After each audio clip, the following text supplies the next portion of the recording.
exaggerated, that's what you assume. The story's over now, I must conclude.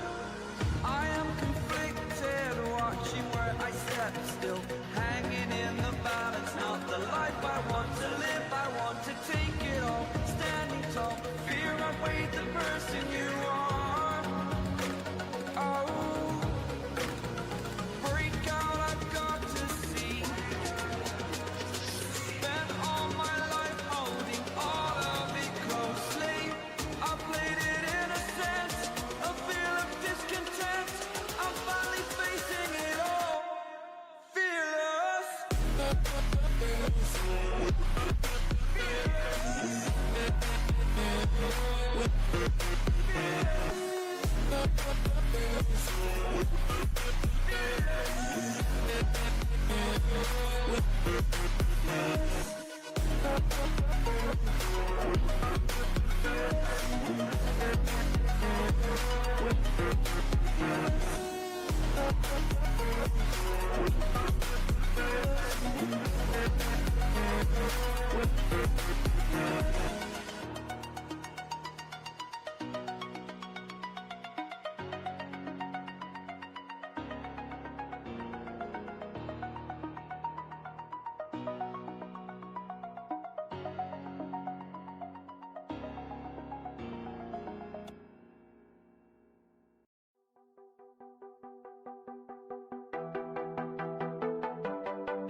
Hi, hello, it's me. How's it going?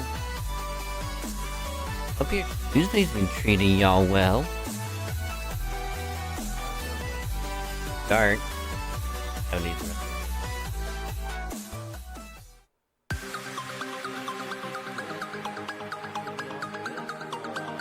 Oh, or at least until I'm...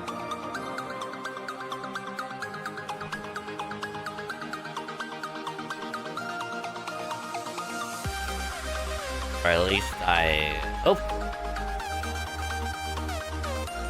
Half a cookie. I'll probably munch on at some point.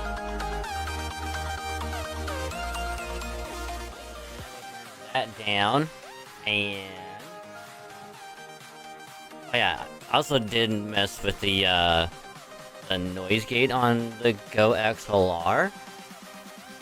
Like, I bumped it up from... I want to say it was at like 36 or something like that.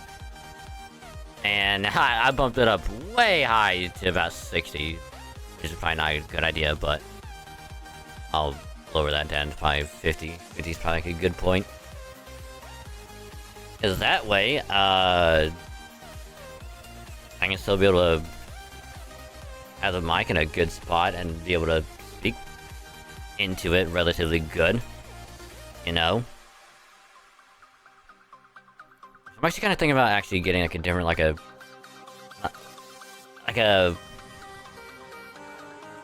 directional cardioid mic instead of like a condenser one. That way it'd be a lot easier than having a... try to use this for something else. But anywho, let me mess with this a little bit more. 42 should be good. Well, we'll try 42 for a little bit. But yeah, like I was saying, hi. It is me, your dragon. Local Dragon VStreamer, back on this wonderful, wonderful Tuesday to resume some more Star Rail story in 3.2. Because we got quite a bit done yesterday. So I'm gonna try and get through more of it tonight. And then we'll swap over to do a little bit more of FGO story. Or, you know, get at least one more section done in Lost Belt 7. Trying to do a little bit more. Because I am wanting to actually try and get through as much of FGO as I can. Because again, OC1 comes out at the end of the month. And I desperately need to try and get through as much of it as I can. And the more I get through it, the better it's gonna be. And the less I'm gonna have to worry about with missing out on story stuff, which is not gonna be too bad. Because I think... we haven't gotten over to what's essentially like part 2 of Lost Belt 7. Because once we get over to part 2, then it'll change into something else, and then I think we still have like several sections to get through before we can officially get done with Lost Belt 7. Which again, I'm gonna miss out on, you know, 12 quartz, which I'll just buy them, because why not? It's actually cheaper to get 12 than to have to buy more. Funny, right? But, anywho. So, that's the plan of tonight. More Star Rail story. I might also try the little board game as well for a little bit. Since, I do need to try and get the venue level up.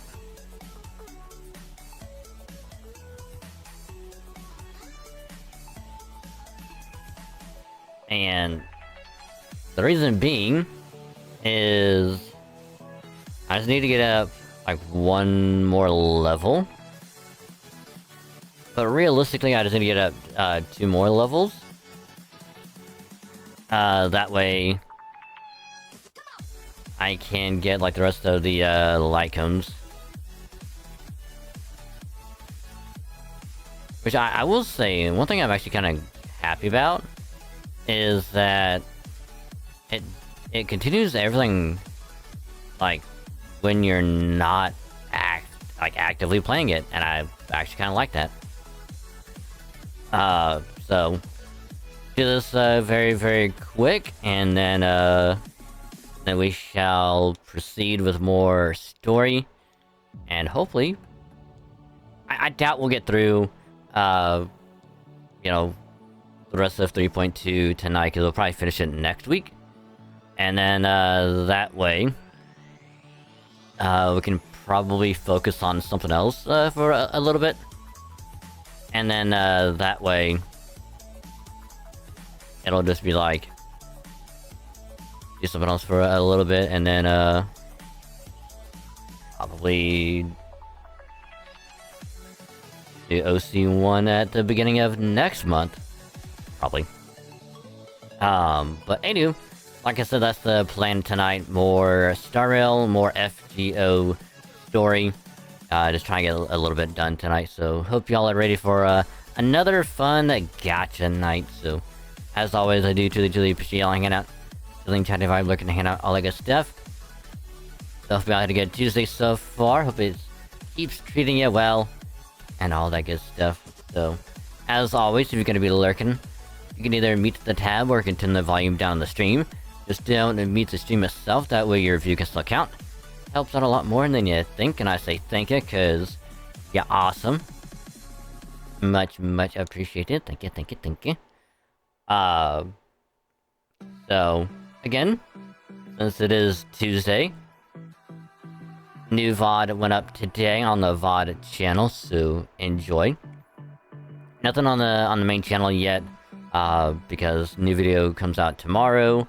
But if you still haven't watched it yet, the Halo highlight from last week went up yesterday, so hope you enjoy it. It's pretty good. Got some really good games. Which again, because of the last game that I put on there, because it was actually like a short one, which was the Total Control. I think I played that like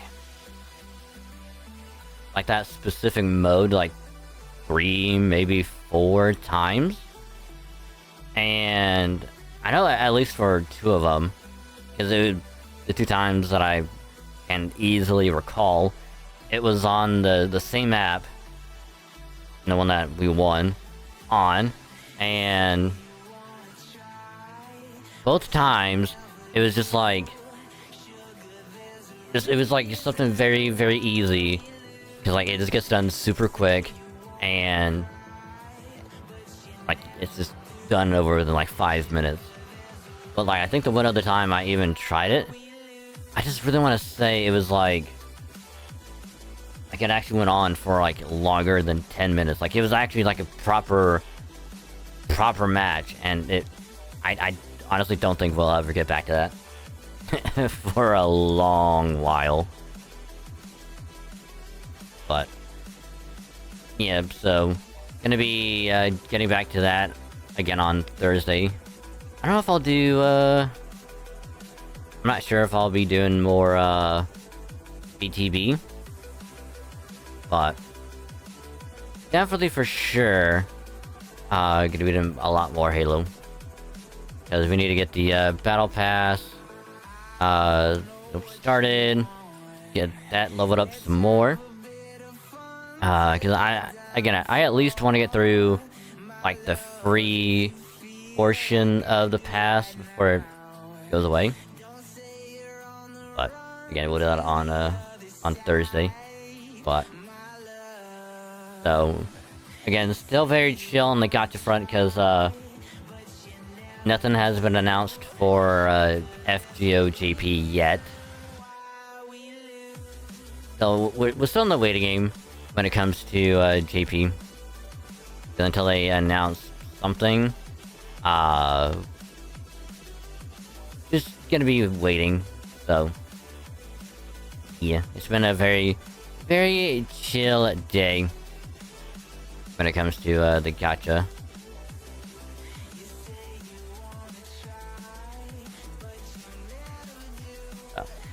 But I will say this though.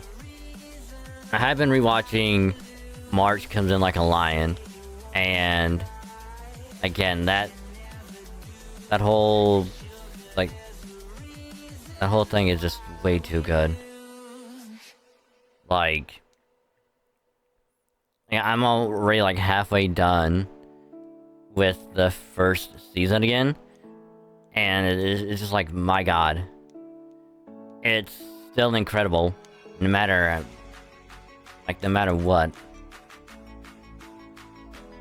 It is way too good, and I watched a couple episodes before stream, and sure enough, it's like the one episode,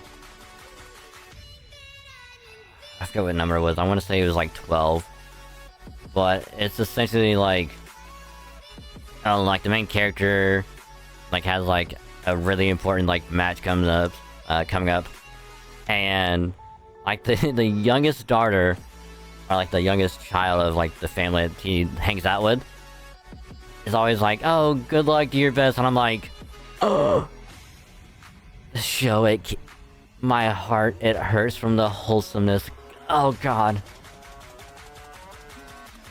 So like, now that since I've binged Free Rent, I'm now in like a mood to rewatch like anime that I've already seen that I really know and just love enjoying. So more than likely, what's probably gonna happen is once I get done with March Comes In Like a Lion, I'll either probably rewatch Fullmetal Alchemist Brotherhood for like the 10th time and love the hell out of that, or I'll probably watch like Your Lie in April or something else that I'm already gonna be fucking just enjoying a lot and just binge it in like 3 days. Which luckily March Comes In Like a Lion has a second season, which in my personal opinion, is 10 times better than the first season because of all the shit that happens.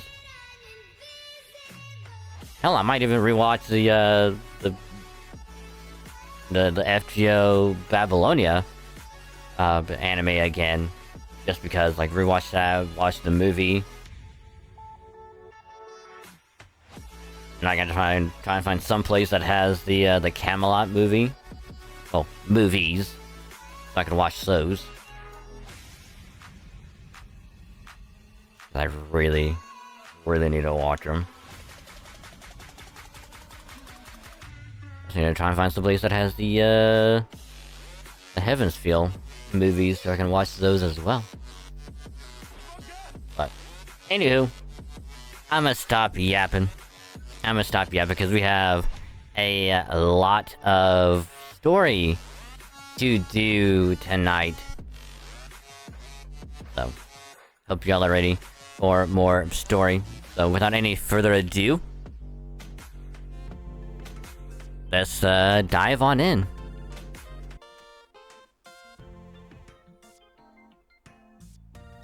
And yeah, I've kind of already started.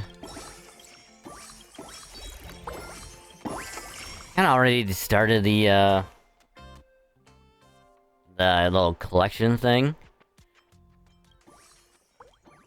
I just need to figure out who to swap.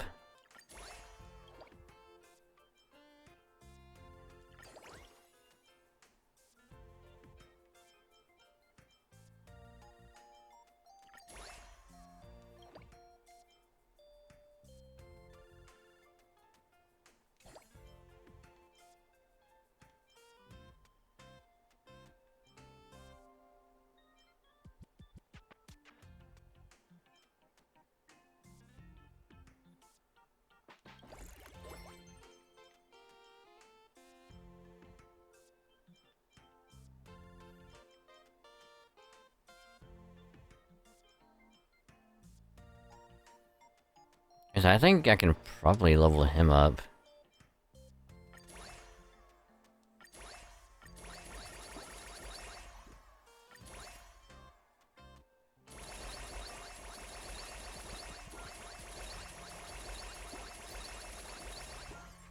Then we gotta put Herta. Which I don't remember where it is, Herta.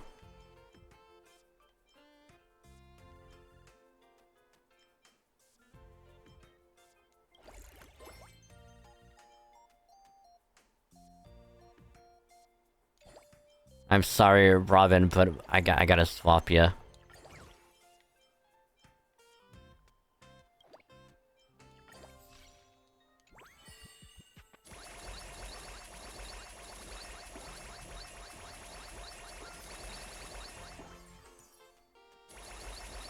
I have so much money.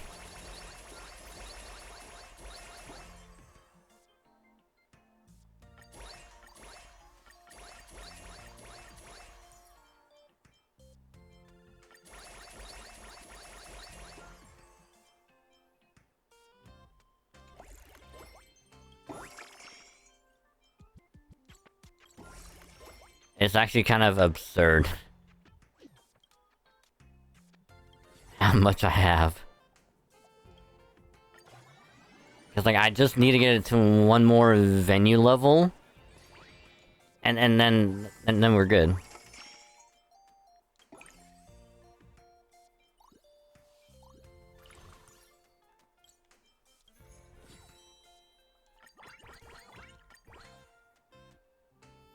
Oh, I can get that one maxed all the way up to 99? Maybe that's the way to get it to venue level 10.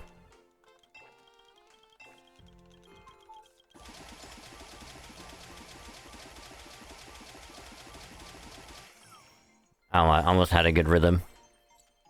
I almost had a good rhythm.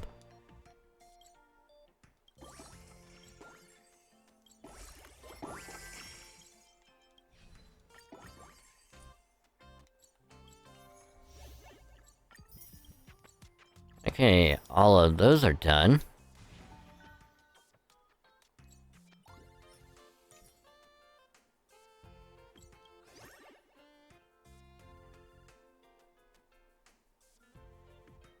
Oh, I need to get it to 40. Double D? I have a feeling that I'm gonna have to leave this running in the background while doing other stuff, and then hopefully that will...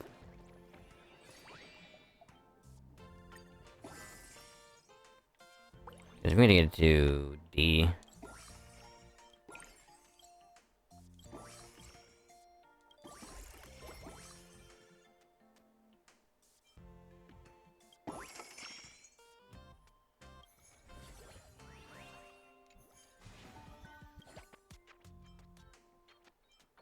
So who's the lowest right now?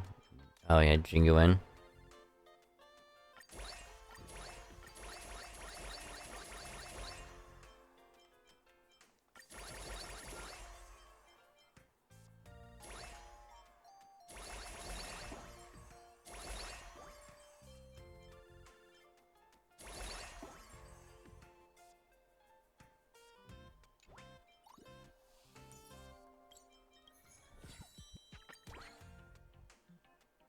I think this is a part right here where it's just like...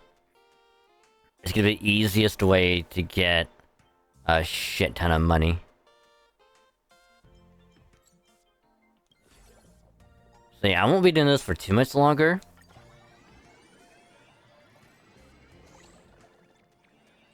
Cause we'll go do story.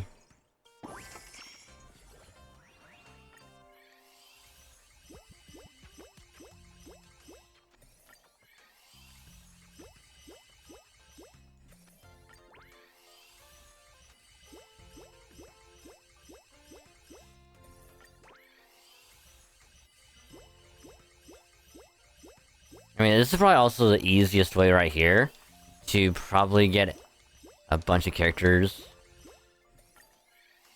to get more money.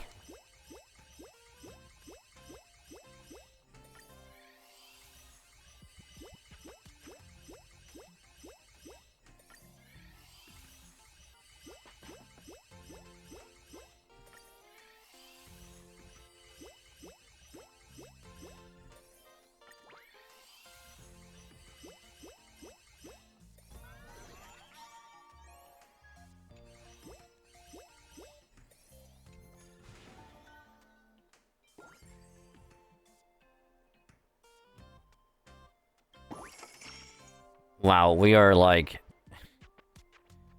maybe like... a tenth of the way there.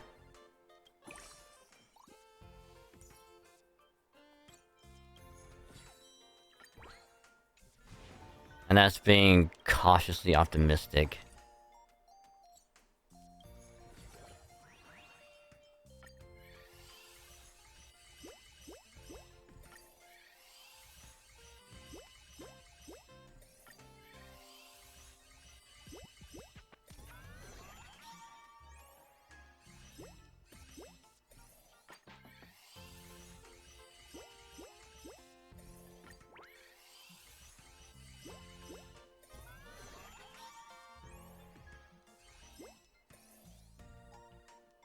I can do 2 more.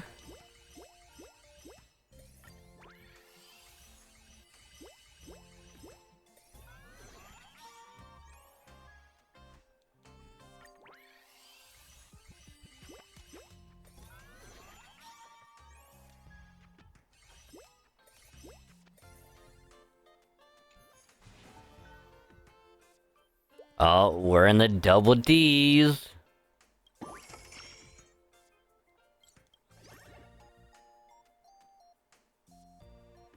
Wow, when we get to 20, that's gonna be halfway. And as a quarter.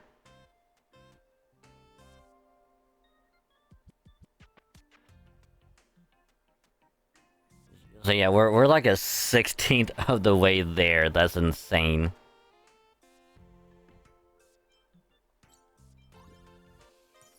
That's just wild.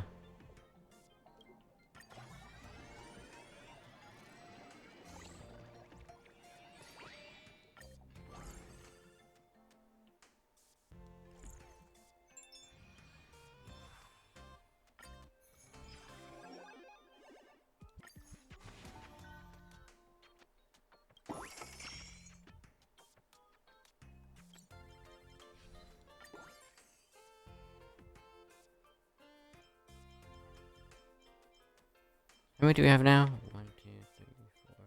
We only have 4 more, damn.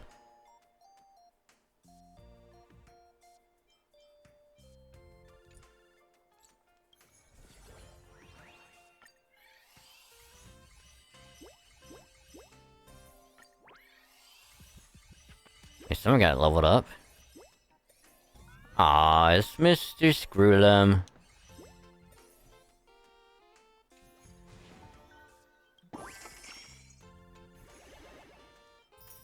Okay, so we just get it, 1 more. And then we're pretty much done. Then we can get the last, thing from here. And get the last venue reward level.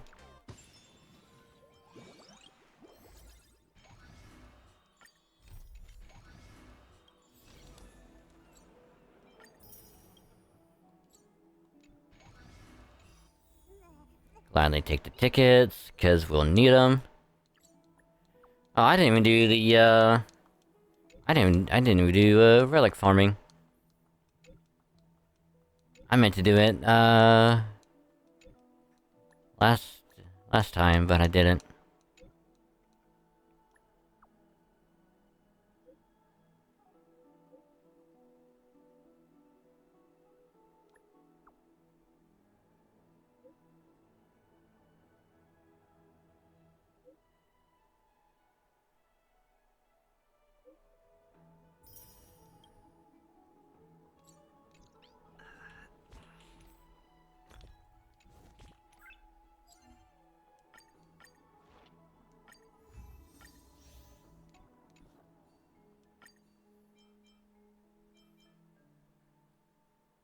You know what? Let's just go ahead and do it right now. Because we need ascension materials anyway. Do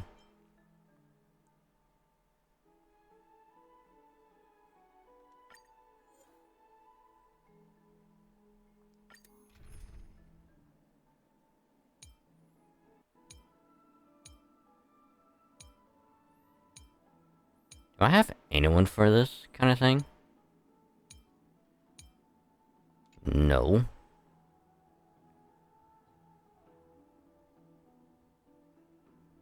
So we need...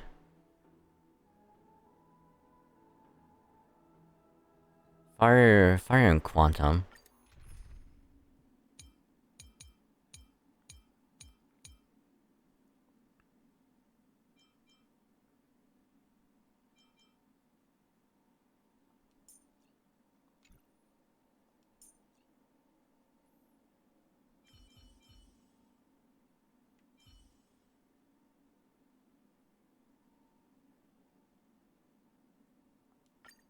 Okay, I'm gonna switch you back.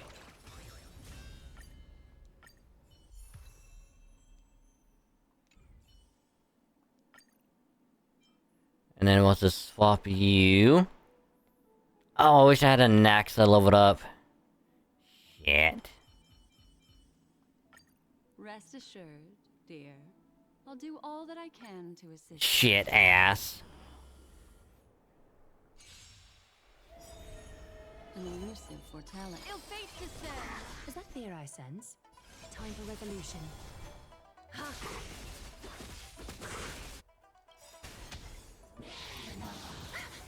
Luck of the draw. Freeze and victory. Lands at the ready.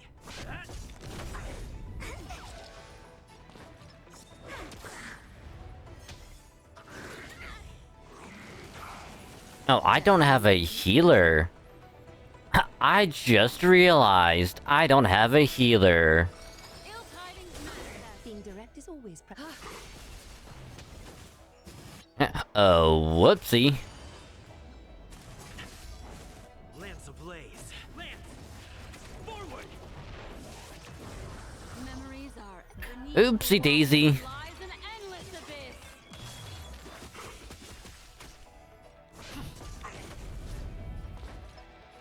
Kick on my turn. Sword loser.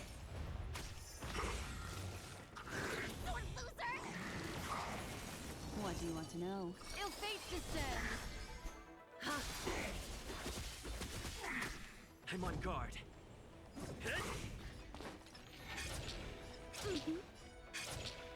Wow.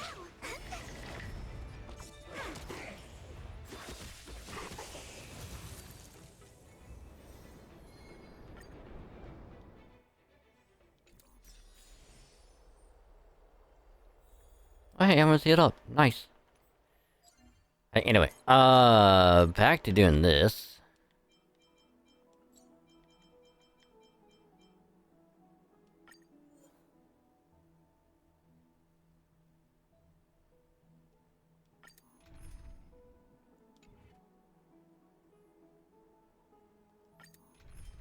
I'm sorry, Aglaya, but we gotta swap you out.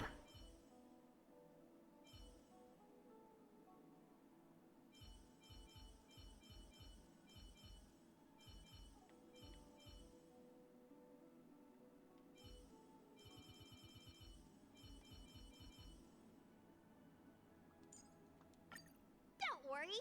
If anything happens, I'll just put you back together.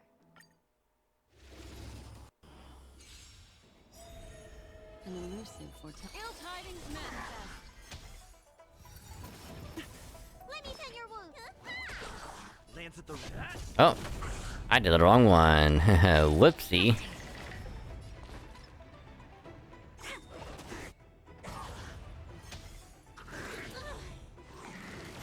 Oh, whoopsie. Ill fate descends. Lance ablaze. Lance! Forward!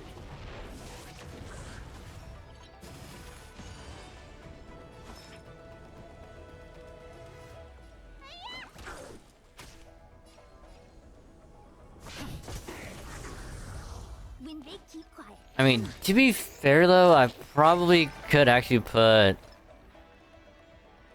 I could put Firefly on.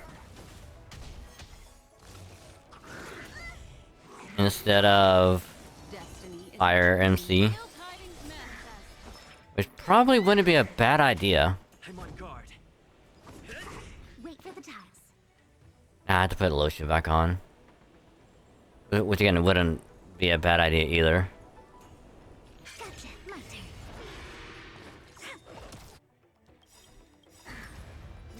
is beneath the waters lies an endless abyss. Luck of the draw. Freeze and victory! Ill fate descends.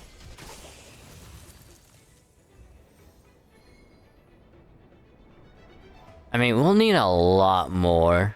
An elusive foretelling. Ill tidings manifest. Luke fully.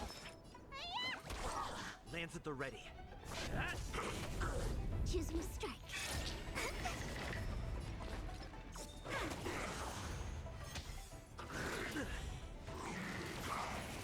What do you want to know? Ill fate descends.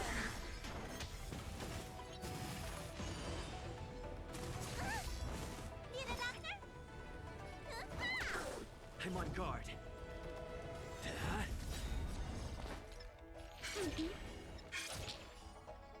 They got my turn.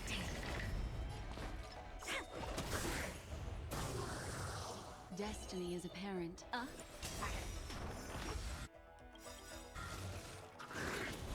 Lance ablaze.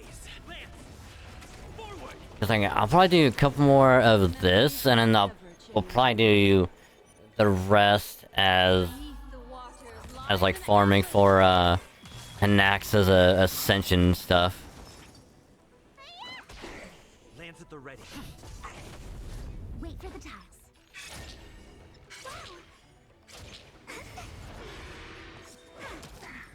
destiny. Our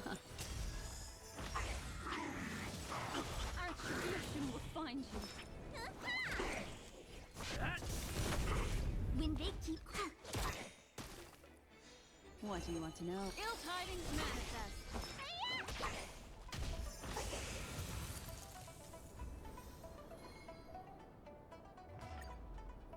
Cause like the more I think about it,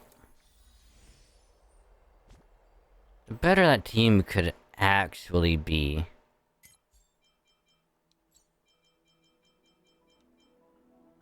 For sure, yeah.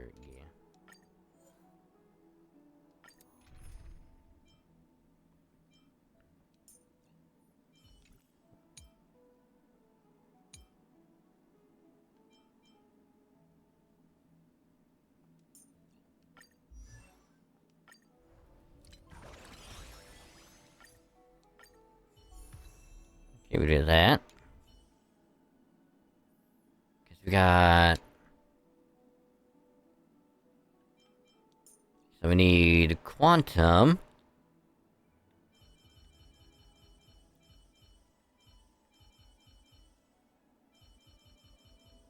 I think we'll keep going with Xingxia.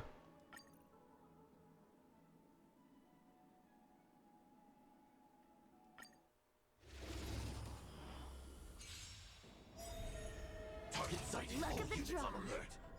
Freeze and victory!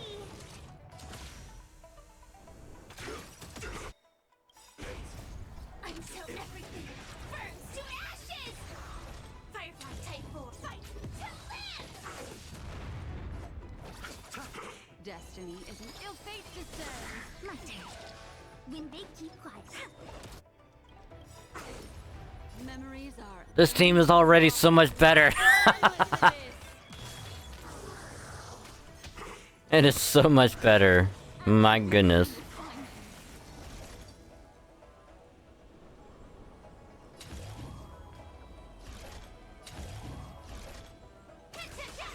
You chose the wrong end. What do you want to know? Ill tidings manifest.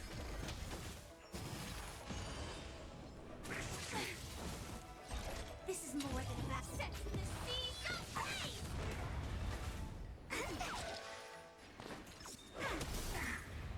Damn. Let's settle this. Ill fate descends. Joining the battle. Attack!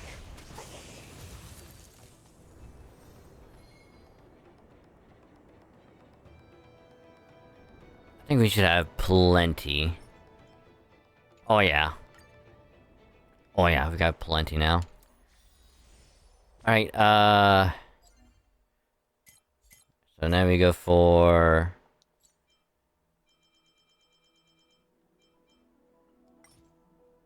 this one. 'Cause I think that's what he needs.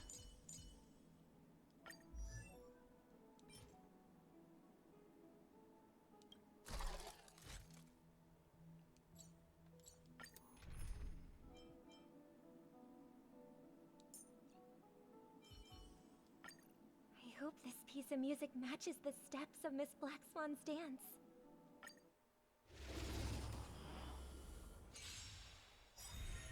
Dangerous thoughts. Resonate all together.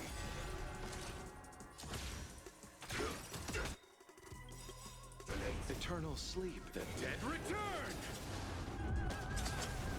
Like until everything burns to ashes! Fight to live! I'll see you all. Destiny isn't chosen.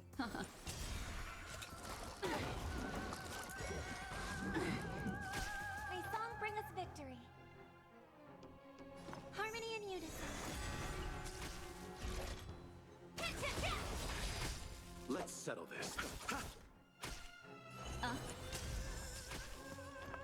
Resonate all together. Fire sets the seas ablaze! It's okay, it's okay. You chose the wrong. What do you want to know? Harmony and unison. Set in position. Attack! Joining the battle. Detonate. Bloom. Support. Receive. Like fun till everything burns Got a lot of health back. to live! Oh yeah. Dangerous thoughts. Resonate all together. Attack! Tonight, souls shall embrace. Stars echo. Like fire until everything burns to ashes! Eternal sleep is the dead return! Memories are beneath the water lies an endless abyss. This is more than a back set the seas ablaze!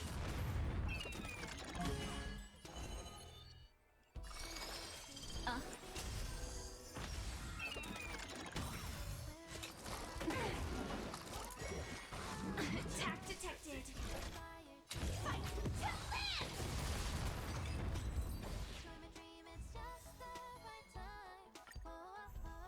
Dangerous thoughts. Damn. Here's a funny thing.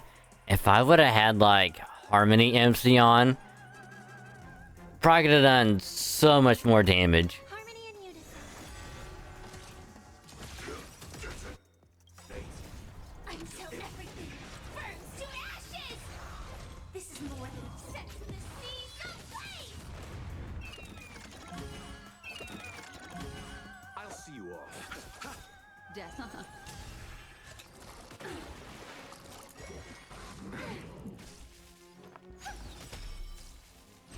Fire fight to live! Let's settle this. May song bring us victory. Set the seas ablaze!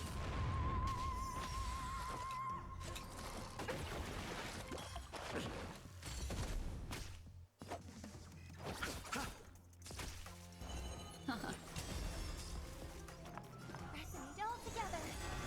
Set in position. Attack! You chose the wrong. Receive divinity. Detonate. Bloom. Support. Receive. It's okay, it's okay.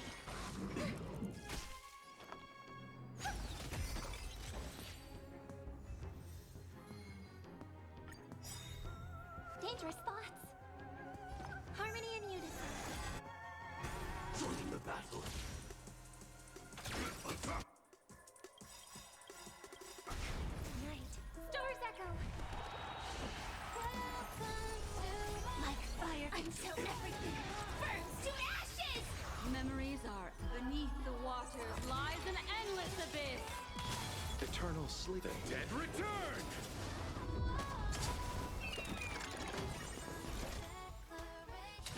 Fight to live!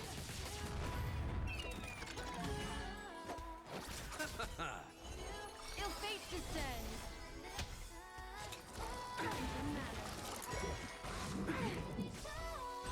This is more than a battle. Set to the seas aflame!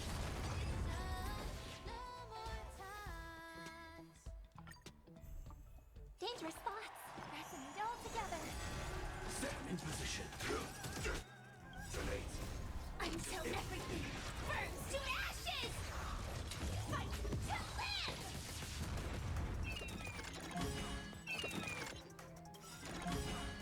Night. Stars echo! I'll see you off. Set the seas aflame! Damn. Robin is so good, because that's just like ultimate plus. Ultimate plus like your skill. And that's already fucking hella good. Dangerous thoughts. Harmony and unison.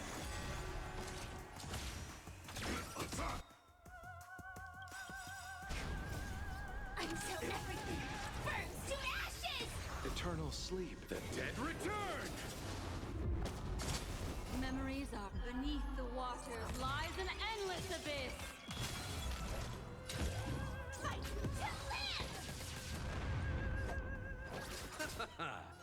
Ill tidings manifest. Major.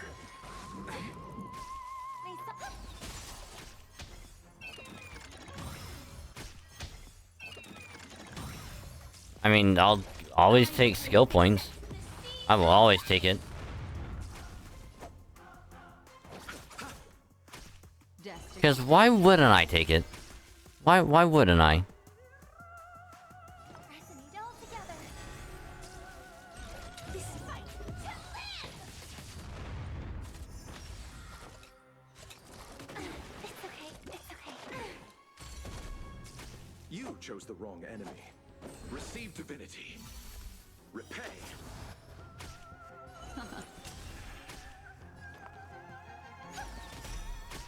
Join the battle. Detonate. Attack detected. Stand in position. Attack. Bloom. Support. Like until everything burns to ashes! Night. Stars echo! Set the seas aflame!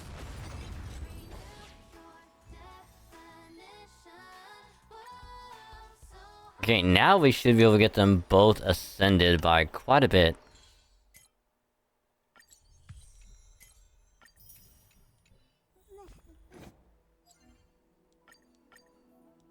Alright, daily stuff is done.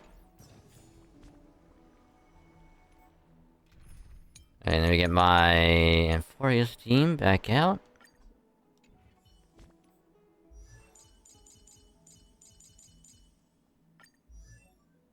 Research is progressing at astronomical speeds.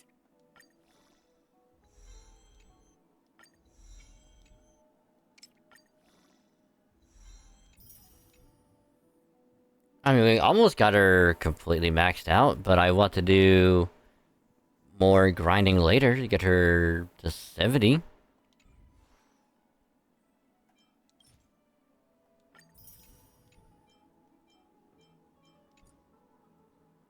Wait, did we do the permanent banner already?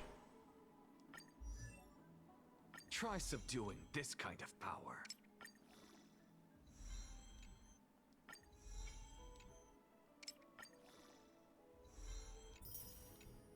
Actually, yeah, we're still gonna get more stuff for him anyway. But still, though, not bad. Not bad at all.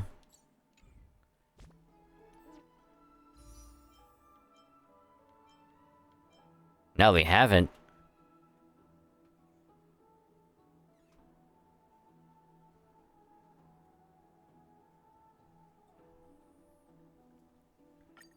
But the question is... who should I go for?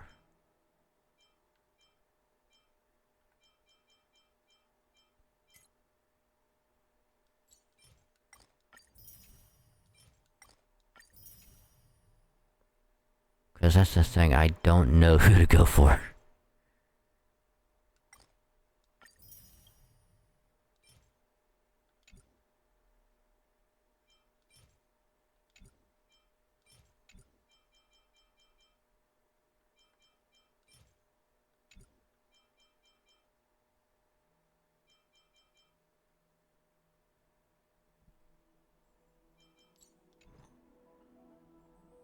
Funny, we have enough to do a temple anyway. I just don't know if...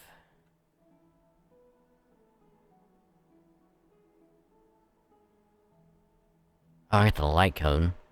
So I guess technically... maybe 19 off of that. I mean, we have 10 tickets anyway, so might as well.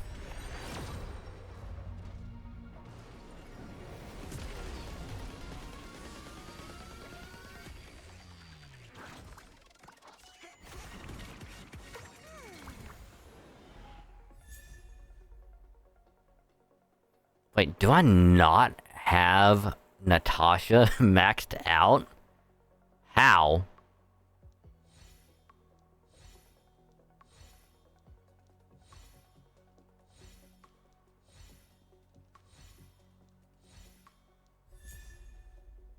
Oh, I got her Lycon too. That's funny. Cause I would have thought for sure she'd be completely maxed out. Nah. She's only E2. With this strength, I can save more lives.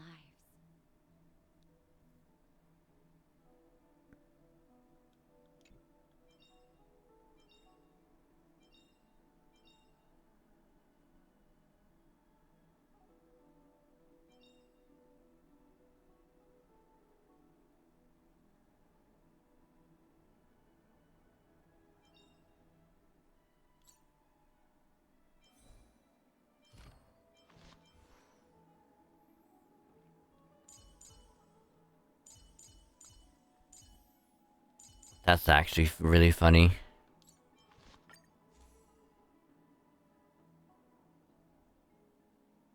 Yeah, apparently I need to check what light cone is best for her.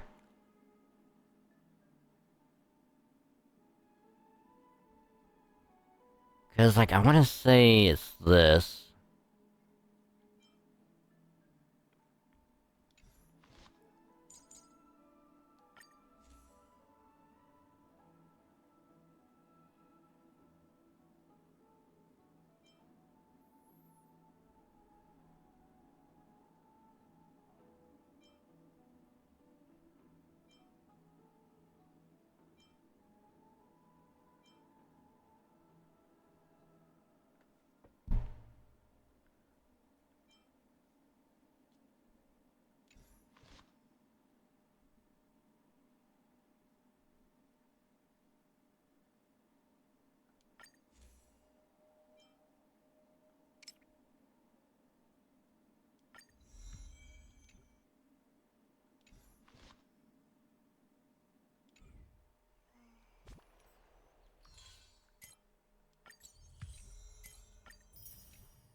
Alright.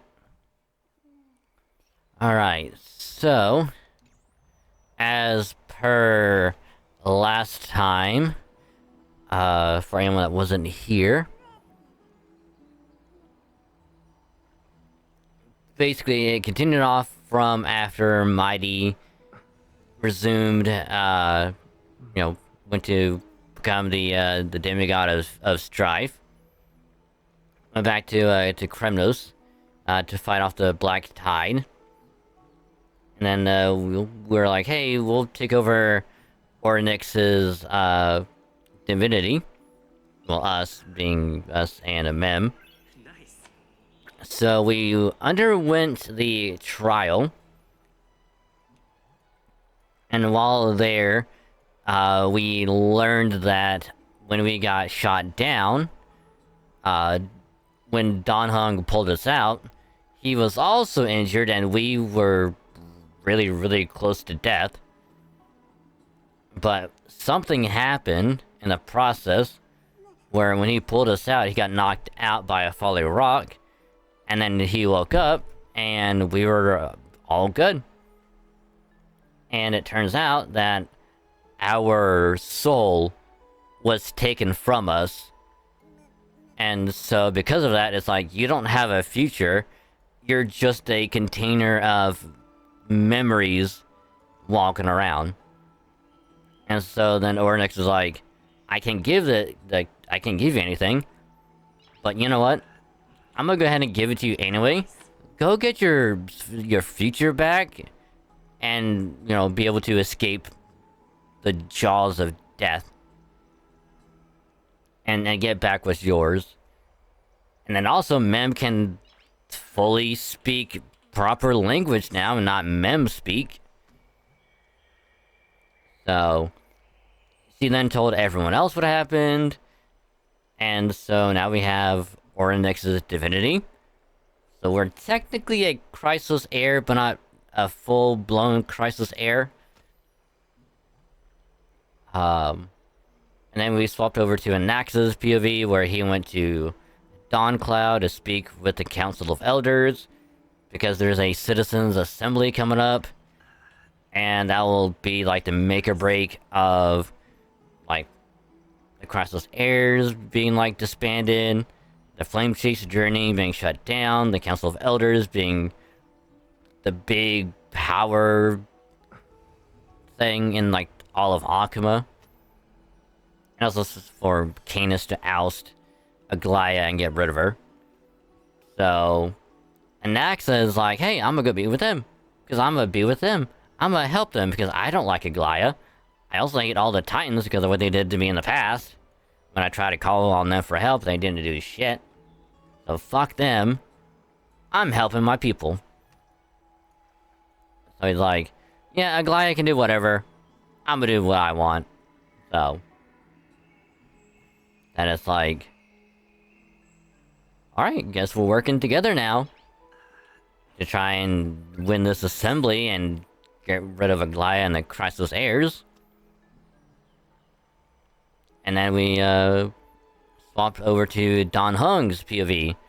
And now we're gonna be resuming it. Where, they are in the Grove. To try and find more information about where, Thanatos could be. Since Castris is also trying to look for Thanatos. To try and get our soul back. And then they went here to try and find more information about anything that could help us in our current situation. So, yep, that's pretty much where we're at in the story.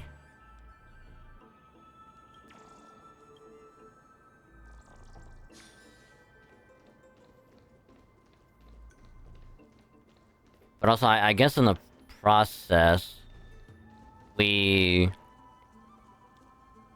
talking to Ornyx, it's like, oh, they're talking about mother and father, and it's like, is your father fully the Eon that gave us the path of remembrance again? And who's your mother? Oh, you're not able to tell us? Alright. Moving on.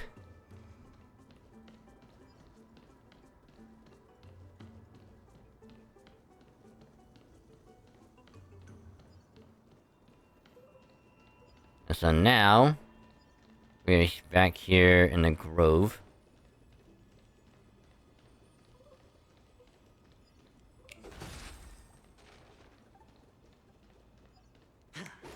Investigate the remains of the Black Tide and spawned a monster. Alright.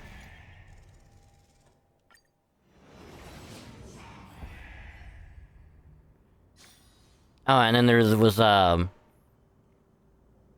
and then whenever Anaxa was climbing up the steps in Dawn Cloud to get to the summit, where I guess Kefli's body or whatever statue is at, on the way up, he kept on seeing like flashbacks, soul remnants of like other people, and then it's like, oh, Cersei is the only one that's in Anaxa's head, but why is like a fragment of her and Nias, aka Nikador, suddenly talking like they're best buddies while climbing up the steps?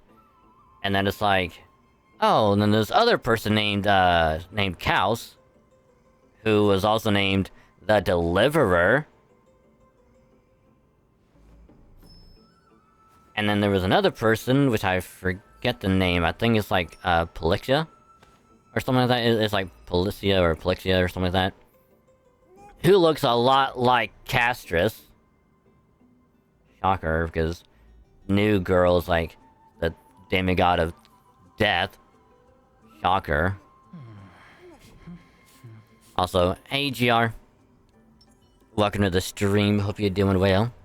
Also, I'll be opening up a window here in a minute because it's gonna be getting warm in here.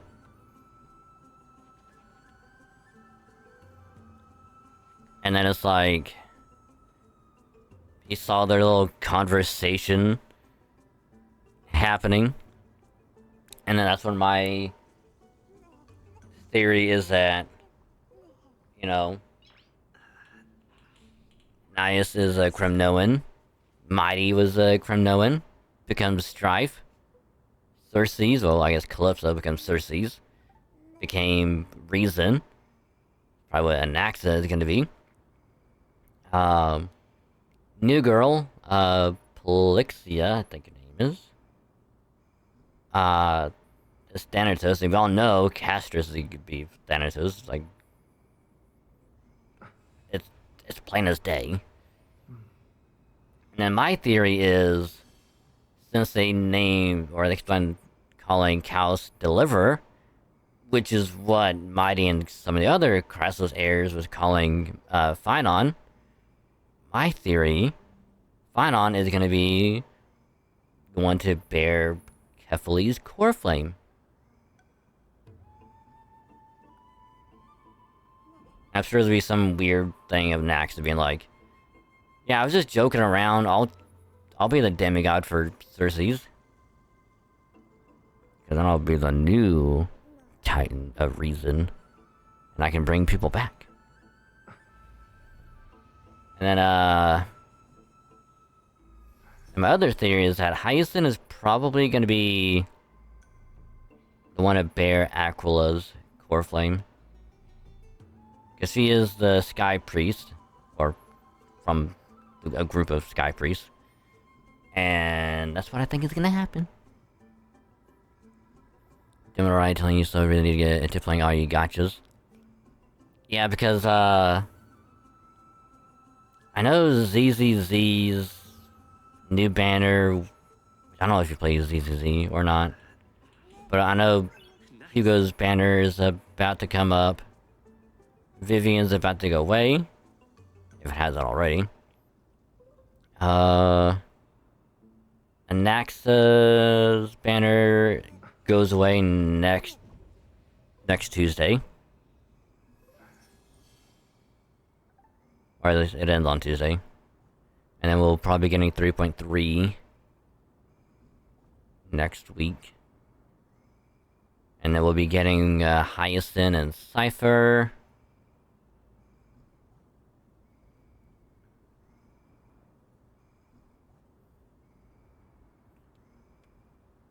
I'm not sure what other gotchas you play.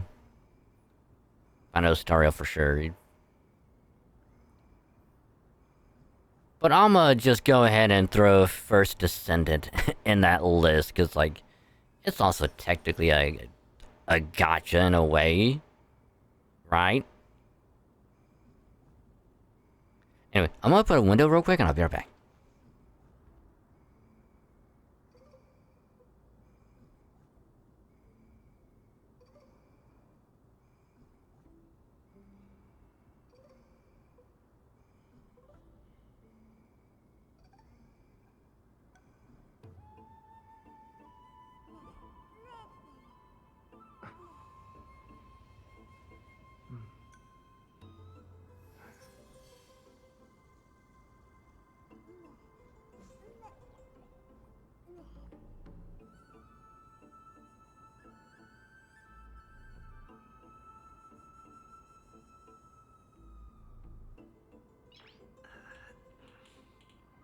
Nice.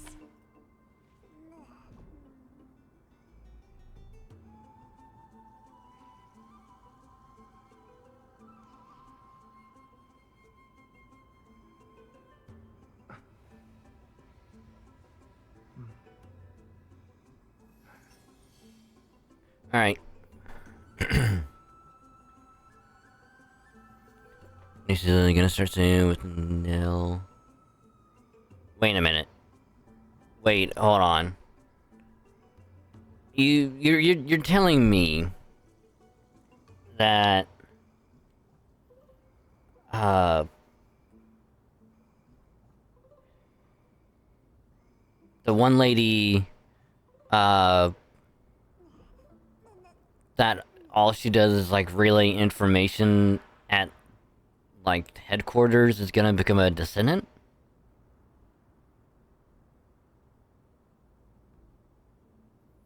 What? That's actually kind of dope. Granted, I'm like so far behind. I don't know if I'll be able to catch up.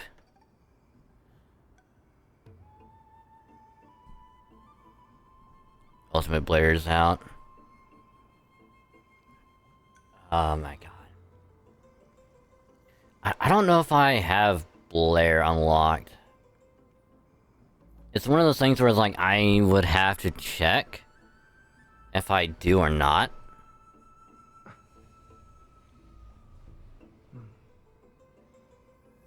Because I don't remember if I do.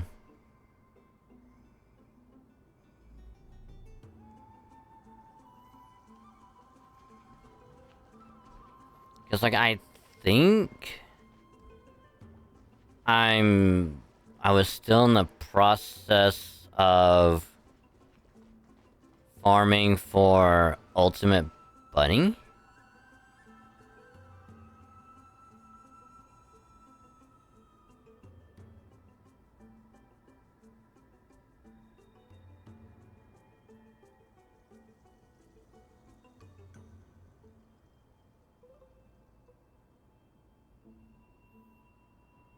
I know, I think I was trying to go for Ultimate Ajax, I think.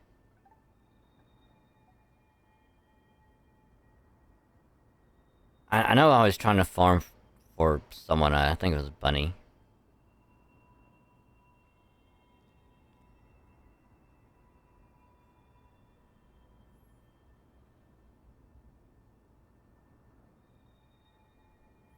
Yeah, part of the story and how she becomes one. Ooh. That is character story that I would honestly to play any male characters. Out of I know 2 out of 4 parts. Damn.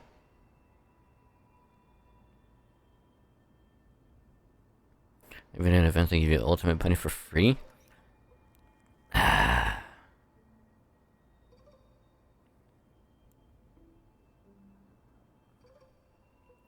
what was the point? What's the point of having her parts in the... Oh god, whatever that thing is called.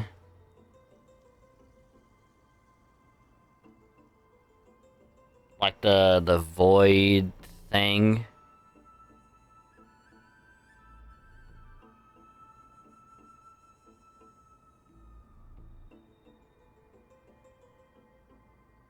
It's like team of 4, go in, fight big monster, get reward, go out.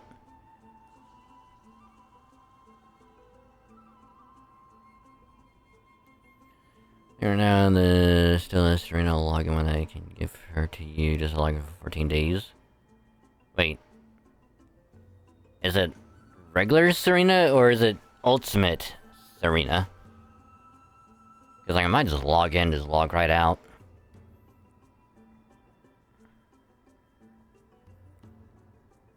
Oh, that makes sense, yeah.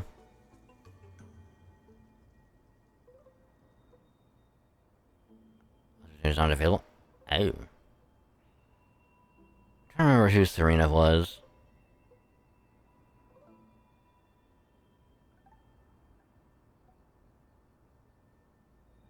Is she like the sniper lady? Or is that someone else? It's been a while. I don't remember who.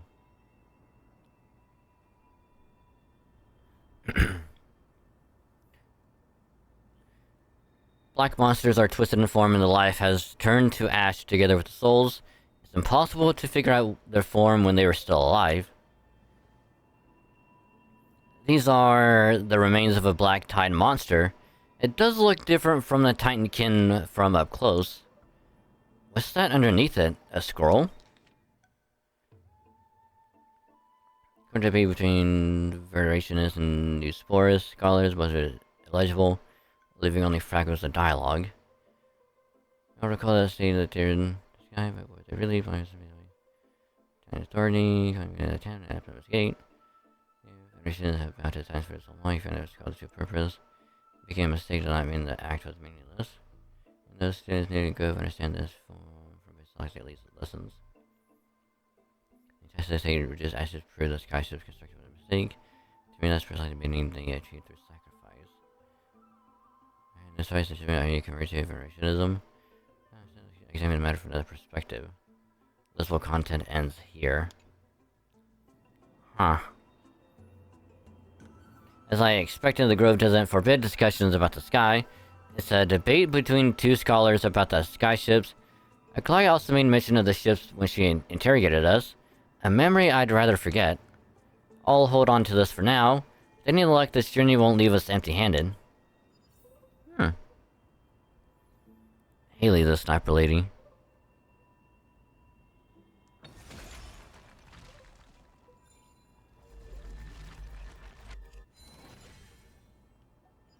Yeah, then I don't remember anyone at all. Outside of, like, maybe 4. Well, 5. Because you got... I think it's what? Vieira is the ice lady you start with. Ajax is the tank. Blair's the fire guy. And there's Bunny. And then there's this poison lady, which I don't remember her name. The other electric lady, I think it's Saren. And then you got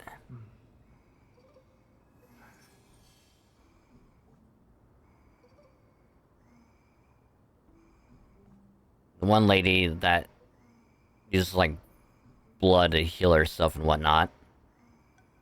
Wears glasses. Then you have like the medical drone guy. Nice.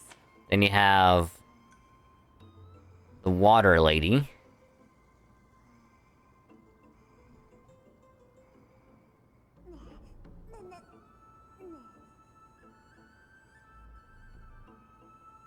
And then that's it, really. That's it. If you don't know planning it, let me know, and I'll run stuff with you, although I just have to finish building a few.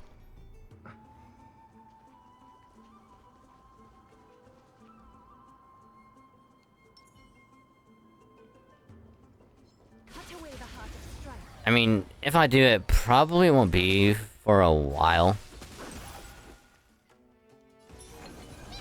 Hedge your bets. Immerse yourself in him.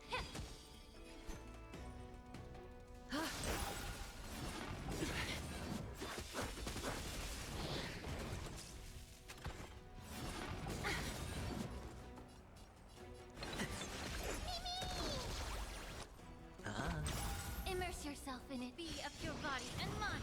A little honesty. Ha!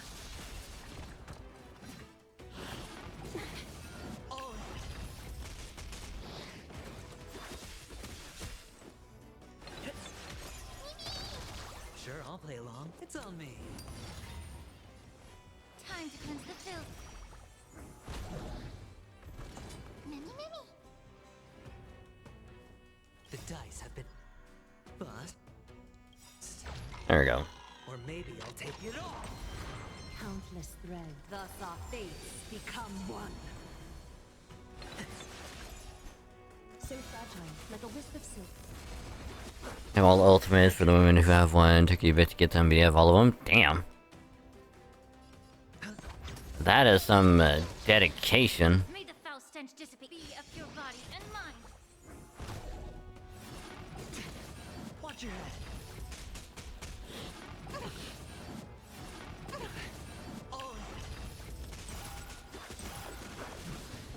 Is that fear I sense? All lies shall be revealed. The foretold triumph draws nearer.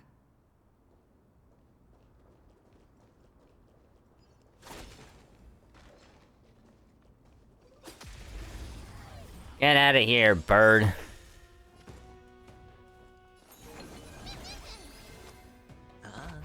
Allow me to purge the root. Time to cleanse the filth. Catch a dance?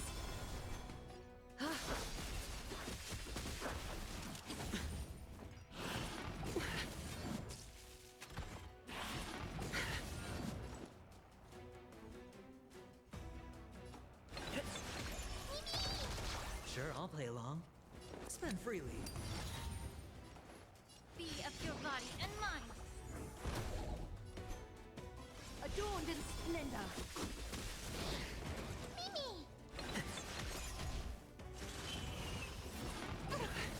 Watch your head.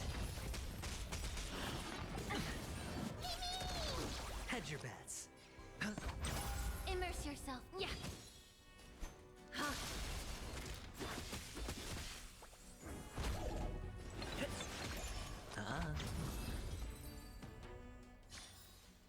The foretold Any image you play with had about half the roster and ultimates gonna be the same in there. Much more has a lot of farm prime warfare than it is to get ultimates. I mean, the funny thing is that I wouldn't know that feeling because most of the prime frames that I have, at least on console Warframe, about all but one.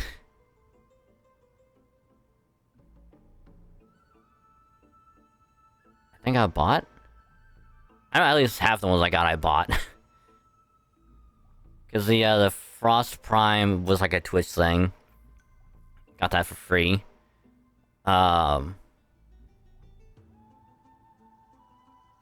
But I bought a lot of them. And then the ones that I could just trade for, I just bought those. So at least a good majority I bought. And each one was like $80 at the time. And I bought like 5 or 6 of them. At least.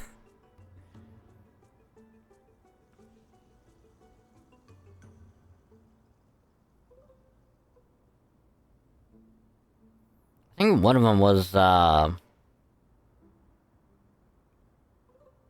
forget what the frame is called, but it's essentially like, one of its abilities is like, it loses like, little jacket it has and it becomes like this airborne like drone thing.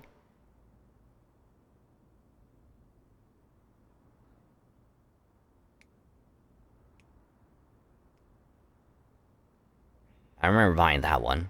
Because, like, I just liked the frame so much, I was like, you know, I'll fucking buy it. That's Hyacinth? Why is she surrounded by so many monsters? As much faith as I have in her, it's probably a good idea to help her out there. helpful than I could have asked for. Need a hand? Or you could sit back and watch. I can't tell if you're serious or not, but being hard to read isn't without its perks, I suppose. I'm kidding, Danny. Lend me a hand, pretty please. All right, now let's get him.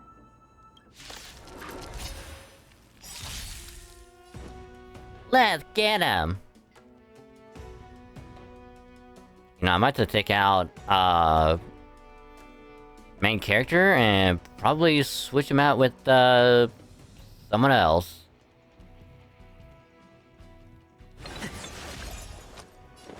Spend freely. May the foul stench dissipate quick. Catadons?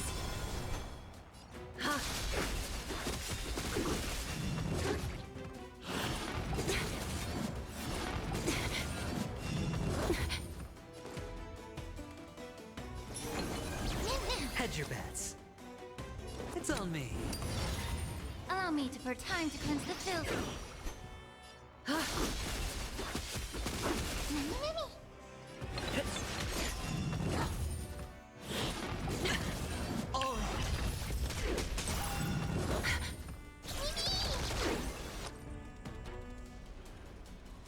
Spend freely. May the foul stench dissipate quickly of your body and mind. A little honesty would...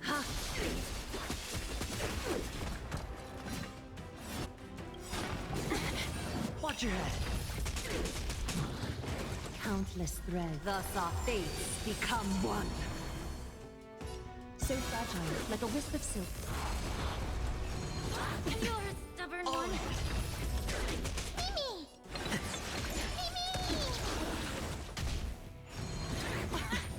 Watch your head.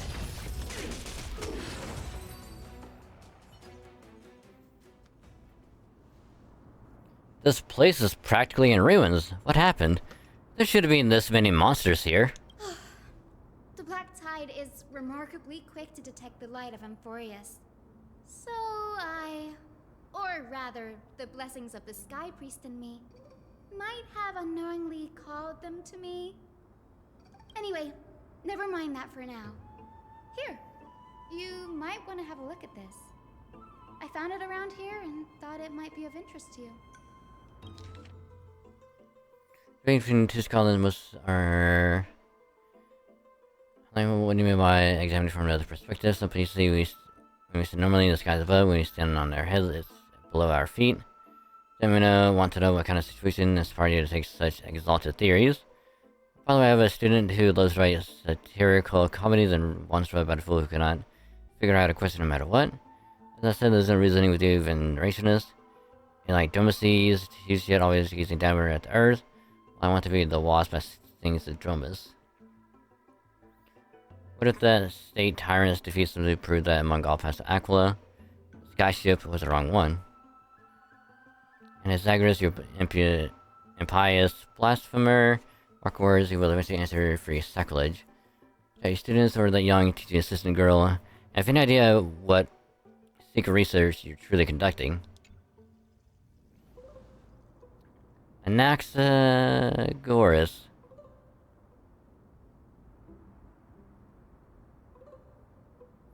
He's the scholar who fused himself with the core flame of reason. This is new. I didn't know Professor Anaxa was researching the sky. He's never mentioned anything about it.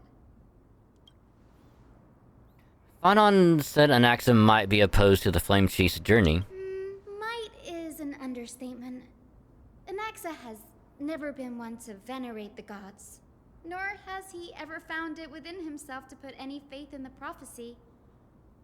People have come to think of him as a heretic, even in a place as liberal as the Grove. Yet, it is also this very blasphemer that Circe's favors. Fate sure works in mysterious ways. Oh, you have no idea. I picked up a scroll on my way here too. Looks like it may be related to the one you're holding. Oh? Let me have a look.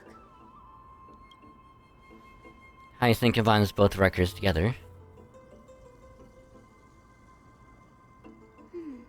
By the looks of them, these scrolls are records of two conversations that took place in the same setting, one after the other. There's still so much I don't know about the Grove. Do you mind if I ask you a few questions? Sure, go ahead. Fuck. Who are the Venerationists? The Grove of Epiphany is home to 7 schools of thought. While all 7 schools are founded on the ideologies of Thalesis, the first scholar, each is unique in its own way. Among them, the Venerationists revere and worship the Titans the most. As the sage of the Venerationists, Euthyphro has always been at loggerheads with Anaxa.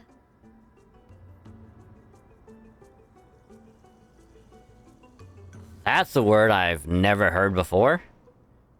Loggerheads?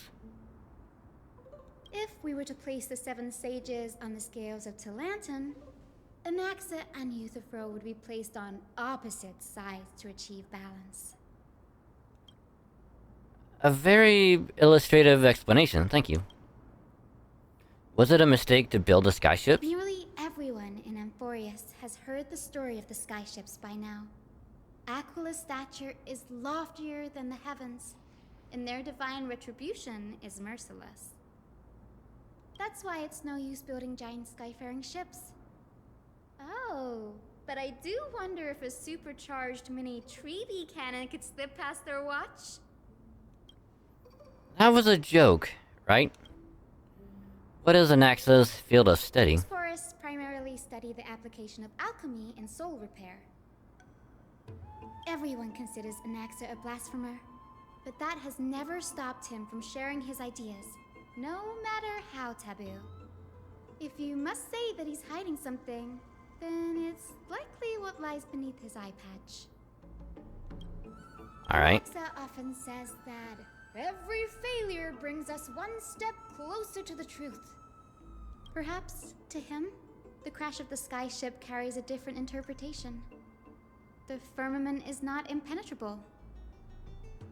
On the contrary, it was precisely because the skyship represented the first step toward breaking free from the shackles of the earth that it provoked the wrath of the Sky Titan and brought divine punishment upon itself. It's a shame that the majority of the Grove's research on Aquila was headed by the Venerationists, with sacrificial rituals making up a predominant part of their findings. Discourse about more esoteric subject matters in relation to Aquila dwindled even further after the skyship incident. So much so that even this scroll is completely new to me. Ah, don't worry about it. We'll just collect everything we can find on the Titans for now. There's something else that caught my attention though. This says that Anaxa is conducting secret experiments of some sort. That's what I'd like to know. What are these experiments he's involved in? Even I, the assistant lecturer, know next to nothing about them. I have a bad feeling about this. Could there be more to what happened at the Grove?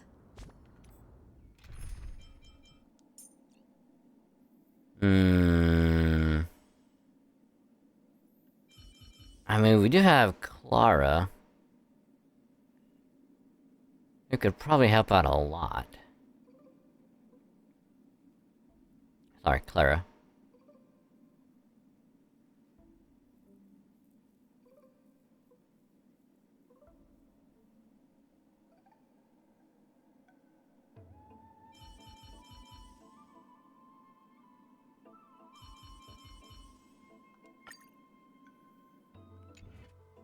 You know what, we'll run with her for a while.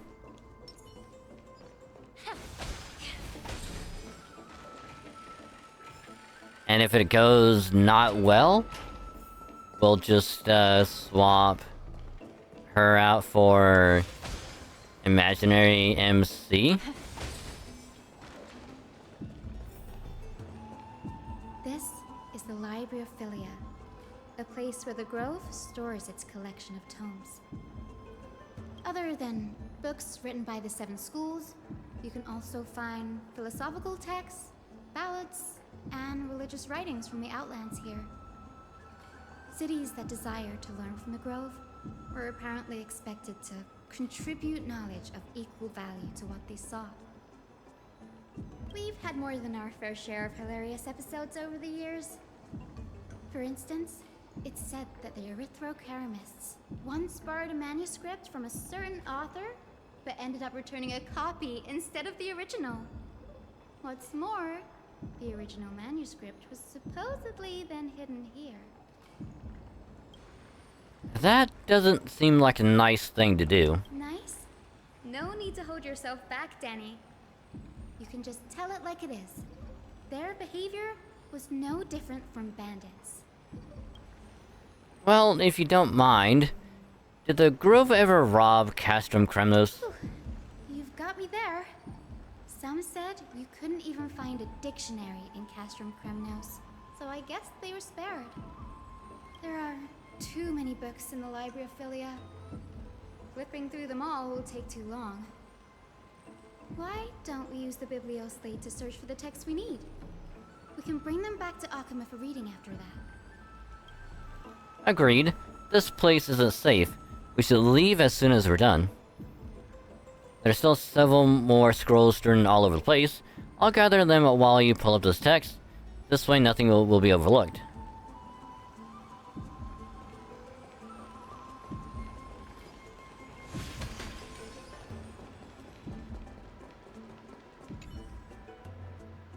Record in the many topics that a Caprice scholar had applied for, and the replies from the school's stage about these topics.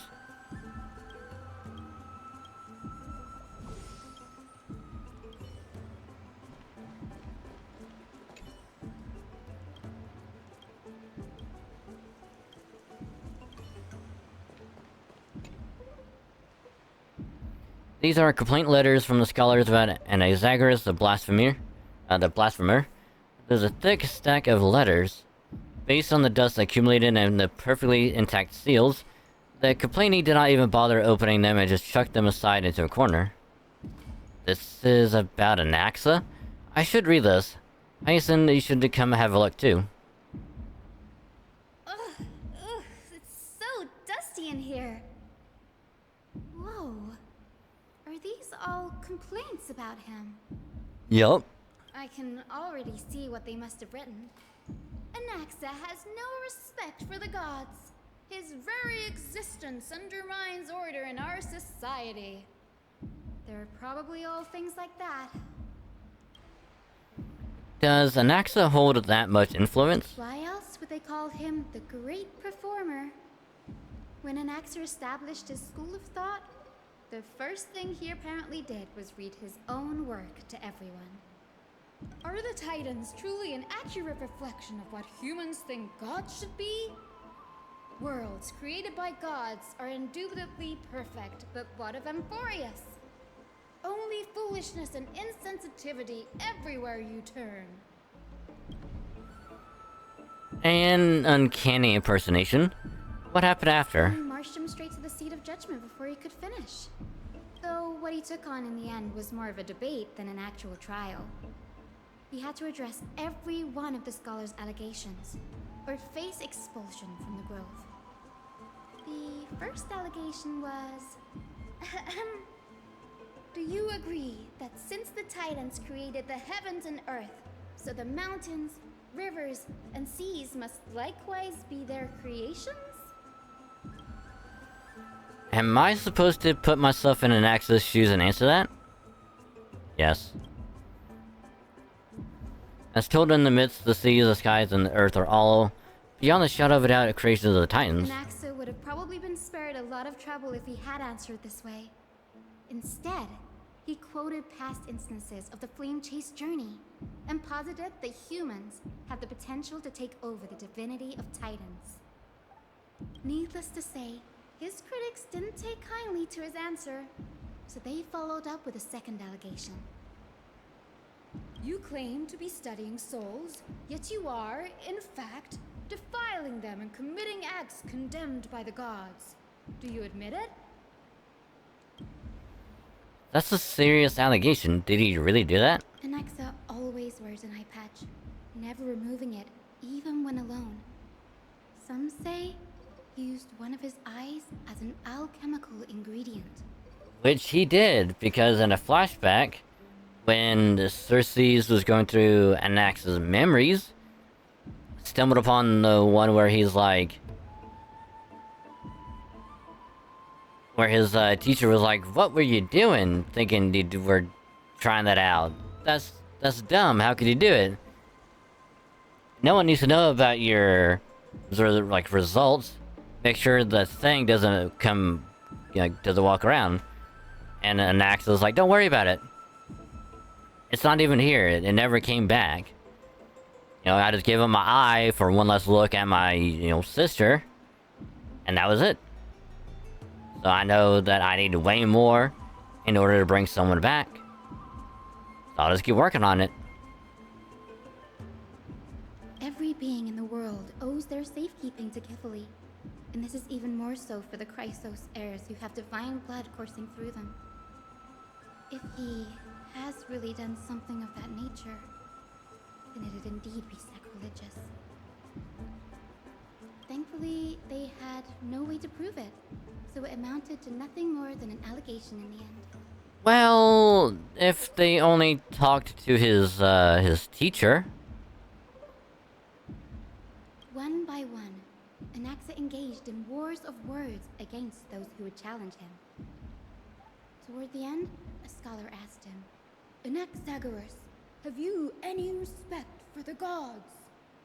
It was only after a brief silence that he answered, "I have never denied that titans are meant to be noble constructs."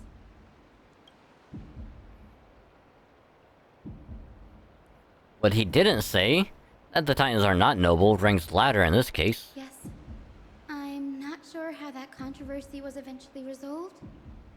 But what's for certain, at least, is that Anaxa was allowed to stay in the grove where he continued his research, despite being regarded as a heretic. By the way, this stack of complaint letters has reminded me of a place in the grove. We may find clues there that aren't on the teleslate. I'm talking about Anaxa's alchemy lab, hidden between the cornerstones. Given the Grove's meticulous approach to archiving, could there really be such an oversight right under their noses? It's a well-kept secret. Among the 7 sages, excluding the nominal chief sage, each has a private sanctuary where they can conduct research undisturbed in their free time. Even the administrators of the Library of Philia are restricted from accessing those places and documenting the sage's research. But with the grove in this state, I'm sure Anaxa won't be mad even if we sneak into the lab for a short while. Right? Yeah! Yeah! It should be fine. Yeah!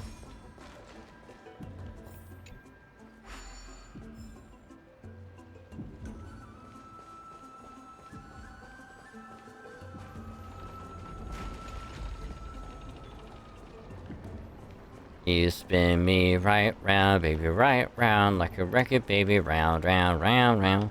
You spin me right round, baby, right round, like a record, baby, right round, round, round.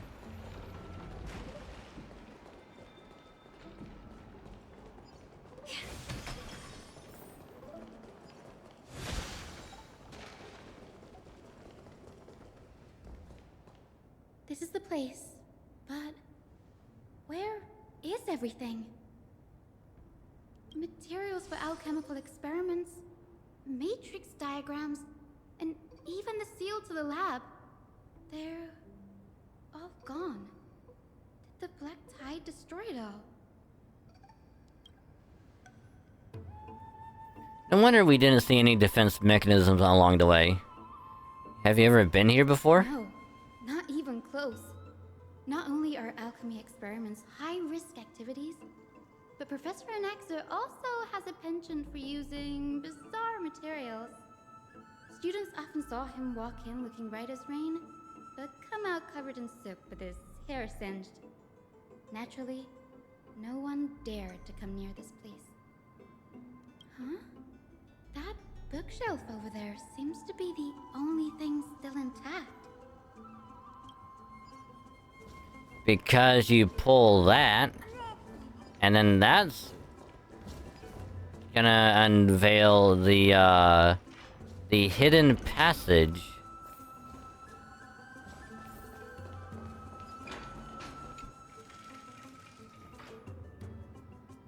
These are the materials requested by Anaxagoras. Documents from various fields have been compiled in one place, including Titan creations, the universality of the soul, alchemy, doctrine, and so on. Most of the materials look to be within the research domain of the Nisporus school of thought. However, a document titled "A Study on the Crisis Heir's Background" is mixed within.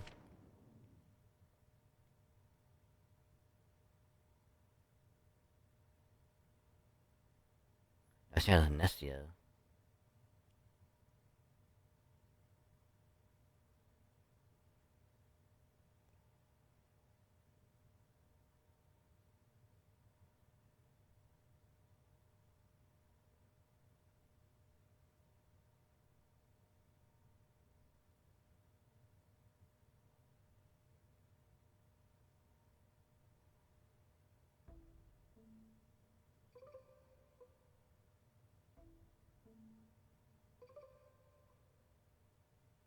What's going on?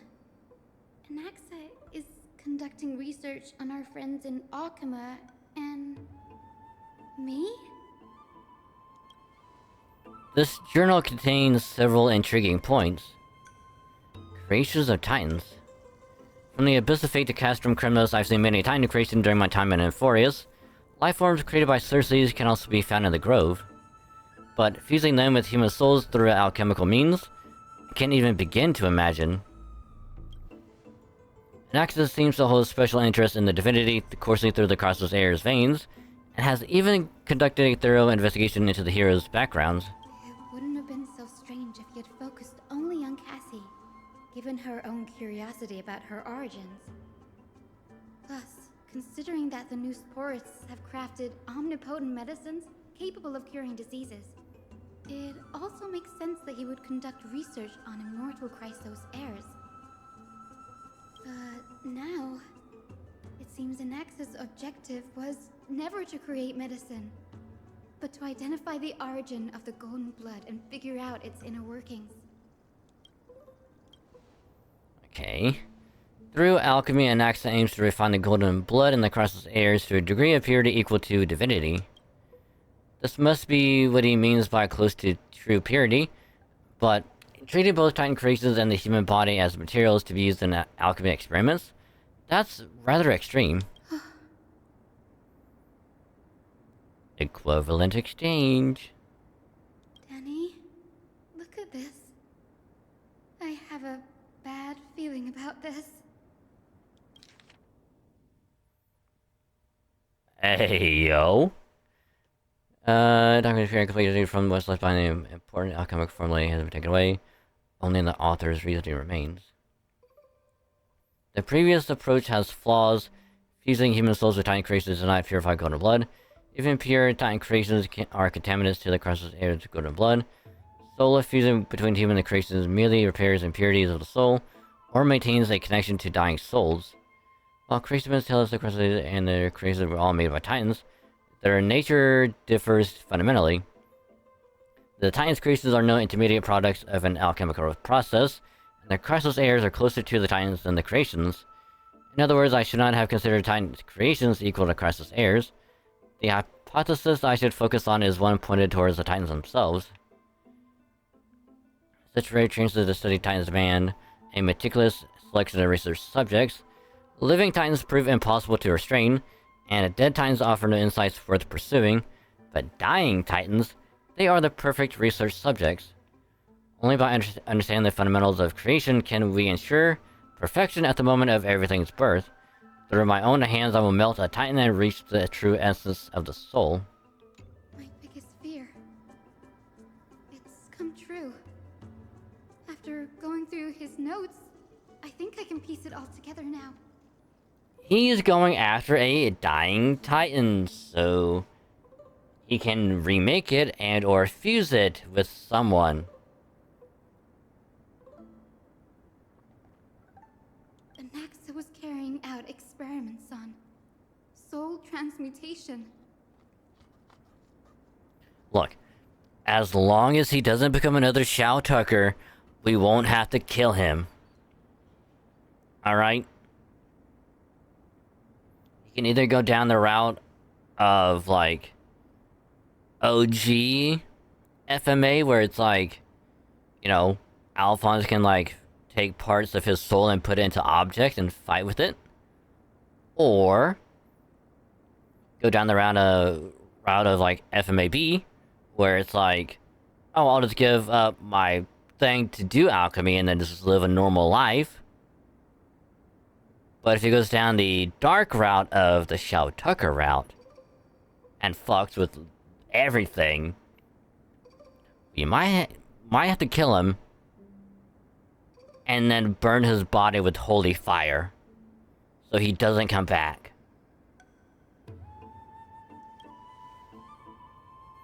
Do you mean he's trying to reconstruct human souls alchemically? Yes, this is what he was secretly conducting research on. Something he had to keep hidden from others. Compared to his public speeches, this is the real blasphemy. Oh, I just thought of something. What's wrong? Do you remember when the Black Tide was approaching? The Grove had planned to send Cersei's core flame to a safe place. But an accident happened along the way, and Anaxa lost his life in the process. But Cersei took over his body and resurrected him, which led to the situation we're in now. That's right. But what if Professor Anaxa's fusion with the core flame of reason wasn't an accident? What do you mean? Put yourself in his shoes. Knowing that the Black Tide was closing in and your time was running out, what would you have done? Uh-oh. I'd put my theories to the test, no matter the cost. Exactly. When the Black Tide came, the true reason Anaxa headed to the Luminary Throne was to transmute and fuse himself with the Titan's core flame. Did he succeed? No. Judging from how he reacted after the event, the results came as a surprise. Maybe he failed to consider the possibility that Cersei would make a similar decision. The manuscripts detailing all the alchemical formulae have been taken away. His research is still ongoing. Could he have taken them for other purposes? Like what? There's only one Titan left in the world now. Oh. No. No way.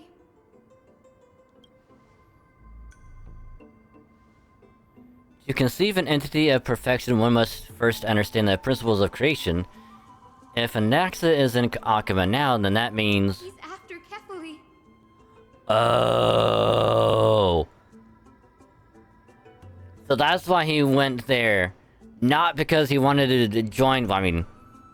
Joining forces with the Council of Elders was like a means to an end. Because he really wanted to go to Kefli and do whatever the hell he was gonna do there. But in order to get there, it's like... I mean, I'll just join forces with the Council of Elders, and then... Whatever happens after that... I'll be dead in 2 weeks anyway, so fuck it. Sir, this sky above us, it's not real, is it? Of course not.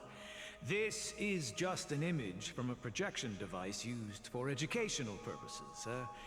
A simple trick. The day-night cycle has been lost to this world. So that students like you may still learn about the night sky, astronomers have harnessed the Titan's miraculous power to manipulate the light, projecting the nights of the past here for you. Much like how the sky above the Holy City is also illuminated by Kefali's dawn device. So, the skies of Akama are fake too. You mustn't conclude that, Anaxa. You should know that only a child would expose a trick and be proud of it.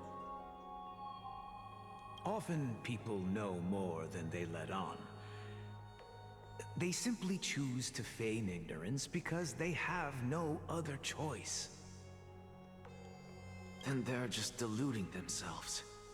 People believe in Kefali's tale of Genesis, accepting wholesale whatever the priests preach. But we're different. We've already walked out of the firelit cave of ignorance. We have already realized that we live in a world where Titans make the rules. Even when we look at the sky, we're only seeing what they allow us to see. Rather than gazing at this mockery of a night sky fabricated by them for the rest of my life, why shouldn't I be the one to take control of the projection device instead? So much time has passed since you sowed the seeds of doubt in my heart, child. Many a night, I find myself penning down all my theories and wild ideas, only to burn them to ashes when I open my eyes in the day. Why? Because we'll face death by burning if word gets out? As a sage of the Venerationists, my soul has already become inextricably linked to the great tree. Every word I say and every move I make is certain to influence every leaf, every branch, even the tree itself. But above all else, my days are numbered. Instinctively, I have my doubts about the golden blood and the human soul, yet I have no means of verifying them. The golden blood in my veins is woefully thin, and I am loath to waste what little time I have left obsessing over a hypothesis that cannot even be proven in the first place. But I can, sir. I can do it for us. The time is right. Give me all that I need, and I shall accomplish this grand feat on your behalf. You're right. I shall do just that.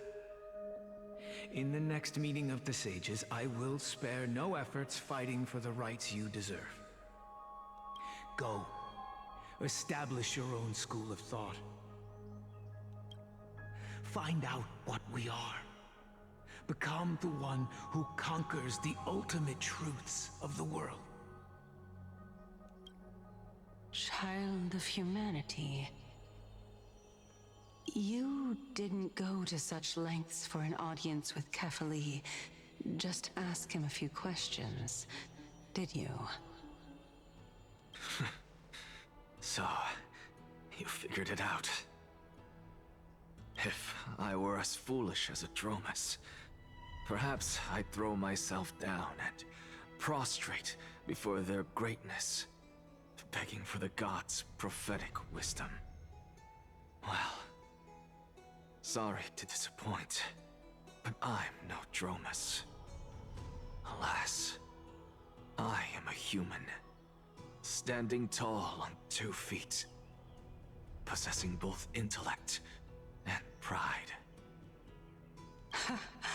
Before such power, does it make any difference whether you're a human or a Dromus? I'm sure you're familiar with the story of the Styxians. When the raging waves threatened to swallow them, they didn't just give up and become sitting ducks. No. They constructed a dam that kept the roaring tide at bay, chaining down the mad Fagusa. They call me a blasphemer, Circes. But that doesn't mean I deny the existence of gods. It's just, as I see it, Titans are simply a force that mankind has yet to find a way to tame. Oh? If power that rivals the Titans is what you crave, why not conform to the prophecy and brave the trial? Why stop at harnessing the power of the Titans when I can do so much more? The source of life is what I wish to grasp, to understand what makes up the soul, and to learn what we really are. Thanks to you, I've had the chance to personally verify, in more ways than one, that the soul indeed ceases to exist in death. But where there is death, there is life. And where there is an end, there must also be a beginning. How then is a soul born? That was the only unknown variable left in my calculations. And by the sound of it, you have already formed a conjecture. No, I have already drawn a conclusion. In my journey unto death just now, I finally saw the answer with my own eyes. Professor Anaxa. Ooh, Castrus. I'm here. His life hangs by a thread. I must ask you to refrain from taking any unnecessary steps. Of course. I'll bring this to a conclusive end, and give you the answer you so desire. However, in accordance with the principle of equivalent exchange, I must also demand from you what I need. As you wish. Don't you care to know what the price might be? It's a matter of uncovering the truth about the Death Titan and his survival. This may be the only time I can ever save someone's life. There is no need for me to think twice. I see. In that case, let the show begin. Indulge me. Am I correct to say that you intend to prove Thanatos' whereabouts and prove the nature of our existence now? Before I begin, I must confess I had been stuck in a cognitive trap all this time. As unrelated as these two propositions may seem at first glance, they are in fact logical equivalents. They are merely two different ways of telling us about what the soul is at its core. The reason I say this is, as I've mentioned earlier, the answer was hidden in my journey unto death. Anaxa, you were in the Netherrealm? Yes, I am but a living dead man now, but that's not important. What truly matters is, I overheard a conversation between heroes. That's not all. Remember how I said you were a part of that conversation too, Circes? And I've told you that I have no recollection of such an event.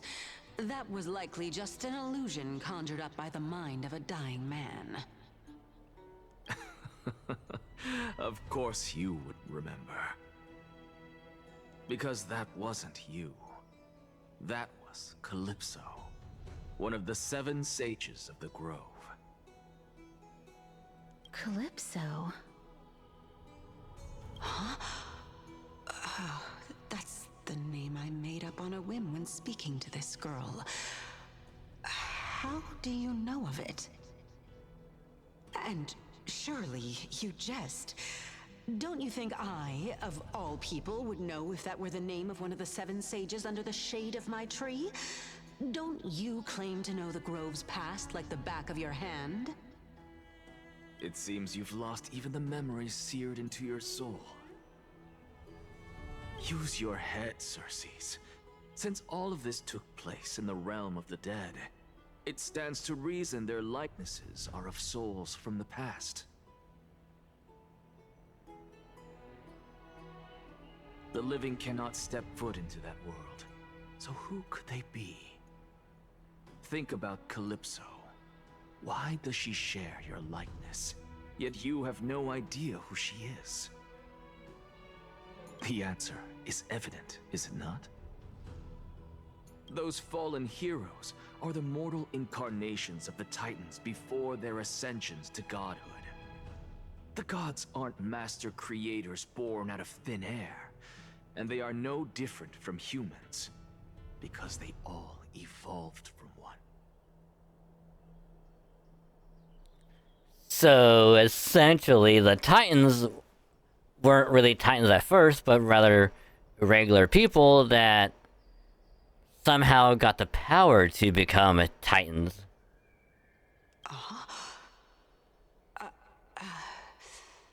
Does this answer disappoint you?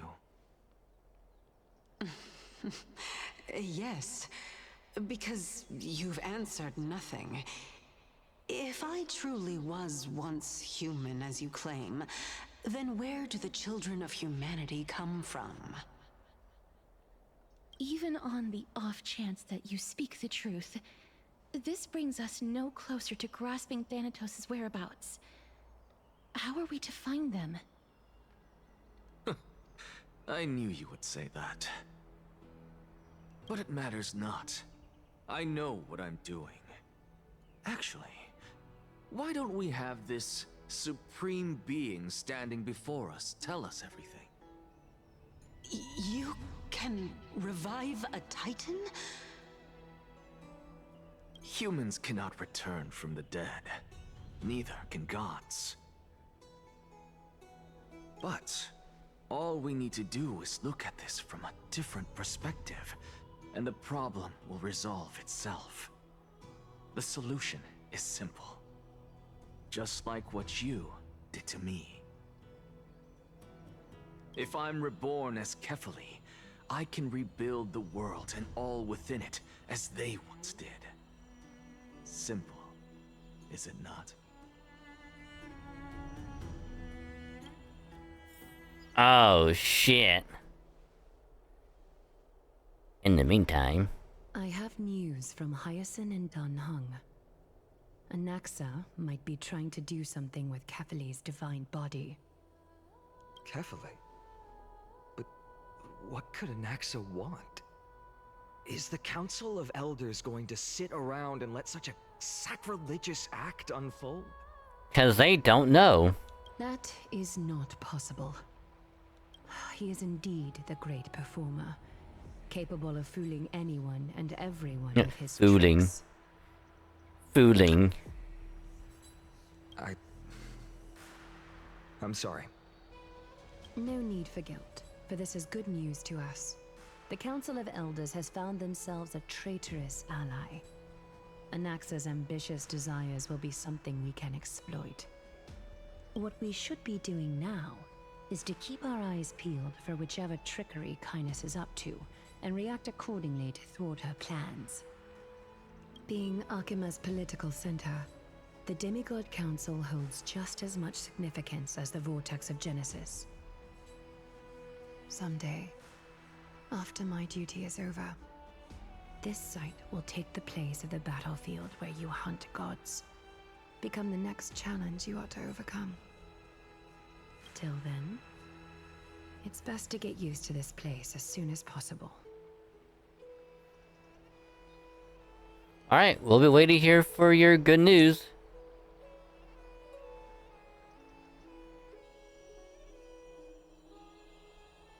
Preposterous! The Christos heirs only have their standing because of the Council of Elders. How dare they trample over it? Wow. These people are shooting daggers with their eyes. It's been a while. Ha! Hello, Oleg of Amphorius. What is that supposed to mean? Is this really the sort of person that the young lord praised as a ferocious warrior? It has indeed been some time, Lord Krateros. What brings you here in such haste? Shh, keep it down. Be more vigilant. See those duplicitous dogs over there? They do the dirty work for kindness. I've already ordered my people to hold them back, but we should still lay low. Unless you're itching for a bloody fight to get a workout in. I mean, if Mighty were here, he'd be okay with it. My bad. So, did something happen? Did you hear thunderclaps last night? Just when your mom got out of bed. Ha ha ha ha ha. I get it, because she's so fat. Hooray! It's Acheron! Someone's coming to save us! Yay!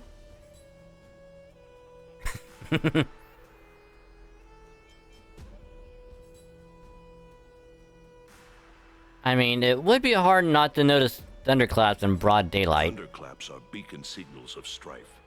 They are a message from the young lord. He threw a spear bearing several words at Akama.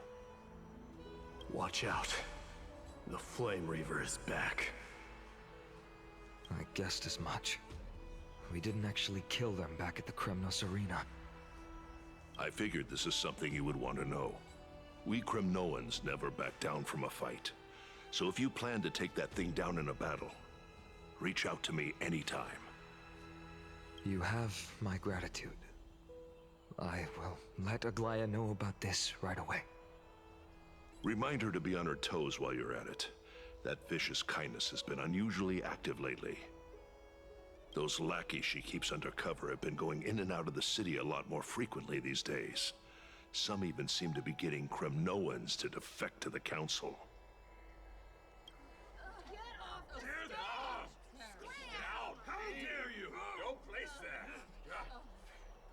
That's...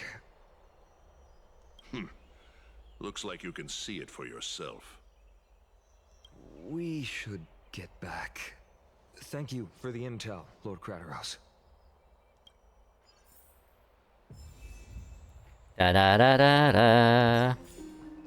Da da da da da.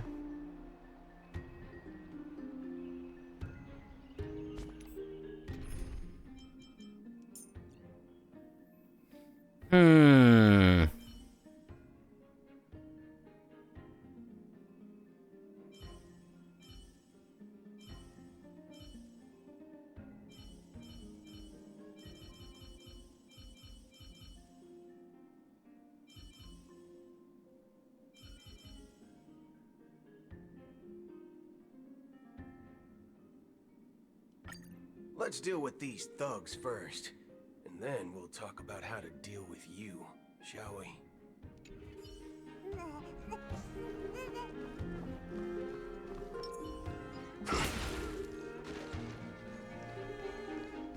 I mean, I should probably... Into Lenten above, as the Theoros I have observed.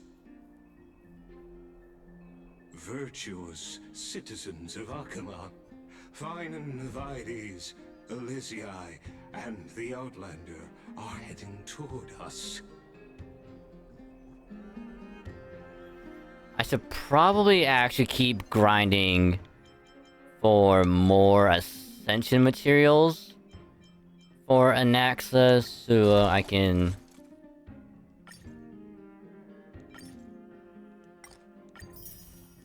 keep, leveling him up.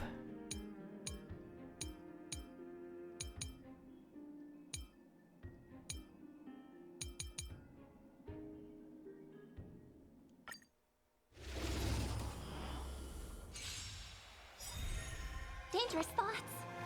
Harmony and unison. Join the battle. Attack! You chose the wrong enemy. Destiny isn't chosen. Ill fate is... Like until everything burns to ashes! Memories are ever changing. Beneath the waters lies an endless abyss. Eternal sleep. The dead return! Firefly Type 4 in position. Fight to live!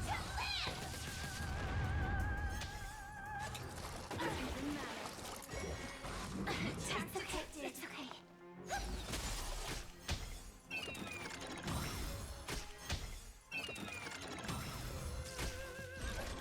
will claim victory for set the seas ablaze! What do you want to know? Ill tidings manifest.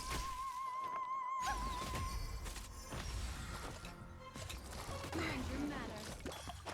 It's okay. It's okay. Oh, that bitch. More than a bad fight. I'll see you off. Destiny. Ill fates descend. I hope for an end to strife in the world. Resonate all together. Set in position. Detonate.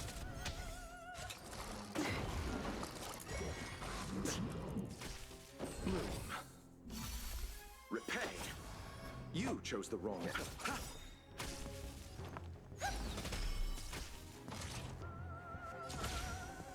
Attack.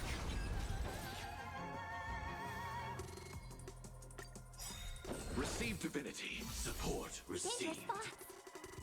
Harmony and unison. Like firefly. Until everything burns to ashes! Night. Stars echo. Eternal sleep is not the dead return.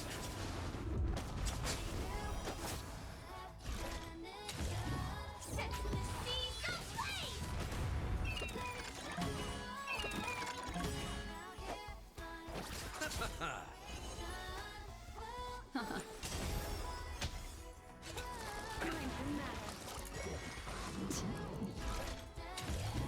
Fight to land! Let's settle. Again, Robin's ultimate plus Firefly is dummy damage, and I love it. Dangerous thoughts. Resonate all together. Join the battle. Detonate. I'll see you off. Ill fates descend.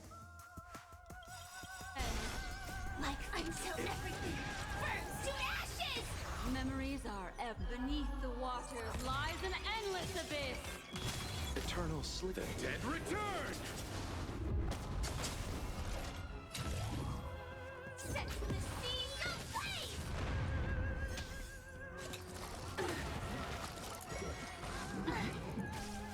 Bloom. Thank you. My throat is feeling much better. I'll take it. I'll take it. I fight to land! What do you want? Ill tidings manifest. Harmony and unison.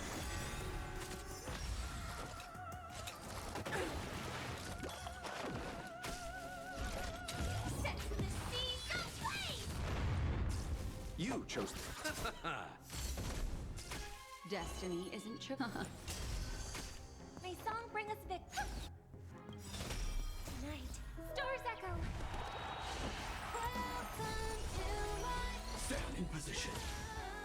Attack.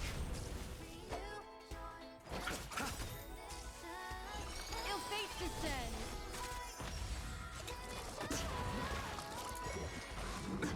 Nothing major. Receive divinity. Support received.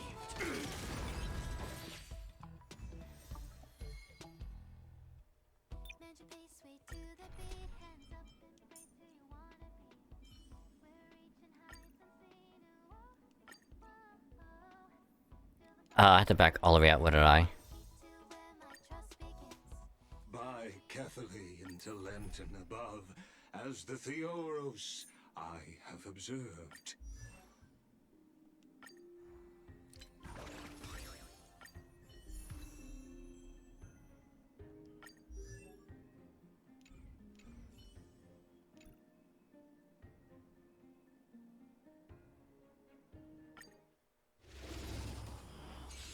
Now let's get ready for dummy damage.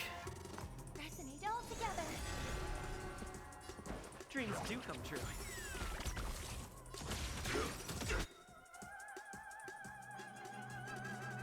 And we're not gonna do it yet. Alright, there we go. Like until everything burns to ashes! The mood is set. Let the show begin. Eternal sleep is the dead return!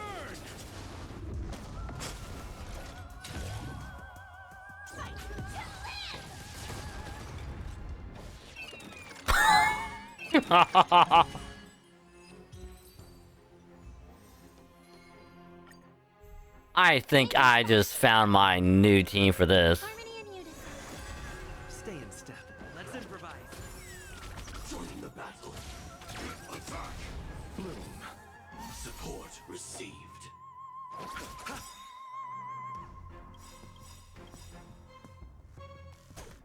Night. Stars echo. Like fire till everything burns to ashes. The mood is set. Just let the show begin.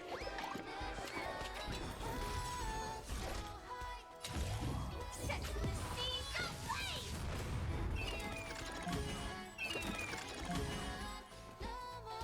Dreams do come true. Let's settle this. Fight to live. God. So much damage. Pressing it all together. Let's improvise. You chose the wrong enemy. The mood is. Let the show begin. Like fire until everything burns to ashes. Eternal sleep. The dead return! Set the seas aflame. Listen to the fun.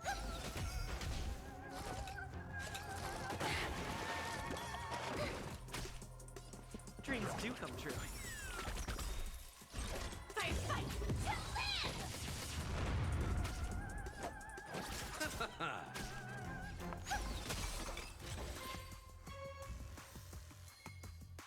I think that's plenty. Oh yeah.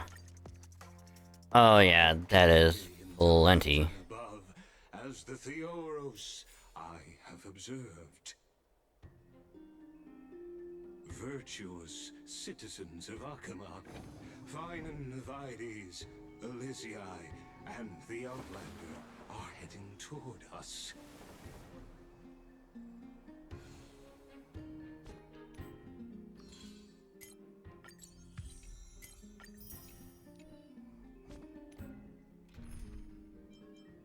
I'll keep that there.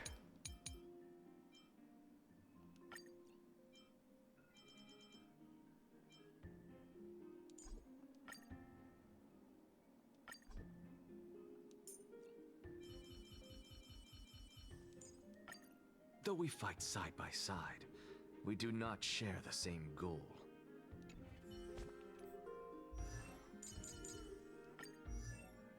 Oh, I need more of you.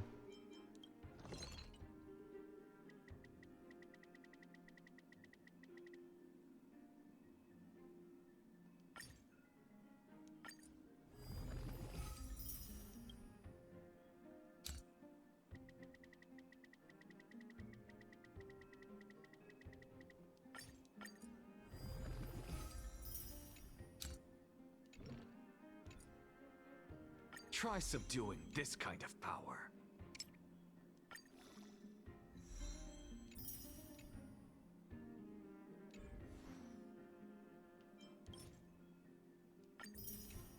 Oh yeah. Are we at enough for another 10? No. We're 2 away.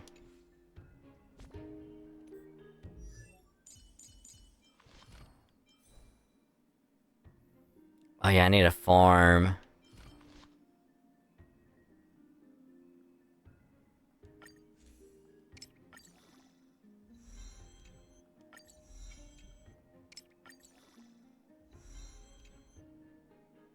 God.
get you at least a 12.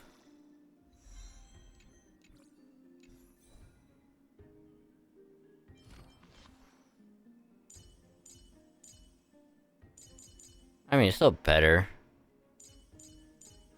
Speed needs to go way up though, but I'll worry about that later. I gotta farm a shit ton anyway.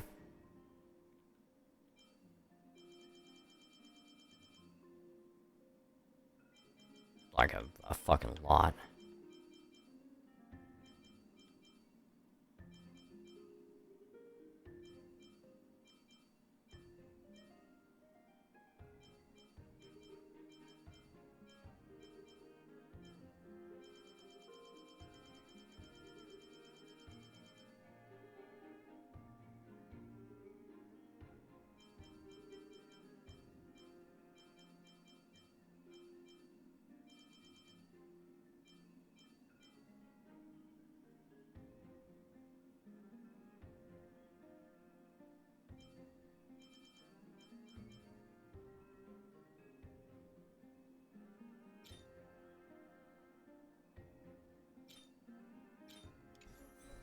But it'll be fine for now.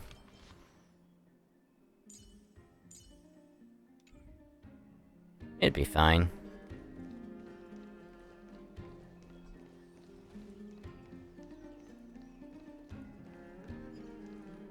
Aglaya, what happened here? I know about the poisonous fangs of that king snake through the golden threads. In the past, I would be confident about keeping her in check, but I admit I am now unable to do so. What do you mean? It is no longer about eloquence or arguments.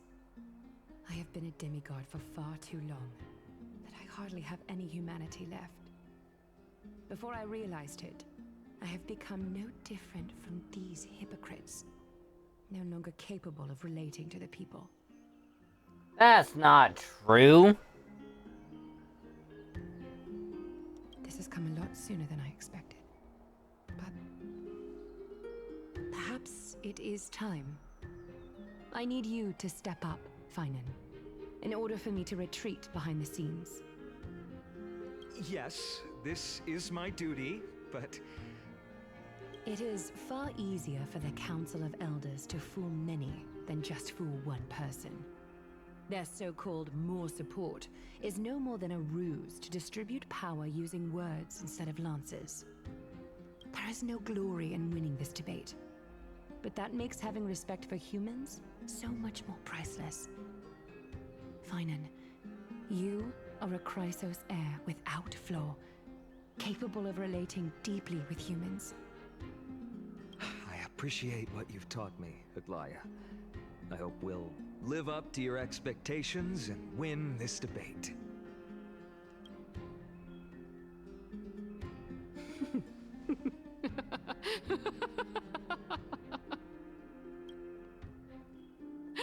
Oh, you've done well, Lord Calictus. Let me take over and personally close this debate for today.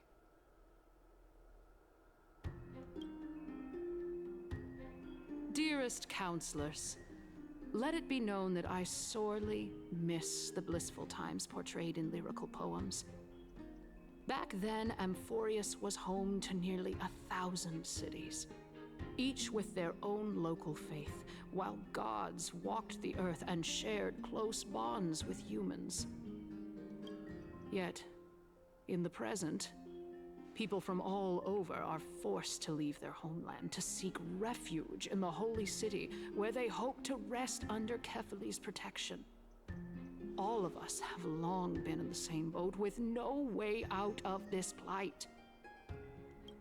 We didn't have a choice in the past, but now, the Council of Elders brings to the table a new possibility. All I have left is one question for you. Would you rather strive toward the unheard of Era Nova, or return to the prosperous Era Chrysia of our past? Make your choice. Classic case of people get older, they're afraid of the unknown. They don't want to keep going forward. They just want to keep going backwards to what they know and what's safe, and they don't want to take any risk. Classic. Now, which of the two would lead mortals to an ideal future?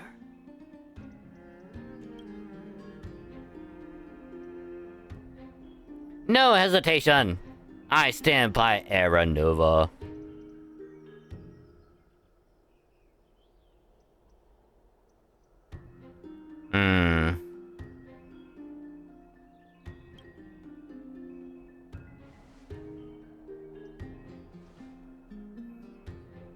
Era Nova is the path of salvation the gods promised. You should not have doubts on the flame chase journey. We all know that Era Chrysia is a thing of the past, Lady Kindness. Please, enlighten me. How does the Council of Elders plan to turn back time? Well, you see, all they need to do is get Cher, and then she'll just use the power of song to turn back time. Because they'll find a way.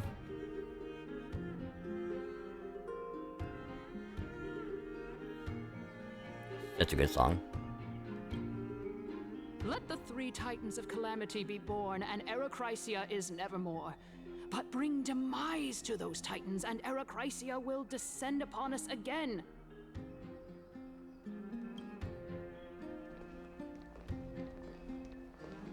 Know that the Council of Elders is never one to make empty promises. Look at who we have on our side. Anaxagoras, one of the Grove's 7 sages, and Castorus, Idonia's goddess of death. With the help of these two heroes, I can promise all of you that Era Chrysia will exist once more.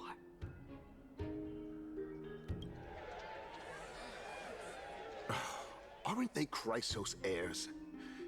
They're supporting the Council of Elders instead?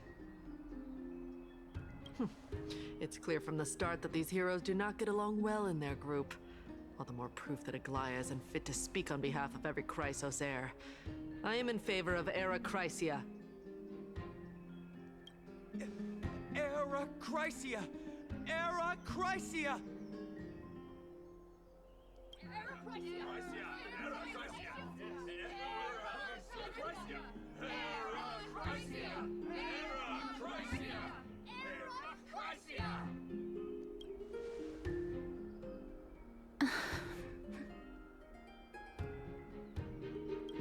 Castorus? Why are you standing over there? You finally arrived, Naxa. So have you, Cass. Don't worry, Aglaia. While I know that you have many queries, could you continue to converse like how the citizens normally do? Tell me, dear citizens, if we successfully retrieve and return Thanatos' core flame without anyone passing the Death Titan's trial, what would happen next? The answer is simple. We will have a chance to rid the world of death and bring Amphorius back to an era when all beings live forever. We'll usher in a new future that will be entirely different from the flame chase journey. He's one of the 7 sages. Members of the Council of Elders are discussing fervently. Your proposal is much too idealistic. As long as the Black Tide still exists, how can we go back to the old days? Remember what I previously said? Kefali's core flame is guarded by the secret power of the Council of Elders. Plus, Pagusa's water curtain will be able to block out any external perceptions. Tell me, dear citizens, have any of you ever seen even a glimpse of the threat that this person is talking about anywhere within the walls of this majestic holy city.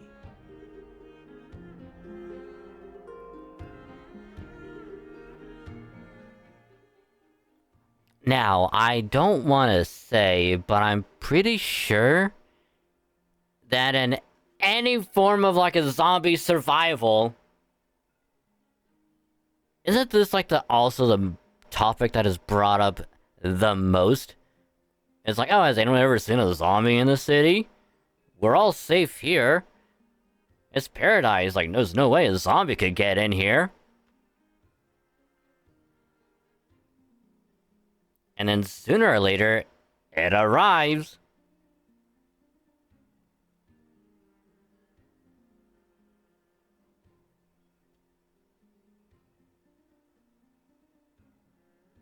Plus, not to mention, since we know that the Black Swordsman is still alive, it's gonna come here. We all know that. Because even if that one we fought was destroyed, there's bound to be another one. Or even more than one. So chances are, the entirety of the Black Tide is going to just come crashing down here. Oh. Could it be that you heard that from the Flame Reaver themselves? Citizens, let's loudly sing the blessed hymn. Oh, beautiful old world, where are you now? Oh, legendary Erechrysia, return to the mortal realm. After the destruction of the 3 Titans of Calamity, the Flame Chase journey will have to end. Members of the Council of Elders are cheering in excitement. This is bad. The masses are now totally riled up. Anaxa, pray tell.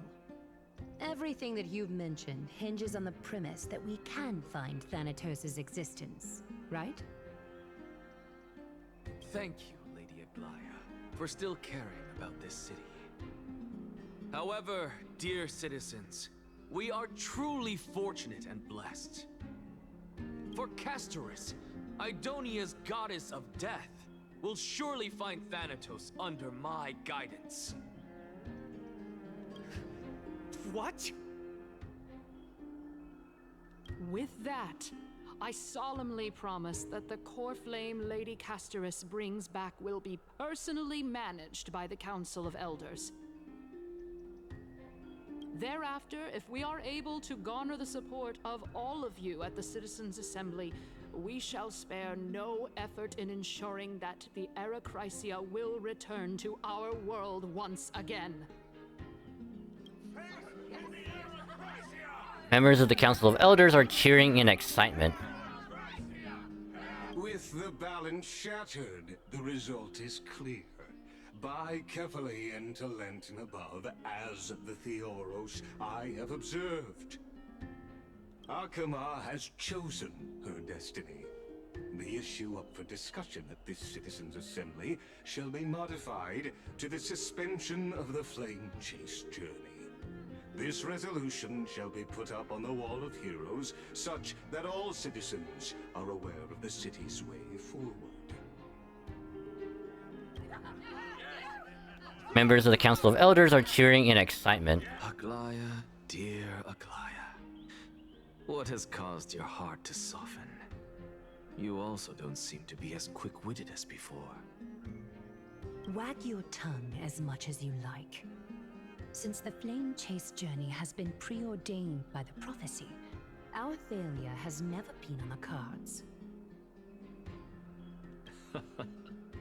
Well then, I guess we'll find out if that's true at the Citizens' Assembly. I guess and that's the conclusion of the debate, and the attendees part ways. Castris, what the fuck? I thought we were friends. What the fuck are you doing?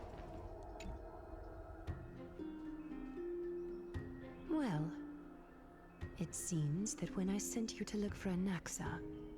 I unintentionally facilitated your partnership with him instead.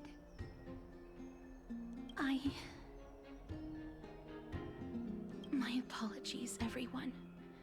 I know that you have many questions to ask me. I will answer them to the best of my knowledge. In that case, please tell us as much as you can. Oh... yeah, what the fuck?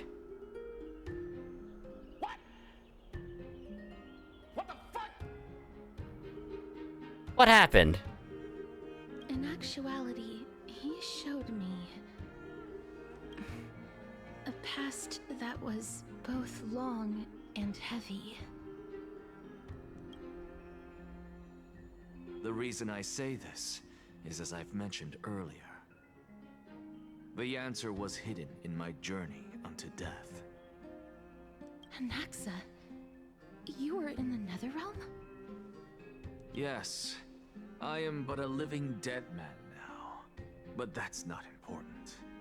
What truly matters is, I overheard a conversation between heroes. Ooh, now we're playing as Castrus. Have you heard of this tale before? A tale about the ocean god's treasured pearl, our hometown. It was a seaside town which enjoyed the ocean breeze and glorious, peaceful times, thanks to the wisdom of its ruling queen. Until one day, an evil dragon descended upon the town.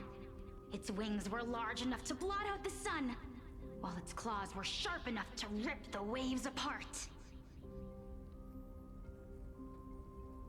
It barged into the tall tower and devoured the queen's beloved daughter. It even settled itself in her bedroom, like a tyrant king. The queen assembled 300 warriors who managed to subdue the evil dragon by chaining it up. However, when the queen slit open the dragon's belly, she realized that the princess had long since been digested, and all that was left of her was a pile of bones. Devastated, the queen wept for several days. It was then that a devious, smooth-talking scholar arrived at the palace and suggested that the princess could be revived through the use of dragon bone and dragon blood. That liar called this process the secret art of alchemy.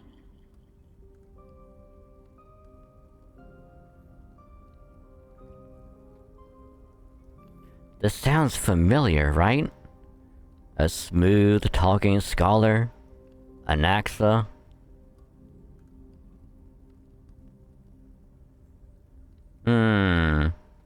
Vaulted alchemy.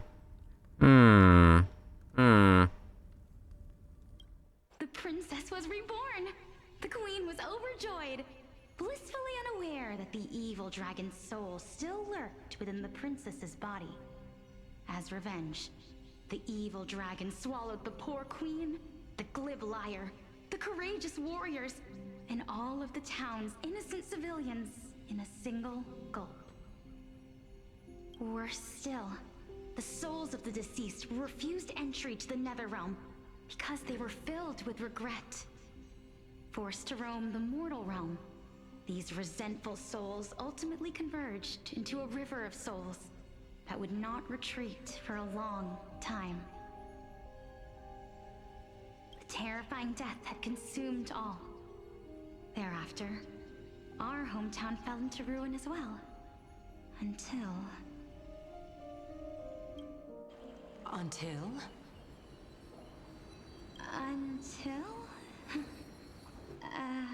Actually, I don't know what happened next either.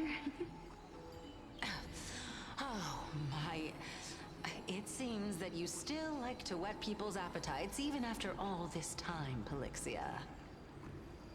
So, according to your story, this is how I used to look? It's practically a mirror image. And yet, what exactly is this? A miracle that I created with alchemy. As for what it is and how I was able to accomplish it, I'll keep the answers to myself for now. Oh, my goodness. Is this cliffhanger really necessary? Quiet, Titan. Continue to enjoy this splendid play, and the truth will naturally reveal itself. Dragon, huh? I've heard this legend before. In that case, what do you think of it? I think that this so-called alchemy was a tenuous analogy added to the story by future generations. After all, you've never heard of a tradition of alchemy in your hometown before, have you? Indeed. Before I left home to pursue my education, I never even knew that anybody was looking into this area of study. Therefore, we can just treat this tale as a fable told to young children. A fable, you say? If so, what moral is it trying to impart to the kids? I guess it might be the concept of equivalent exchange? Oh? I thought the moral might be closer to something like honor the dead. Huh. What? At a loss for words? No, I merely realized that we're both thinking of the same principle.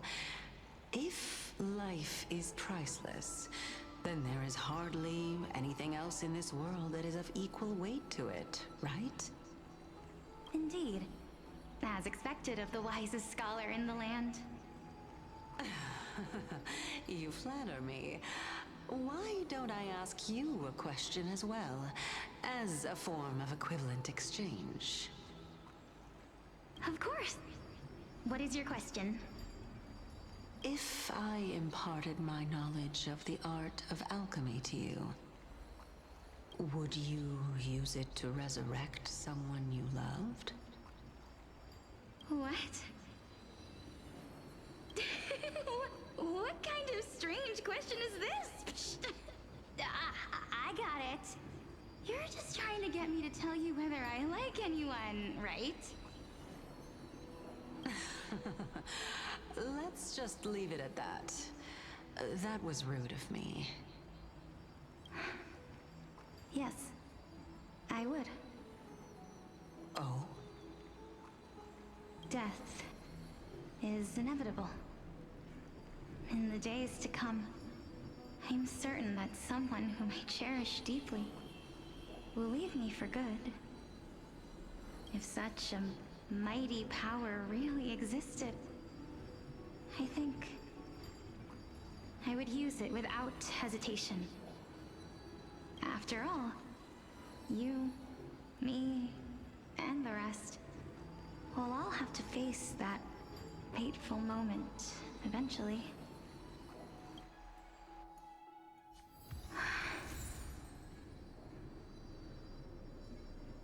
My time is finally here. However, perhaps because of my firm belief in the immeasurable value of life, I am unable to complete the trial. You shall wither, and through that, the dead will sprout again from the remains, and be reborn with the dead flame. It is a pity that fate is such a cruel mistress. Is there no other way of interpreting those words? I'm afraid that the meaning is clear. Between my sister and me, one must pay the price. Our trial can only be completed when the one chosen sacrifices her life.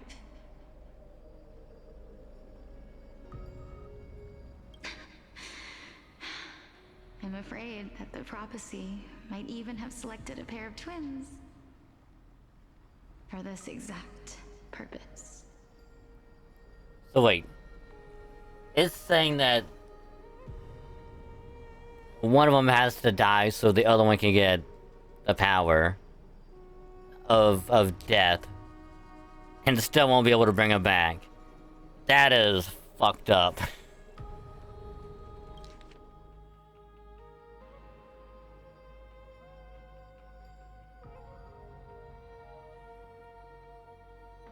Or the fact that since, you know, Polixia is the one chosen, she has to sacrifice herself. And even then, her sister is still gonna be dead and gone, so it's like she won't be able to bring her back. That's fucked up. Fortune makes fools of us all.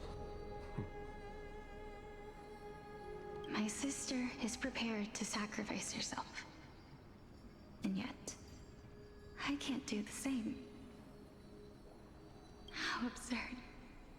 My time is almost up, but I'm still afraid to welcome death. What should we do? If I'm ultimately not able to make up my mind... Since Chaos is willing to guide all of us and leave this trial to the end, there is still plenty of time for you to ponder. That's right. Don't allow the fog of an uncertain future to cloud your mind. Trial, prophecy, the topics that they're discussing seem familiar. But these three people must not have left their names in the epics. Otherwise, I would have some recollection of this. Amphorius's history before the Titans were born was complete chaos. Is that not strange by itself? I have long held three hypotheses about this. However, let's continue watching for now. Calypso. Polixia. And this warrior... I seem to have met him somewhere before. Oh, you did, Castrus. That's nice. Remember him?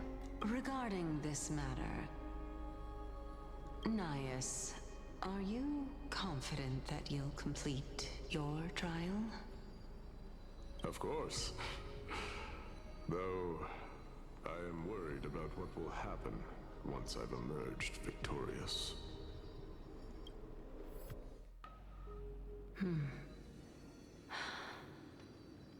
Looks like you have made up your mind. Yes, this is the safest course of action. Oh. Right, this is the part where he splits himself up into like 5 different parts. Completely separating courage, honor, tenacity, sacrifice, and reason. The reason being the one that keeps on coming back over and over. I think. You really know how to make things difficult. Please, young lady, witness my fall and demise. Lady Calypso, you shall host the soul-rending ceremony. I do not understand. Why would you dare to sacrifice yourself for a future that you won't get to witness? Because this is our destiny. The power that resides within me is so intense that I will one day be engulfed by it. Furthermore, a valorous death before glorious return has always been the path I chose to walk. A journey I began long ago. If your sister or Chaos were in my position, I believe they would make the same choice as well.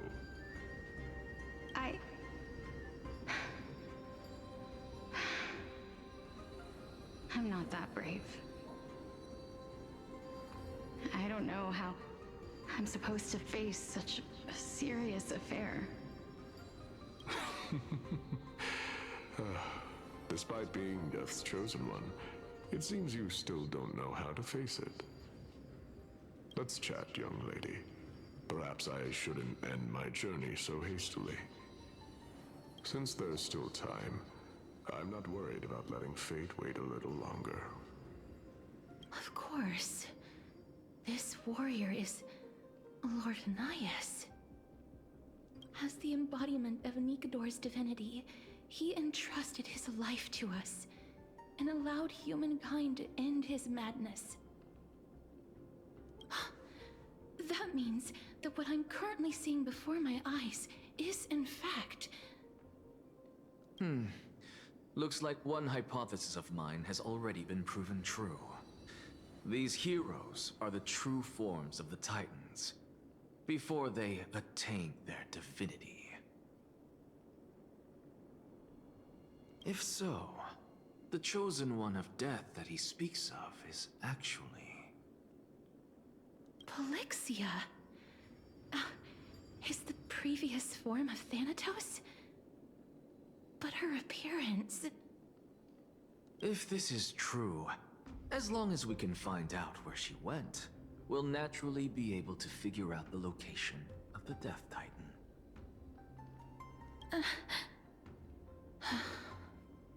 But before that, we first need to witness what ultimately happened to Lord Anaias. Well... Nikador's courage is a testament that they have never once retreated. I've heard that these words are still engraved in Castrum Kremlin. Oh, so it's all part of a... Sealed within this statue is undoubtedly... They use their own body as our city walls, keeping out and protecting us from the pervasive spread of madness.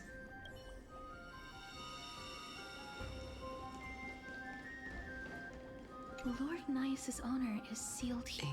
Incredible.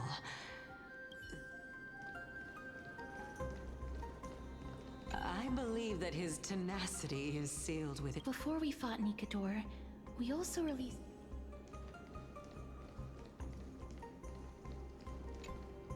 Honor, courage, tenacity, sacrifice. And finally, the only thing that remains is reason. Cheer up, young lady. There is no need to shed tears over a glorious death. All farewells in this world are sorrowful, Lord Nias. No, young lady. As a warrior, I have witnessed too many bitter deaths. But now, all I feel is peace. Sorry. I did not know until this moment that mortals could live their lives in such a way. Although only a sliver of your soul remains, you remain so optimistic. Or maybe the truth is that you aren't able to feel sorrow anymore. To be honest, I don't know either. But I am certain of one thing. This is not an acceptance of death nor apathy toward it. It's not even a feeling of despair. I am just enjoying what remains of my life to the fullest. Enjoying? Indeed. Along this journey that we've taken together, not only have I changed the world, I myself have also changed in the process. And now I have reached the journey's end. When I look back and see the grand epic that I've personally written, how could I not revel in that fact? But when you depart the mortal realm, won't all of your accomplishments be reduced to nothing? Separation and death are two sides of the same coin. Reconciling this doesn't come easily for a mortal.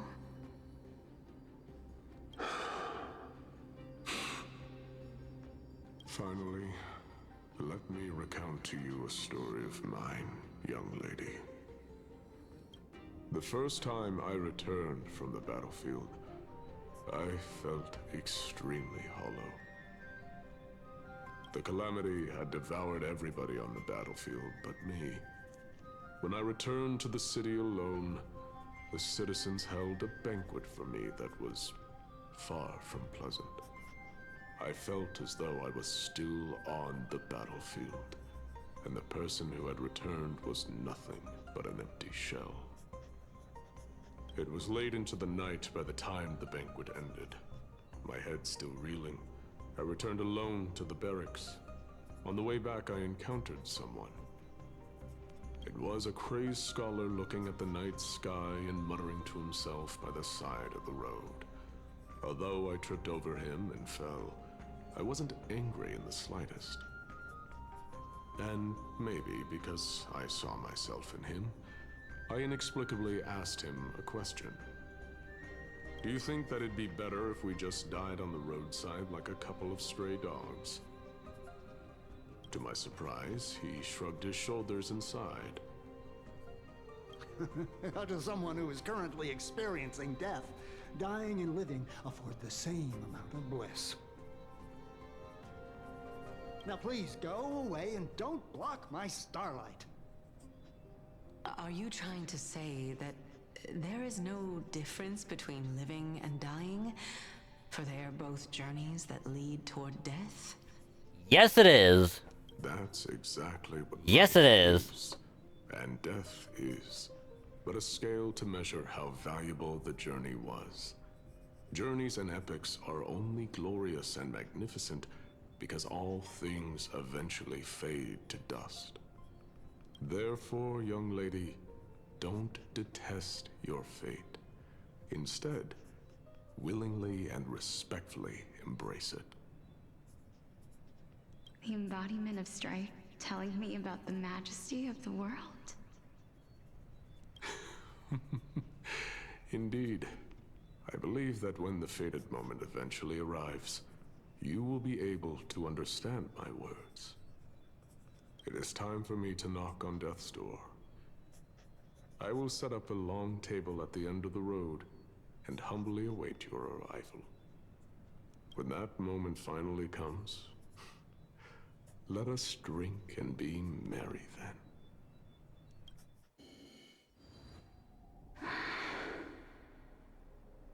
I knew this day would eventually come.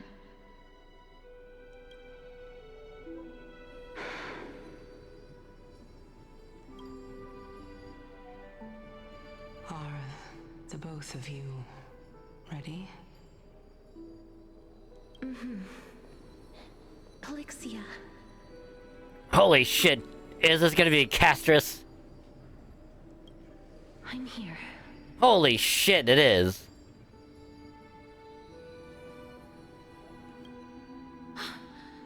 What? This...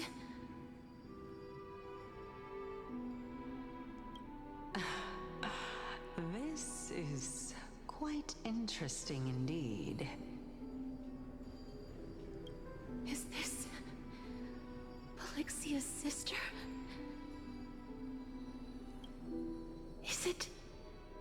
me? Now, it's time for us to fulfill our promises. Are you afraid?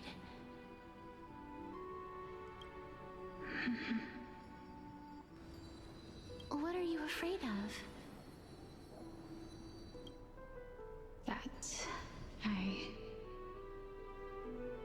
won't be able to do it.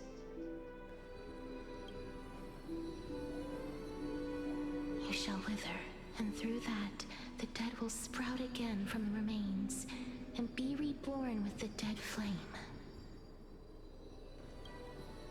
As foretold in the prophecy, and according to our vows, once it all ends, we must face our fated moment head-on.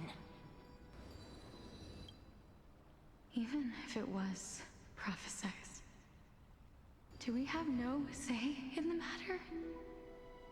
It's so unfair. Why are we the only ones who are forced into mutual destruction? Let me do it, sister. Let me be death's sacrifice. I was never long for this world anyway. But you're different. I was the one who wasted your life after all.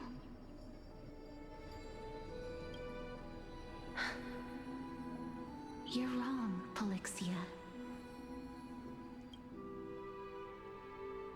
I don't think that my life was wasted. Just the opposite.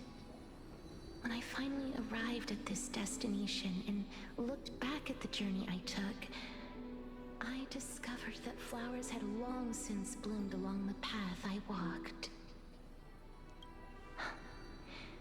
It was you who sowed the seeds for this sea of flowers, one that is more beautiful than the promised land at the end of the world. Besides, I have lived a fulfilling life. Even though I was fated for sacrifice, none of the things that I've experienced will dissipate.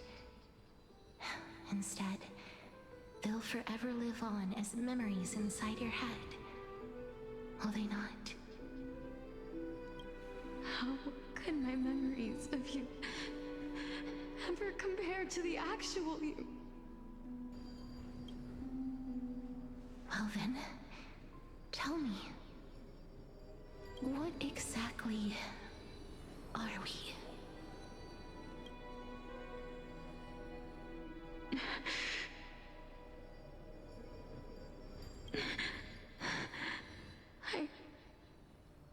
I don't know. I don't know either. But regardless of what the answer is, regardless of how we're shaped by others, or even by this world, ever since we were born, the fact that we existed was predestined, and nothing could erase it. This is why I will always, always be by your side. We're twins, after all.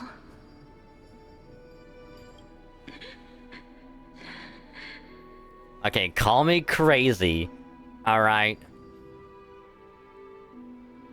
But what if, through some sheer weird-ass coincidence, BS mumbo-jumbo, whatever the fuck you want to call it, alright? What if, because March is still asleep on the Express, and she has ice forming around her, alright? We see Castrus's past self right here. But what if Polixia is March?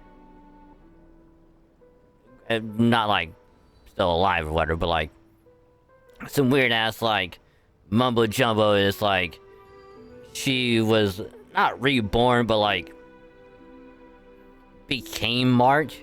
Hence why she has no memories of who she was.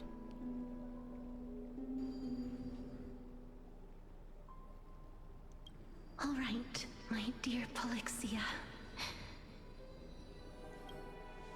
It's time to extract my heart and light the flame of death. But what is your name? After that, use it to plant the first bud in the prophesied new world.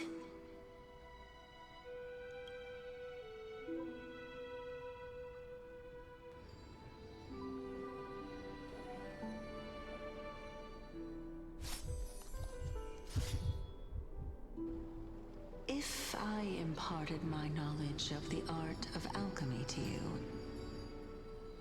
would you use it to resurrect someone you loved?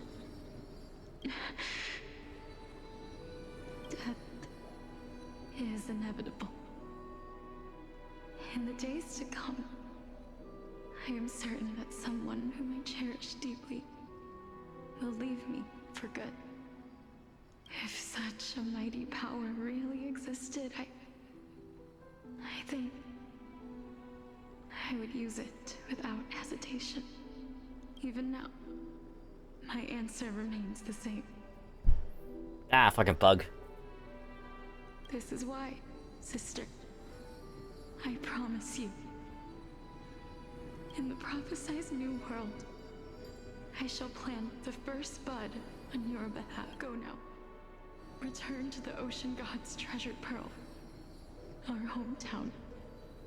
I might have skipped the end of that a little too quickly, but damn. She's gonna resurrect someone? Uh-oh.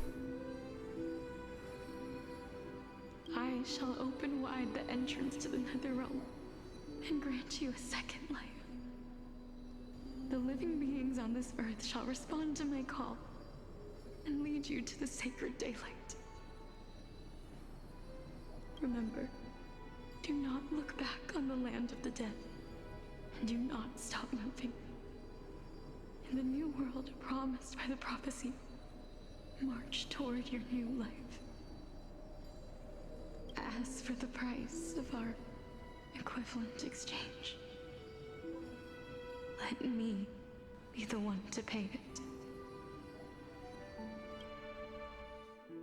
Everybody, we've come to the end. Unfortunately, I am not compatible with the Supreme Being, so I was unable to completely fuse their soul into my own body. However, being able to glean all this from them is exciting enough. I'm certain of this now. Before the Titans that we are well acquainted with were born, a group of heroes roamed the land. These heroes followed a prophecy and took possession of divine authorities one by one, until they eventually became the pantheon of the new world. Just like the flame chase journey of today, Amphorius' history is cyclical in nature. Maybe that's why Amphorius looks like the infinity symbol, because it's constantly repeating itself over and over and over. What a startling revelation. This means that the demigods, who bear the core flames, will also become the new Titans at the world's end, thereby shaping a new world? I believe that this is the truth behind the Era Nova, as mentioned in the prophecy. Which means if they want to go back to the Era Chrysia that the Council of Elders want to go back to, nothing would change. They would be going back to essentially the same thing all over again. So it makes no sense. Granted, they don't know that, and we do. So it's like, just keep moving forward, you know? But it's like, if you go back, then nothing changes. It's like, oh yeah, it might be like peace for a little while, but then it'll just go back to what it is now. And then it's like, you just going loop all over again, so... I mean, they could have brought this up right then and there, but... What if they're waiting at the Citizens' Assembly to bring it up and be like, yeah, we're actually gonna go with them, because if we just go backwards, and we're just gonna go back to how things were in a different time that's very, very similar to now. And then eventually it'll just come back to how it is right now all over again. And then it'll just be going, same boat, want to go back. Fast forward, want to go back, all over again. This is utterly unbelievable. Oh, you better believe it. Just like my friend Naruto always says, believe it. Besides, those twins in the past, even if they really are Thanatos, their whereabouts are still unknown even today. I mean, if they're twins, one has to be Than, and the other has to be Eidos. So when they come together, it's Thanatos. Are their whereabouts truly unknown? Didn't Polixia mention that seaside town? The birthplace of alchemy in the tale of the dragon. In our world, there exists a city which perfectly matches that description. Styxia. But the people there worship Vagusa and bear no relation to Thanatos. I have also never been to that place, as in the time of Idonia, it had long turned into underwater ruins. Take this. This is... The new Sporist masterpiece. The Philosopher's Stone. It was made by transmuting all of the sages' wisdom into a single entity, with their flesh and blood as its foundation. Ayo. I just, whatever you do, don't let some weird ass wizard with like a face on the back of their head anywhere near it, because bad things will happen. Alright? Whatever you do, just throw it into this big mirror so no one can get it. Alright? And if some random person happens to get the stone, make sure they don't let the other person have it. Because if the guy with the head, like the face on the back of their head, gets their hands on it, people are gonna die. Remember? I've mentioned before that the art of alchemy is all about conversion, tempering, and ascension. This process also applies to the pursuit of truth. Regardless of how unbelievable this sounds, the truths of the world have been refined from the impurities. Think about the story of the dragon. This stone will lead you to your real hometown, allowing you to reform the door to the Netherrealm and discover Thanatos' fate. You still look as confident in your victory as ever. But what if your conjecture is wrong? Simple. I shall merely admit to the entire world that my experiment was a failure. However, my line of thinking will not fail because I have already planted the seeds of doubt into the hearts of the masses. Actions speak louder than words, Castorus. With the assembly about to begin, don't forget the promise you've made. I've already searched for so long. I'm willing to try one more time. While we converse, his life is also slowly slipping away. But before I leave, I have another question. What exactly did we witness just now? That was the world imprinted in Kefali's soul. If we are to prove its existence, you must take the final step. Go. Do not disappoint me. I understand. Hey, child of humanity. Don't get antsy. I still remember the question you posed to me. As a scholar, I do not wish to offer up ambiguous conclusions. Let's discuss this topic again when she manages to find the evidence. I merely wanted to ask, was that stone transmuted from your heart? If so, rebirth is no longer an option for you. Why not? When I was a child, I lost someone dear to me. When I was a teenager, I lost my faith. A while back, although you saved my life, I also lost my soul in the process. Now I'm merely forsaking my body. What's the big deal? Why are you always finding ways to die? Isn't it good to be alive? This is but a necessary sacrifice on my path to transform into the purest of them all.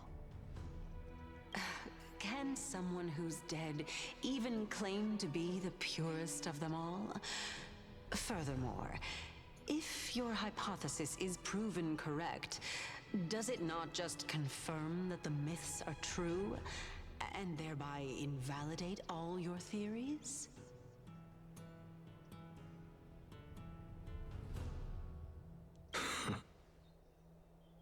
No, it's just the opposite. If my hypothesis is correct, It means that I can actually ascend to godhood and reshape this absurd world that you all have created.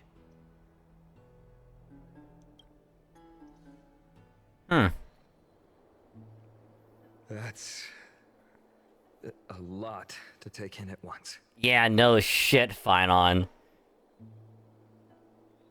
No shit. So he really just wants to just be like, fuck this world. I've lost too much. I'm gonna just change it all. That way, none of this is happening again.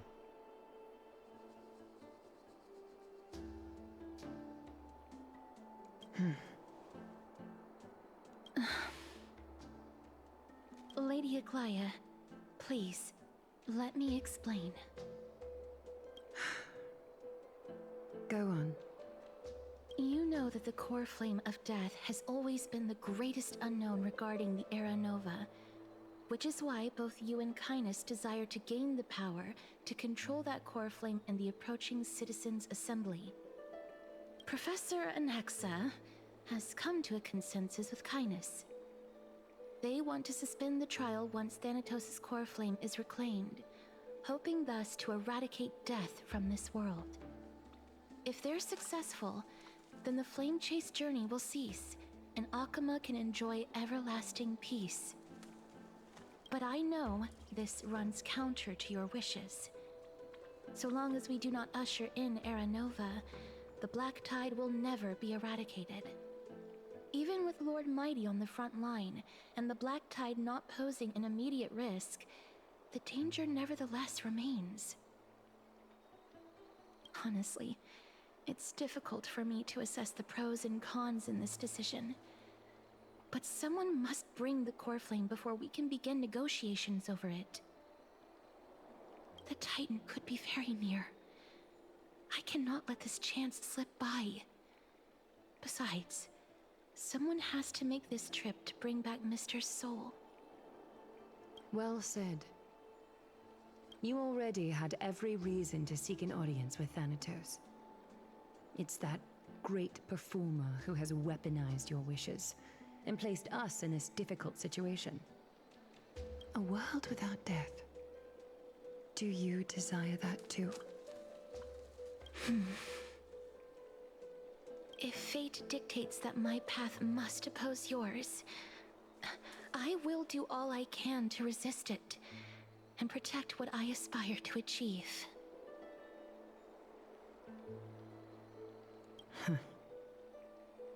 Lord Mighty showed me that without taking the first step, all talk of what follows is moot.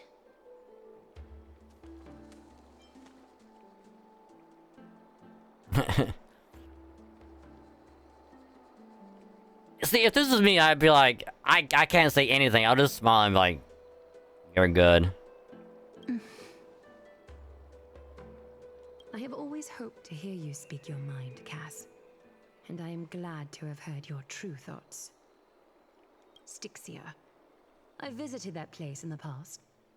Though it is now an island surrounded by the river of Soul's torrents, it's not hard to see its former splendor. Go. I will not stand in your way. As for you, you are someone who has cheated death. I believe you have more than enough reason to make the trip with Castorus and meet the god of death himself. Castorus, I too look forward to your journey. I wonder what kinds of new interpretations your completed story will bring to the Flame Chase journey. Thank you, Lady Aglaia. I hate to put a damper on this heartwarming moment, but... Damn it, Finon, we're having a heart-to-heart. What the hell? If Styxia is now an island surrounded by the river of Soul's torrents, then how do we find a way in? Lady Treeby is probably... The answer is quite simple. In the myths, Zagreus once made the domain of the dead their treasure vault. That is to say, they could enter and leave the Nether Realm as they pleased. And if they could do that, then it follows that the demigod who inherited their divinity must be capable of the same. I'll see you at Memorial Palace at Action Hour tomorrow. Cypher shall be your guide to finding that ancient city. The tumultuous day finally comes to an end. Everyone disperses, each lost in their own thoughts.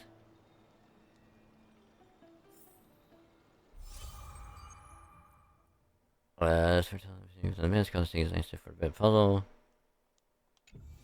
Huh. Huh.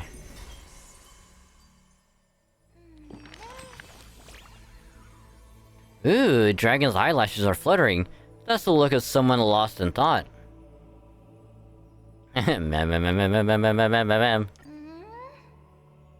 That's cheating. How did you suddenly start copying me? But it's no easy feat to truly master the fairy tongue. You have to stay close together to really get the hang of it. But for now, let's open a new chapter. I want to share a new tale with you.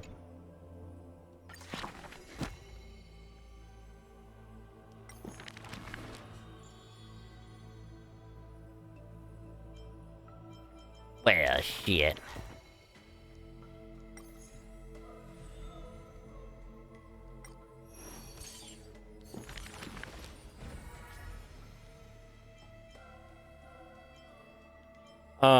Let's go mighty.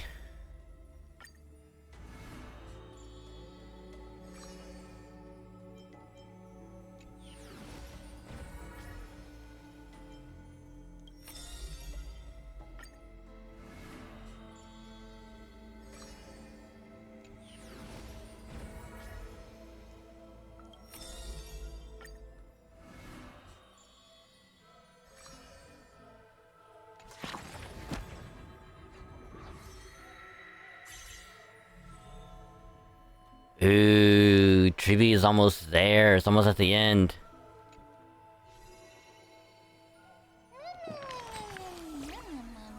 All these stories are really, really old, but I haven't had enough of them yet. Oh, that reminds me, I forgot to ask an important question. Dragon, how old are you?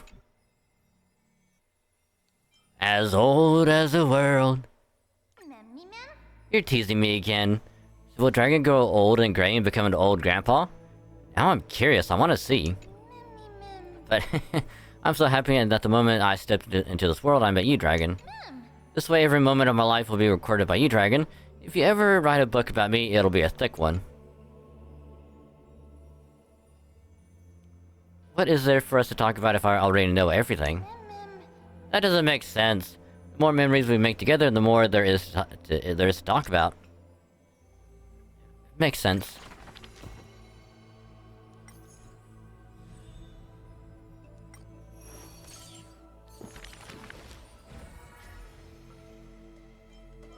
What is this?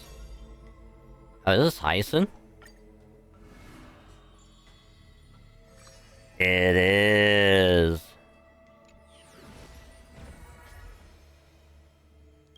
We got another Castress.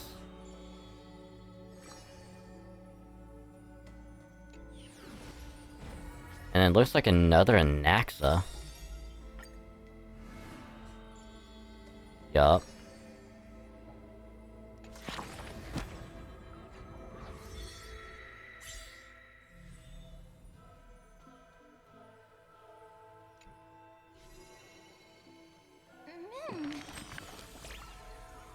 Everyone's stories are so deep I can't keep up. Does Dragon understand them? What is a god exactly? Omnipotent. But that can't be right. If that's true, then why are there so many strange gods? If there was a god who ensures Mem never loses her fur, would that be considered omnipotent too? But still, I don't quite get it, so let me ask in another way. There must be a difference between gods and us, right? Otherwise, why would anyone ever want to become a god?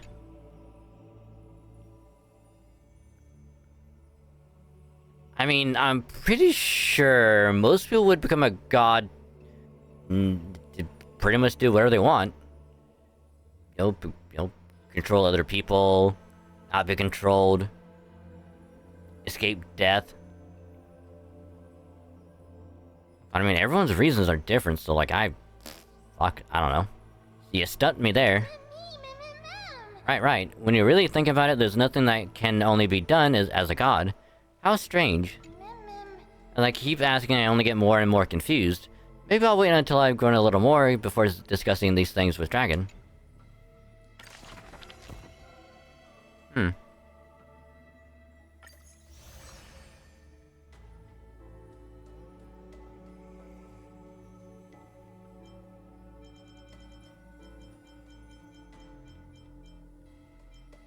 What is this? Oh.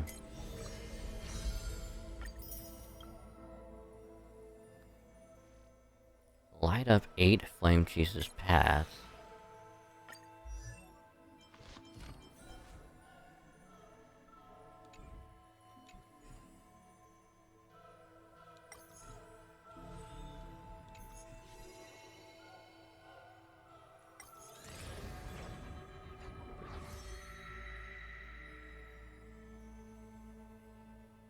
They were at 7 out of 8.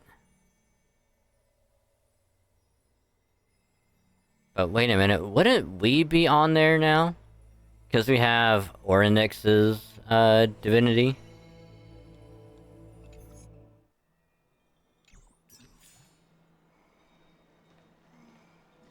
Wouldn't that be the case? Hey, friend! Is the debate finally over? Did you win?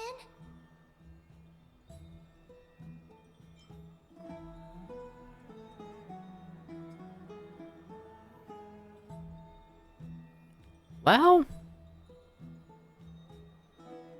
I wouldn't say we exactly won, but we also didn't lose.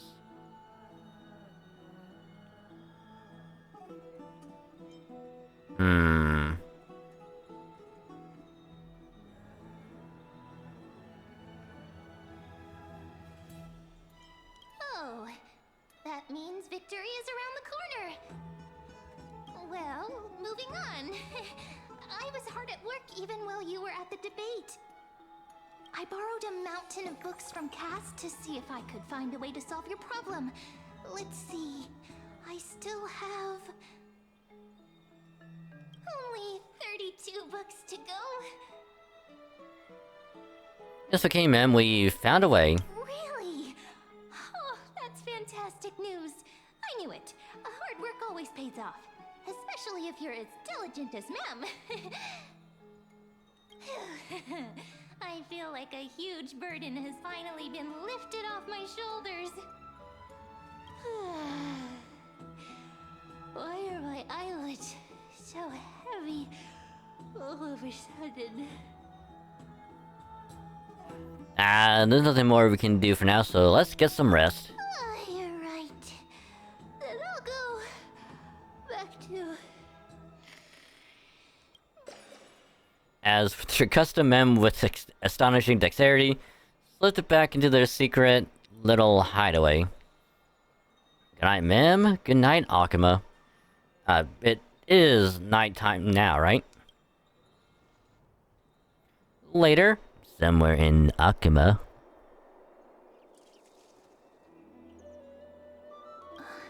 Cass? What a surprise.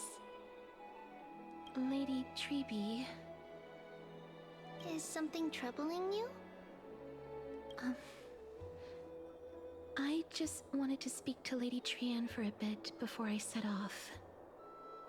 No matter how breathtakingly beautiful Styxia once was, the place is now the domain of the departed.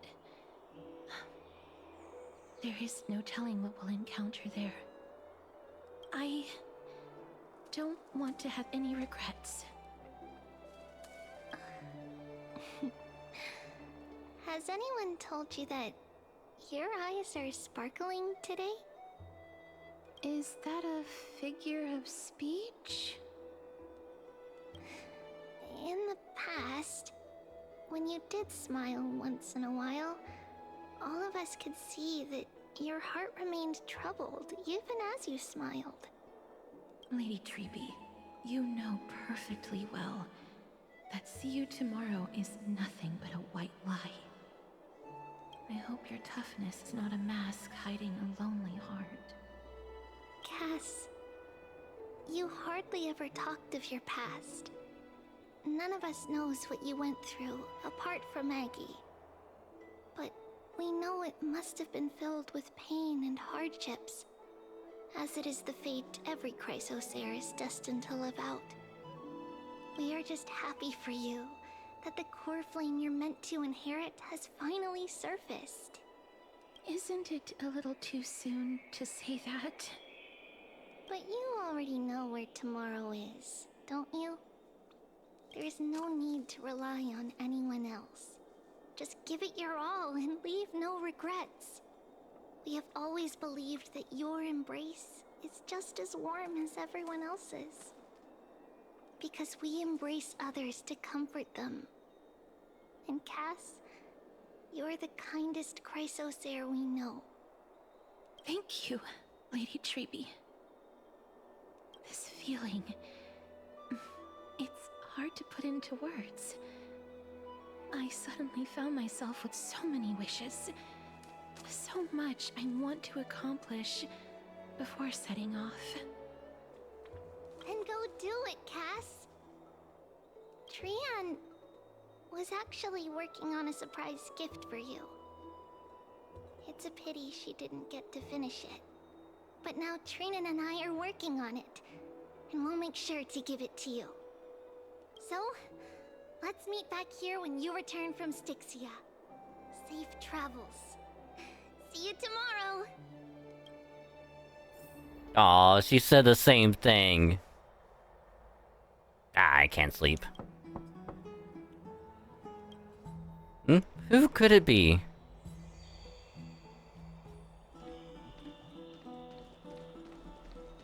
It's me. Nope. Nope, I'm gonna sleep. Night night.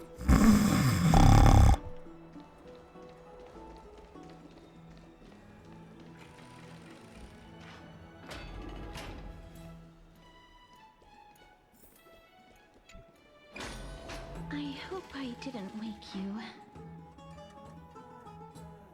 Is it another mission from Aglaya? Huh? No. No. I'm here because of private matters, actually. If it isn't too much to ask, I'd really like it if you could come along with me to retrieve something. Wow, I feel so sorry all of a sudden. Alright, let's go. Aren't you going to ask me what it is? I just figured you'd tell us on the way there. It isn't a long way from here. Shall we?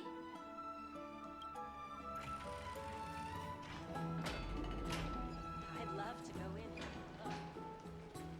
Have you heard? Seems like all the rooms are...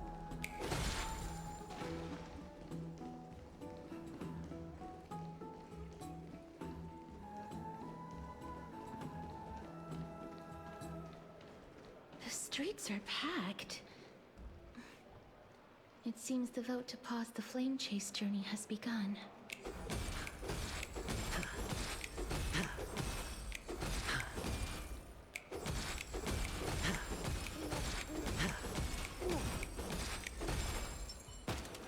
Ah.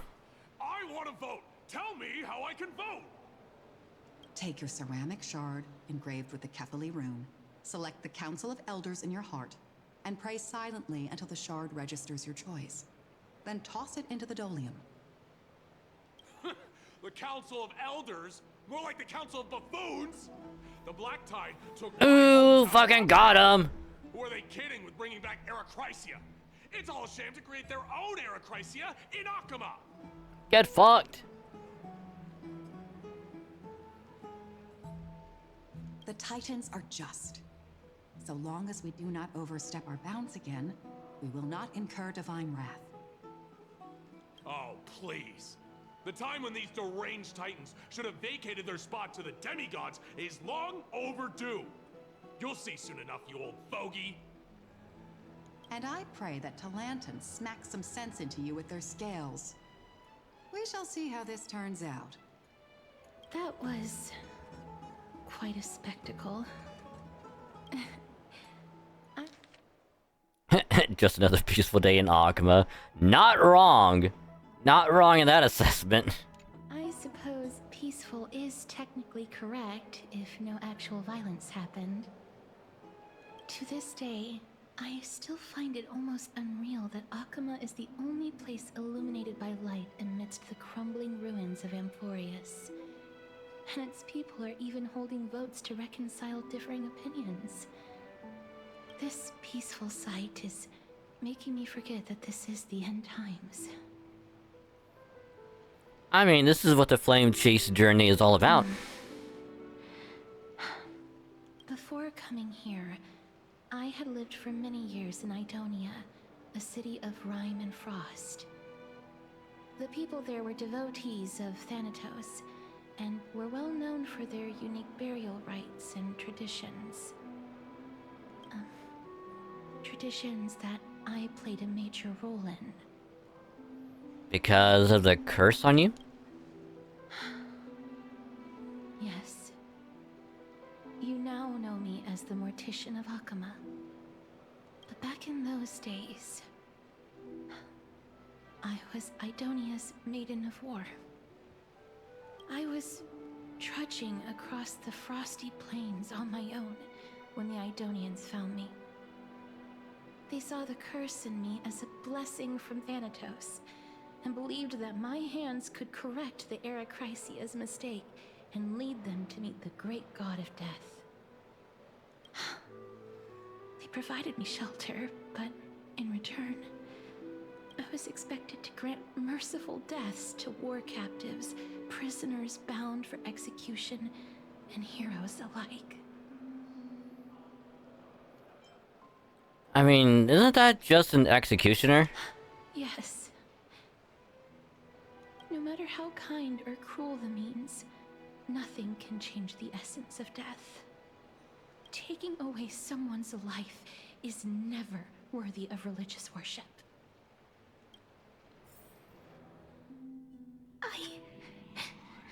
I can't do it. Their voices, they pierce my ears. The pleading, the thanks. Ah, I know that feeling, child. I was once as lost as you are now. But you must respect those walking towards death. Just like how you should respect yourself as the Holy Maiden granting humans glory and liberation. What you're asking me to do is no better than the task of an executioner. And yet you want me to respect myself. No matter the titles, I am still taking away human lives. This won't be the first time that Idonia's fanatical nether warriors have faced death. On the contrary, recruits new to the battlefield often run away from their first fight. Death is the mightiest and gravest power in this world. The fact that you can wield it means you are deserving of respect. That's such a twisted reason. Then let me tell you a story. In Idonia, the great swords commonly used by executioners are called Draconian, in memory of Drakon, an elderly executioner. The sword has 3 air holes along its body. If the sword is swung down swiftly and accurately, the holes would make no sound, and the executed would also depart this world quickly and painlessly. But should the executioner have any hesitation, the holes would produce a piercing whistle.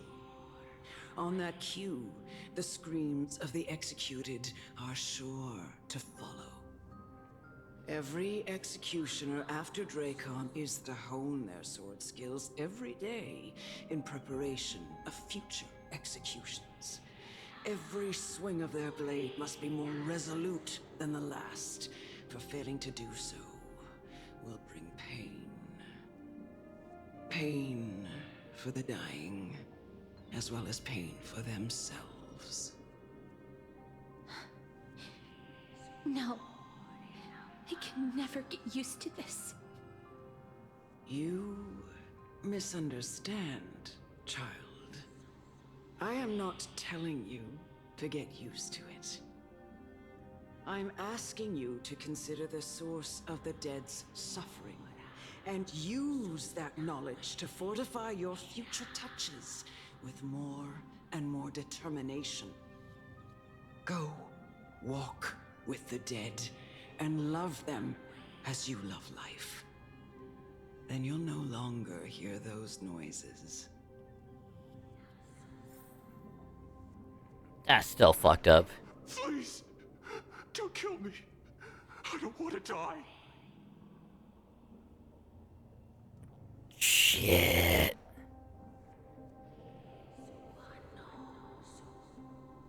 Okay, do we just do it? Or do we say, nah, I can't? I think we have to do it. A gentle touch. No!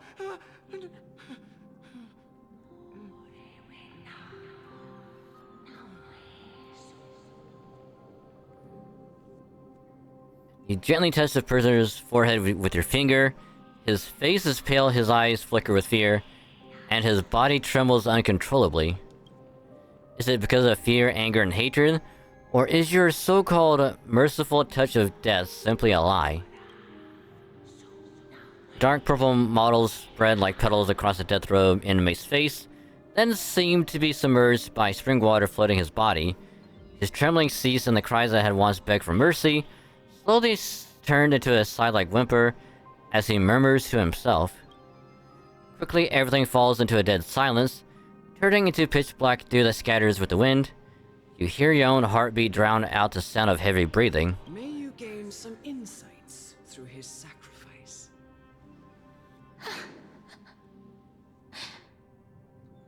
Is this all? No. Come with me. This is just the beginning of your life as the Maiden of War.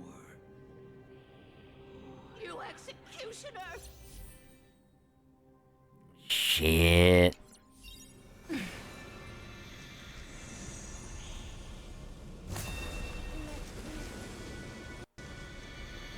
What is this?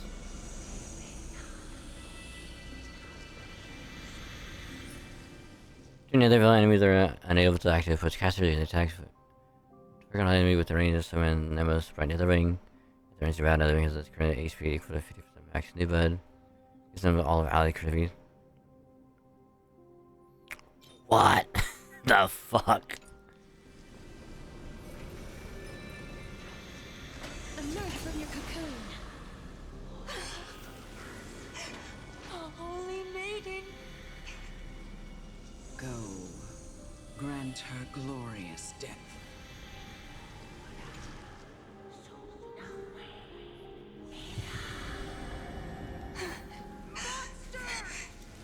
Thank you. Do it then, executioner. You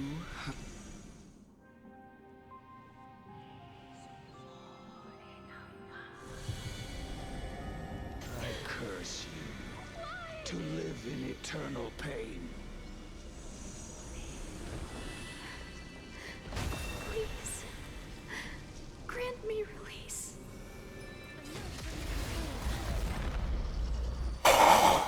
Oh, wow!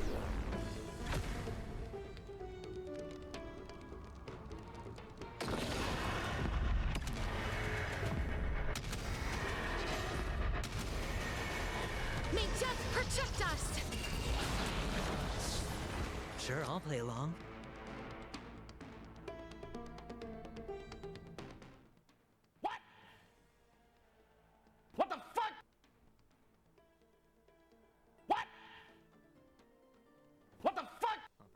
doesn't knock on its own. What?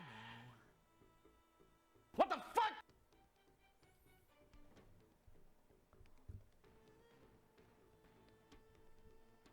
What the fuck was that? Fuck, now I really want to go for her next time. Jesus Christ.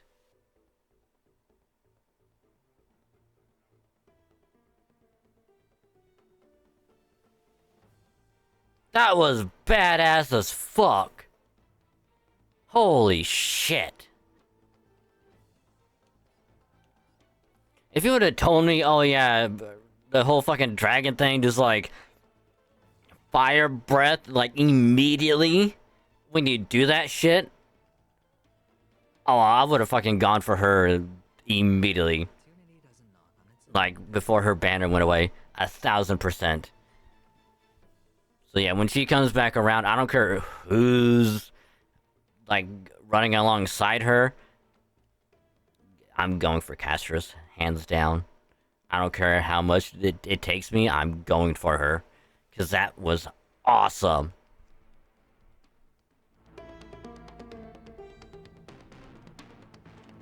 Time to cleanse the filth. Please cherish this time. As you wish. Time for resolution.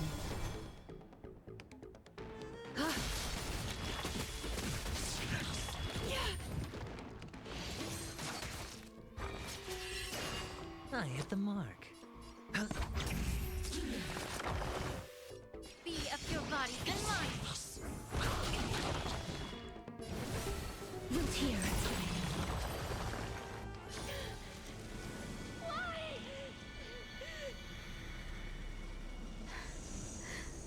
Please, grant me.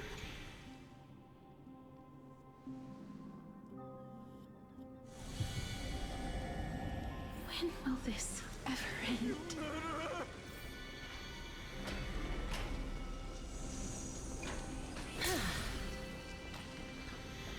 Come. Fulfill your duty. What are you trying to do with me? I have aged. The time has come for me to heed the summons of Thanatos and journey to their domain. The final resting place of every Idonian. You're not that old yet. You still have many, many years ahead of you. No, no. I'm already dead. For I have come to fear my declining health and impending death. Ah, Castrus. Will you give me one last chance to charge towards fear and prove that I am no coward? I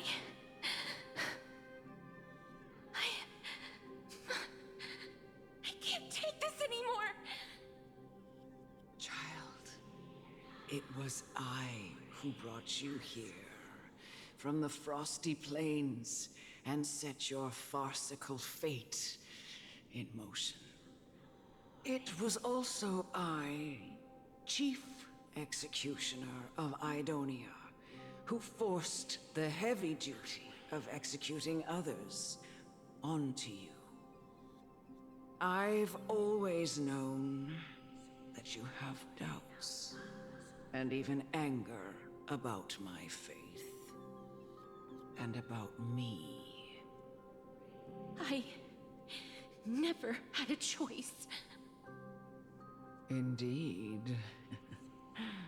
We essentially abducted you. Yet you can end any sinful life with just a touch of your fingers. Shouldn't it be easy for you to escape from here? I'll never do that. It It doesn't matter how lightly the Idonians take death, or how readily they accept it. I simply can't do it. I knew I was right about you. What do you mean? I've taught you and cared for you as my own daughter all this time because of this blessing that's been with you since your birth. I know no one else in the world would understand the weight of life and death more than you do. In the eyes of an Idonian, death is the end of all life. A destination we will all eventually reach. Humans should not resist it, but learn how to face it. You can only live your life to the fullest after understanding this principle. And when you do, even if you eventually leave Idonia's protection, even if you must carry the curse forever, you can live with your head held high, like everyone else. No! How can I? Come now. It's time. I've already taught you all that I know. Show me that you are a fitting holy maiden. Or at least that you possess the resolve to become one. Come now. It's time. I've already taught you all that I know. Show me that you are a fitting holy maiden. Or at least that you possess the resolve to become one. Emerge from your cocoon.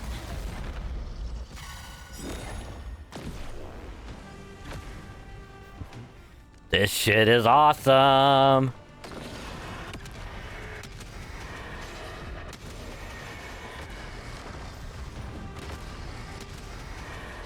May death protect us. Damn. At least it heals. That's fucking awesome. It's on me.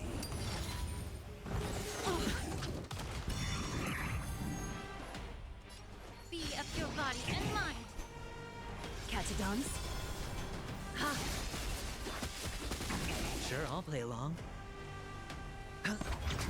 Life is not so fragile. Root here. Watch your head. The dice have been bust. Or maybe I'll take it all. The truth burns everything in this world. It's bleeding. May the foul stench dissipate. Time to cleanse the filth. Is that fear I sense? Hedge your bets. Spend freely. Please cherish this As you wish. Allow me to purge the... Yeah. Well, damn. This was the last time I followed her command. I gently touched the elderly woman before me. The executioner, who had seen too much death, died the same way as everyone else. I gasped for air, a wistful look in her eyes, and a barely perceptible tremor in her fingertips. Elder Amunet, the person who tried to teach me about death, ultimately vanished like dew in the morning mist. She spent her life embodying the beliefs of the Idonians, and when death finally came, she embraced it exactly as their doctrine had taught. I have nothing but respect for her. I erected a cenotaph in her honor in the marshes outside Idonia's city walls with the others I had laid to rest. Then, I set out once more in search of Thanatos. It was a long, long journey. I heard so many discussions about death along the way. Life finds meaning in death. The world improves because there is an end.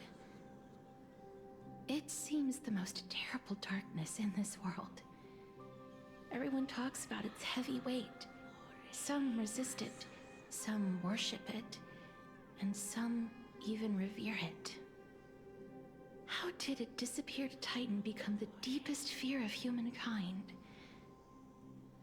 And why do they haunt my dreams? I continued my travels to seek an answer. Initially, I was running away. Then, I started searching for it.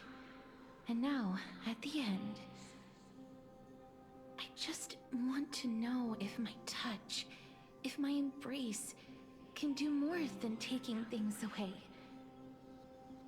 Can I make anything? Can I leave anything behind? I don't want to die. Please, I'm begging you, just let me go. I don't want to die, please. I don't want mercy like this. Just let me go. I need it. I don't...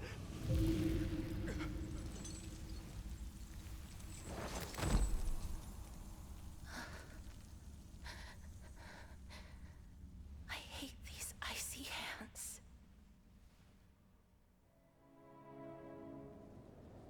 Yo, we got a whole fucking animated thing in this? What?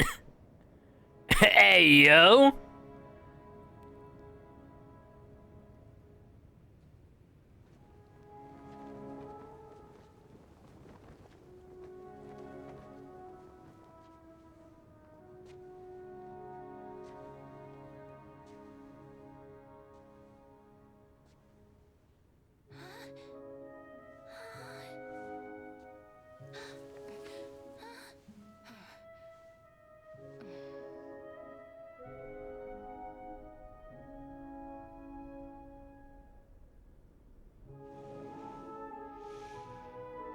Get it over with. End its suffering.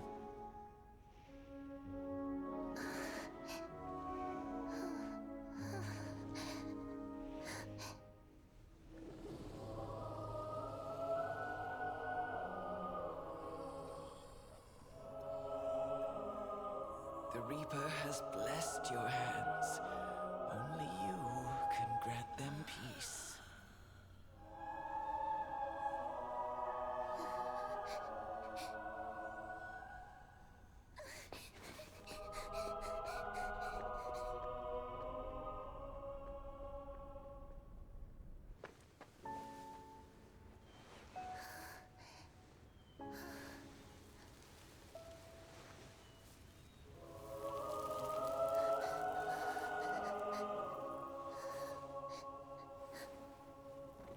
Embrace death.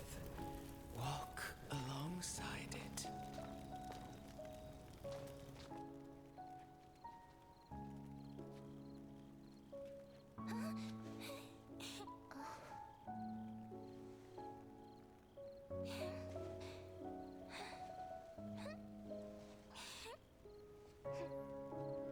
Oh no. Oh no.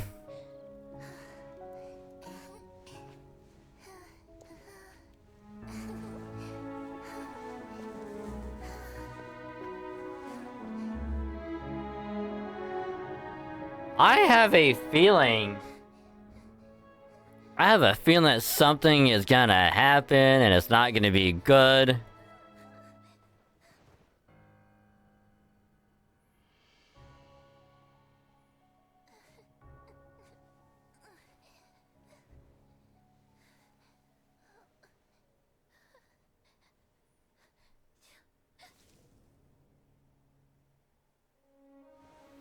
Damn, this is going on for a fucking while.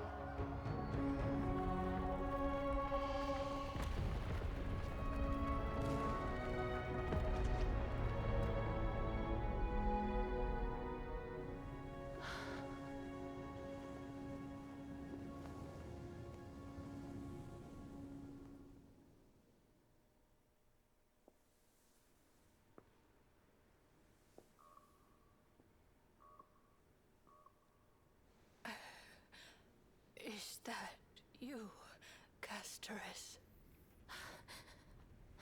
Oh my god, it's that little girl from before. It is! All of them have gone, heeding death's summon, crossing into their domain. I must go too. I don't fear it, just I have some regrets. Watching people leave this world again and again, it must be lonely for you. You must want to desperately embrace them before they go. I can't. These hands, they're too cold.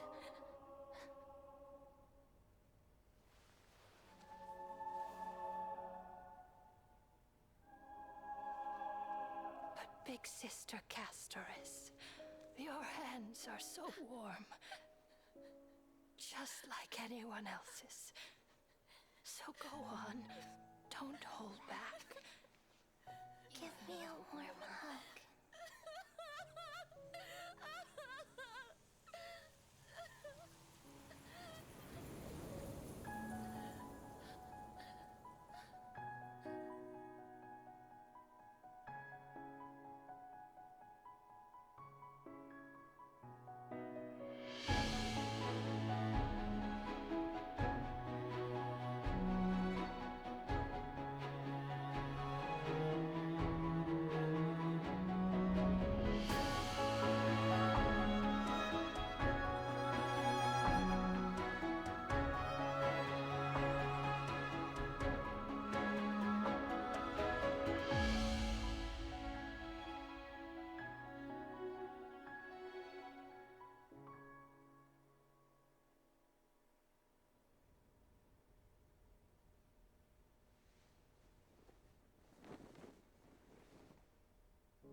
Can hands like these really be warm?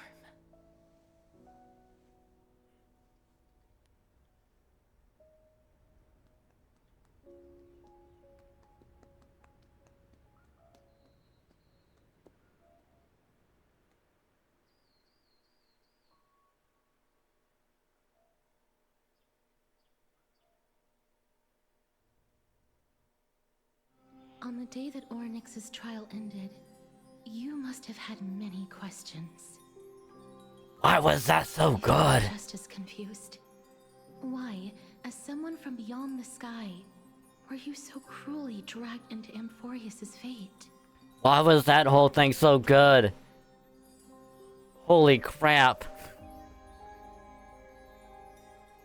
I was all in on that. Because A, I was not expecting it to be an animated segment of her backstory. I was expecting something more like this, where it's just like a static image, one after another, like they did with literally everyone else. But no, it's like, let's just get deep and emotional with this. Like, shit.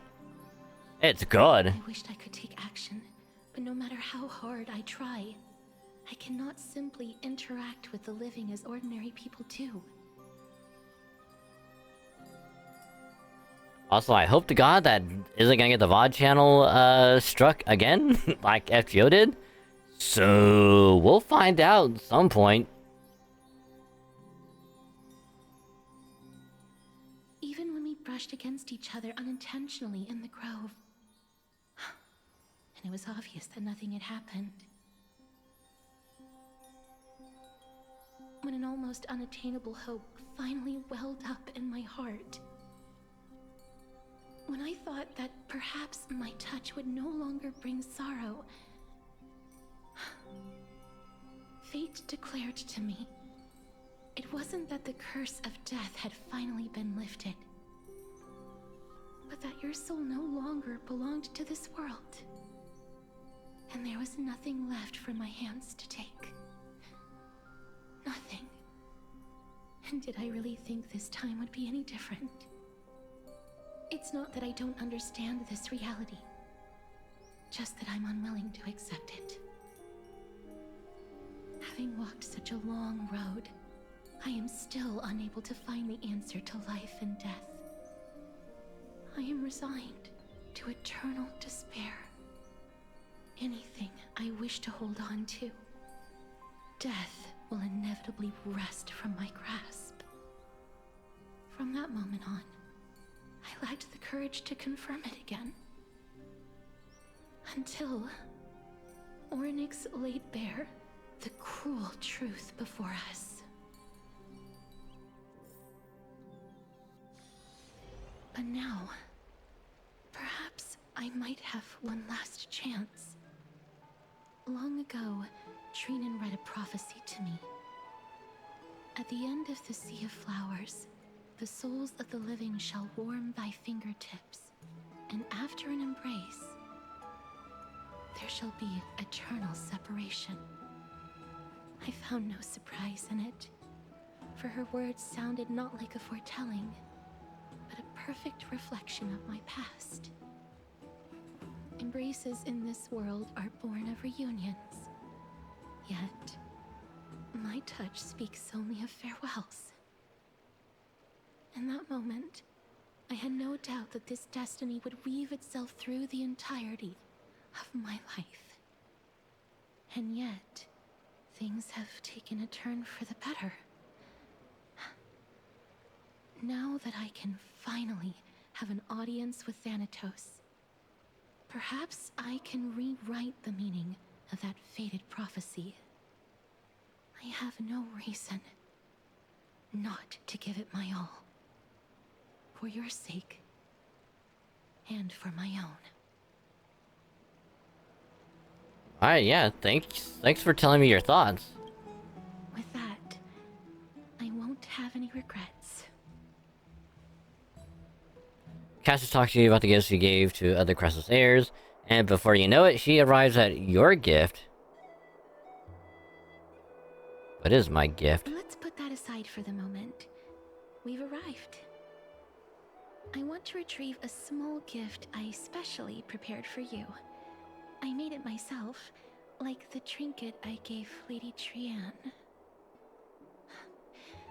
I want to leave something for everyone, if possible. The journey to seek an audience with the Death Titan cannot be an easy one. I want to make full use of every moment I have before we depart, so that I don't have any regrets. Is that a brooch with my face on it? No, it isn't. You'll know when you see it. Look, it's right there.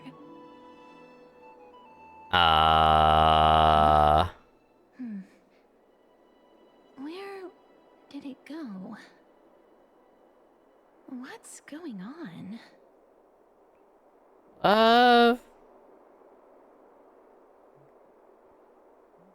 Looks like someone left something behind. This is a... Oh, it's a fucking... Of Zagreus and a slate. Ah, the damn spirit thief. So it's her. Oh, is this Cypher? It's Lady Cypher, the demigod of Zagreus whom Lady Aglaia had spoken of. She's a master thief who's left legendary tales all over Amphorius. So many years have passed, yet she's still announcing herself in such a crass manner.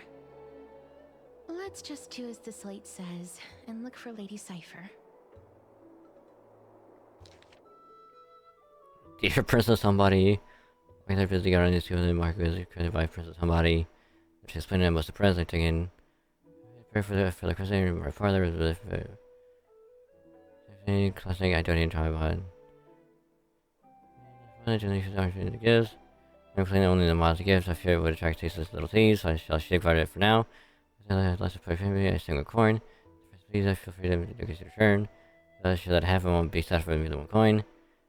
I visit Memorial Market, there lies a goldish or what to do. I still got to me. If I ask, I won't access any questions. Forget us fall into the master cards. PS2 displays finally come his home. I suddenly mine was running away with the gaze. GPS display in the Idonia is already hanging in your parlor. I regret to inform you that is the fake. The user was craftily switched by those cunning scholars of the Growth Epiphany. The full story can be found in the yet unpublished memoirs of Cyphera. Should the guessing teach Kitty found believes lesson to market and find the source sphere she left behind. Look, it's right there.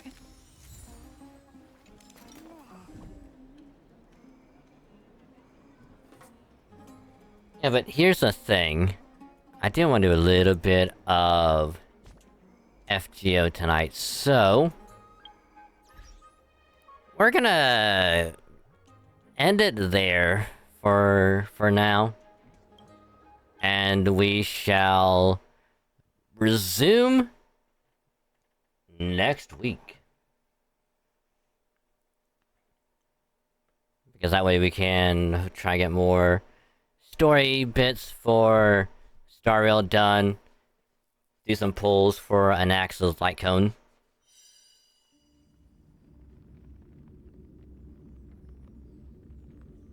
And we'll just see how everything else is gonna go. But for now though, we are going to take a little bit of a break. So that I can get everything swapped over, so we can do a little bit of FGO story tonight, and so I can get a drink and do other stuff. So if anyone else needs to get something to eat, drink, or do whatever else, now would be a good time to do so. And once we get back, it's gonna be FGO time, so BRB.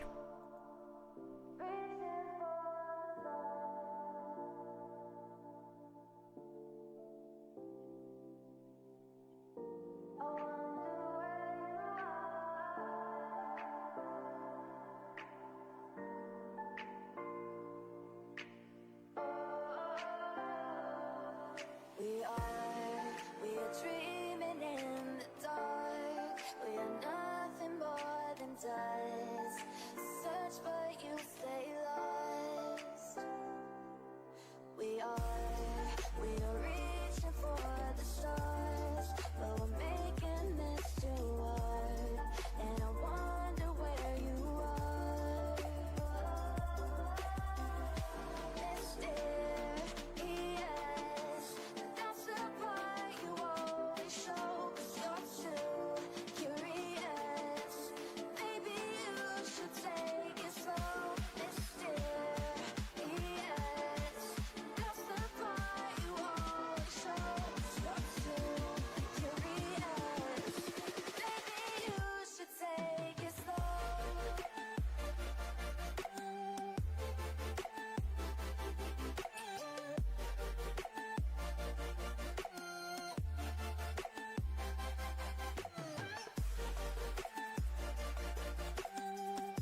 Just like the street lights lit this town, like a fire in a blaze, gotta burn it down.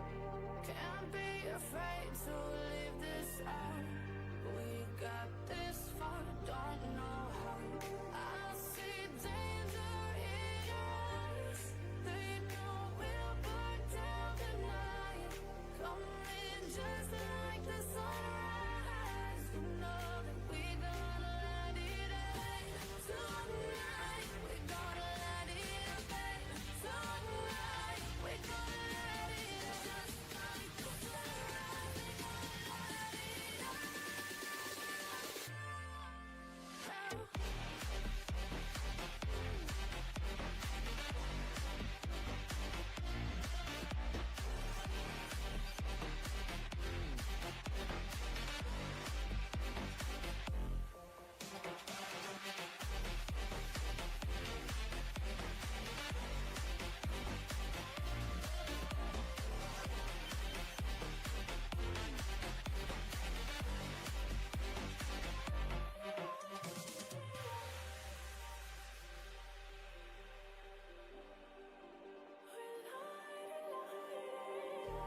Just like a spark that's breaking out. Can't make a stop, can't turn back now. We know that there's no room for doubt. No, we can't turn back now. I see danger in your eyes. They know we'll burn down the night.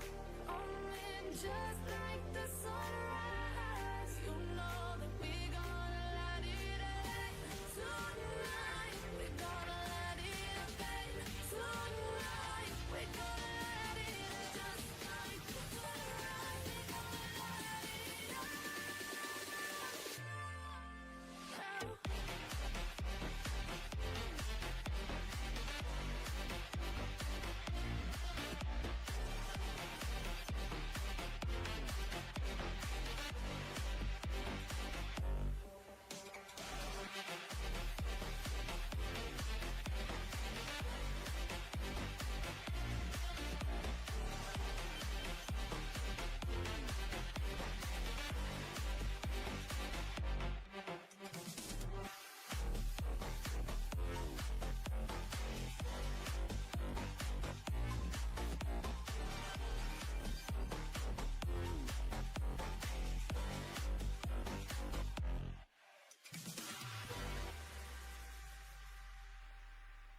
Alrighty, we is back. So sorry about the break. It took a little bit longer than I had anticipated because trying to get everything swapped around and all that. I didn't think it would take as long as I thought it did, but apologies. But here we are. About to do some FGO story. For probably like an hour and a half ish. Cause like, unless it takes way longer to go through this section, we'll be going hopefully through all of it, because it is severely reduced AP, and it would be a waste not to try and go through it. So we'll hopefully get through this section, complete it, and then hopefully next week we'll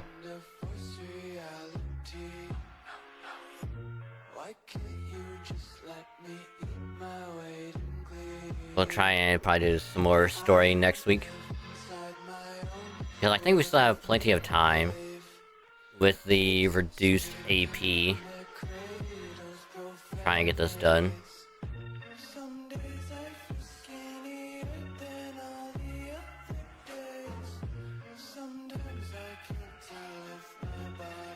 Because we still have one leyline stone left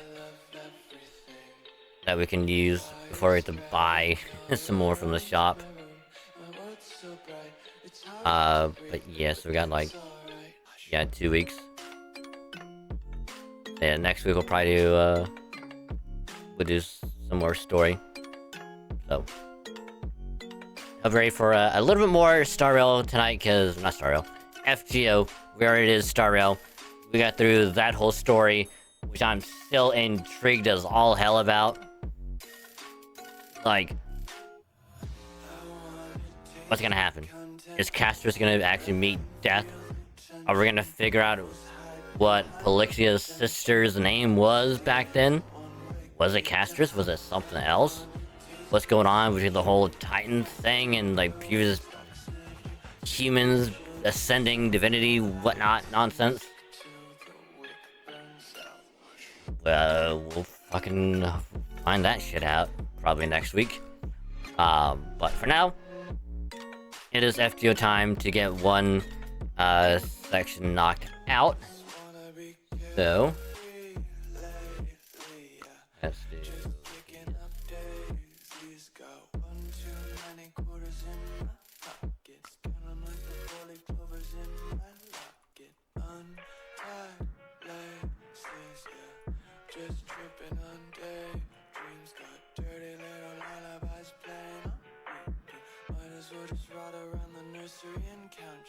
Yep, hey Ronix. Welcome to the stream, hope you're doing well. Also, apologies everyone if you can hear the fan. I did have to turn it sideways because it is slightly humid and it's kind of warm, so I literally had to turn the fan towards me. So if you can hear it, I am sorry. Sorry. But that being said though, hope you still had a good time with the stream so far tonight, and if you did, thank you for hanging out. It's a pleasure to always have you. Whether you be chilling, chatting, lurking, vibing, hanging out, whatever it may be, still a pleasure to have you. So as always, if you're still lurking, I appreciate the lurk. Just remember, you can either mute the tab or you can turn the volume down the stream. Just don't mute the stream itself, that way your view can still count. Helps out a lot more than you think, and I say thank you, because you're awesome. See? Without any further ado, let's dive into FGO. God, I fucking hate it when Windows does that, because I always think fucking OBS disconnects. Fuck off, Adobe. You piece of shit. Yeah, just got home. Nice, nice. Aren't you glad you got off early tonight? Now you have an extra hour to, you know, relax, get some food, play a game or two. Or you gotta, you know, get some sleepies, which is what I'm gonna be doing later. Well, mine is playing a game because that's what I'm doing right now. But I will be going to sleep at some point later because I do at least want to get started on getting the next Nuzlocke episode started, which I'll finish after I get home from my appointment. So I do need to get some sleep for that. So without any further ado, let us do quick FGO tonight. So, the only thing really that happened with the story from last time is trying to recount everything that happened up to this point is gonna take way too long to explain.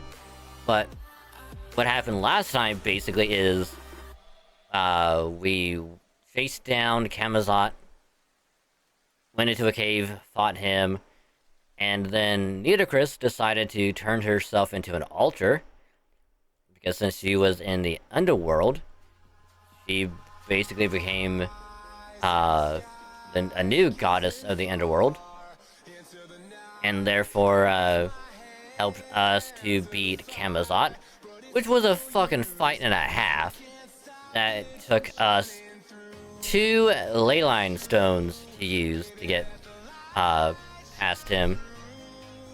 Since we don't have any command spells, we had to resort to leyline stones. which is pretty much what I had to do with the DP a couple years ago. Yeah, we got that fight done. Amazon is done with. So realistically, the next fight that we really have to worry about is gonna be with probably ORT at some point, which that's gonna be a fucking fight and a half to get through. So that's gonna be fun. So luckily, this section right here is only 3 arrows, and I don't think this will take very long. So if anything, we'll probably get done with this section and we'll probably wrap it up. Because there's no way, even if I were to skip all the cutscenes and just do the fights, I would not be able to get it done before the next reset. Because like I would literally have to be up all night trying to get done with the story and then knock out 6 free quests on the Bleached Earth, which I just don't have time for that. Because by the time I wake up, it's gonna be like probably around 11. And then I have the appointment that I'm probably gonna be at for probably like an hour or 2. And then by the time I get home, I'm only gonna have like 7 hours, 6-7 hours to try and get through the rest of the story. And then do the 6 free quests. So I would just buy the 12 that I'm gonna be missing out on. But without any further ado, let us get started on this story. So, as always, that I did before, I will be voicing all of the cutscenes because I like doing it. It's a fun, chill thing to do, and I just have a lot of fun just voicing them, and just have fun, be goofy and whatnot. So sit back, relax, get nice, comfy, and let's begin. Section 18, the City of Wata, Aslan, or Kalakmul, or Kalakmul.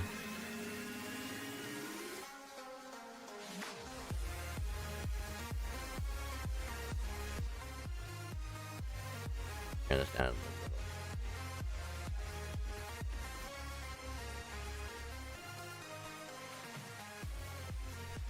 There we go. Is that the Tree of Emptiness? I see the remains of an enormous temple and an even more massive tree behind it. It would seem to be the Tree of Emptiness, but yeah, it's literally empty right now. It's clearly dead, just like the one in the British Lost Belt. And yet, Miquelon is still obviously functioning as a Lost Belt. In Britain's case, Morgan remade it from scratch into a lost world, so it was able to escape its Tree of Emptiness. But that's not the case for Miquelon. According to, X-Quick, or X-Quick, or, wait, X-Quick. I still can't pronounce it right. Right, I guess we like, what, Zik? Or Zwick? I think Zwick sounds a lot cooler.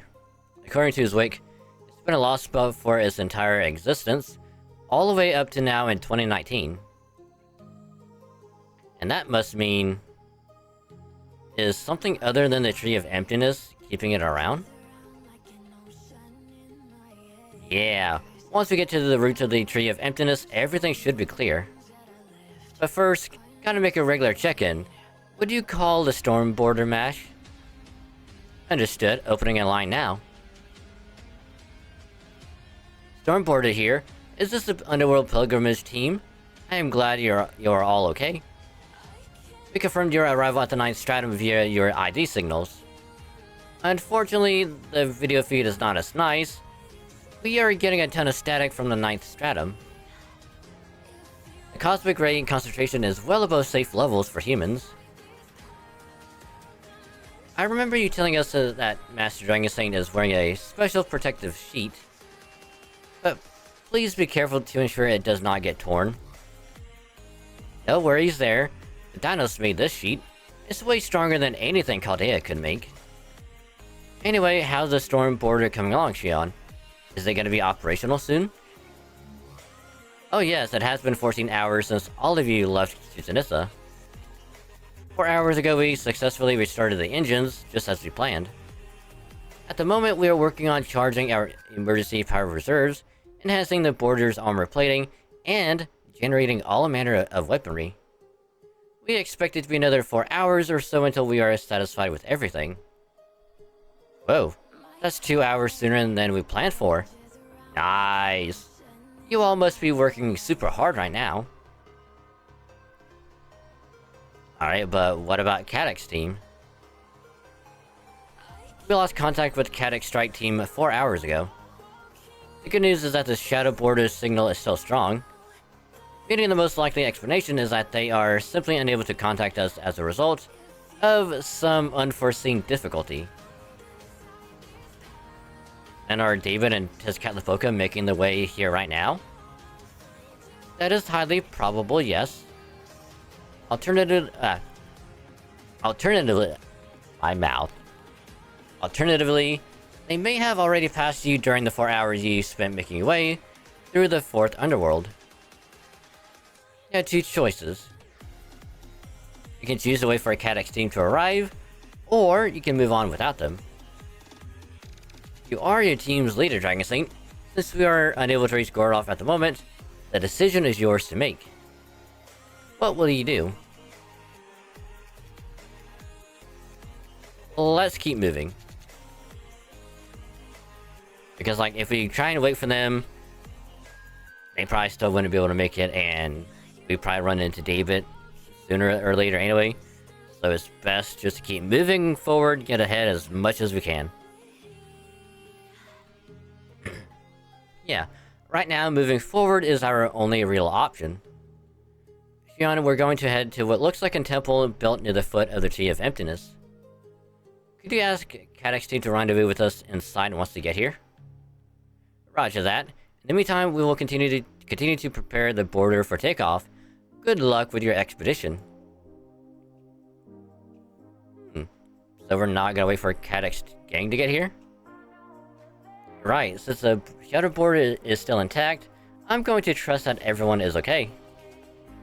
So we should focus on our mission of reaching ORT before David and cutting down the Tree of Emptiness. Even if that means we'll be erasing Miquelon itself as the result. Ah, don't worry about that. Didn't the other dinos already tell you? The end of the world isn't anyone's fault. Think about it like the wind pushing a rod over. If you say the wind's in the wrong, that'd mean treating everything nature's done up to that point as bad.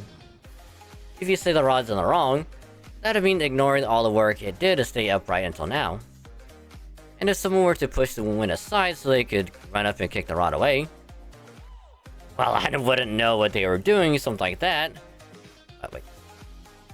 Well, I wouldn't know why they were doing something like that, but I'd be impressed at pulling off something pretty big. Would that really be that big? Well, think about it. Most living beings only deal with other beings that are about the same size as them, right? At most, maybe they'll go up against something that's 2 or 3 times their size. But if you're challenging the whole world, well, that means you're dealing with something way beyond any one person.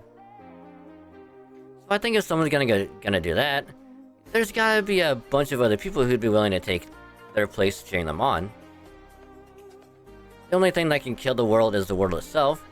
The only way to break the world is if the world itself is on your side. And then there's the question of what exactly will carry that plan out. I don't really think you can break the world without good reason, allies, and destiny. So if the world itself is on your side, only then can the world be broken, That gets to the world's own innate counterforce. So I think what Wakchan is talking about is much more good-natured than that. Why don't we walk and talk? The temple is still a ways away. By the way, how are you feeling, Nitocris? You haven't become a zombie like the ones in the story you told us earlier, have you? If you feel like sucking anyone's blood, please start with Wakchan. That way the rest of us will be safe for a while. I'm not going to suck anyone's blood. Where is this even coming from? Well, that's what happened every time Camazot sucked Donna's blood. Did he not drink any of yours? No, he didn't. I'm the very picture of health. I see. Then my next question is for you, Dragon Saint. How are your command spells doing now that Camazot has been defeated and can no longer misuse them? I can summon, but I still don't have my Master Rights back. Then you'll probably have to settle things with the guy who stole, the guy you traded them to. But why are you asking about this in the first place, Tepu? I don't get it.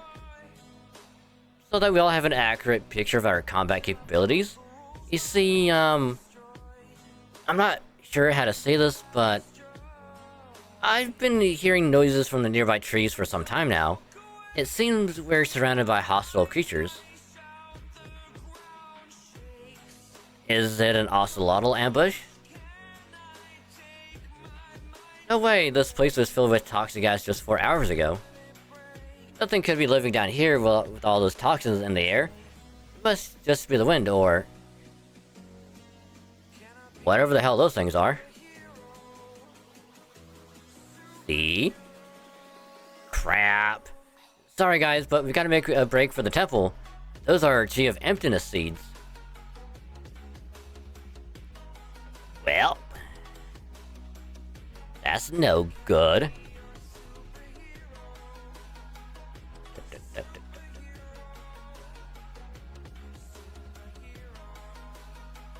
Now, do we have to put someone up front out of those three? Because I really don't want to.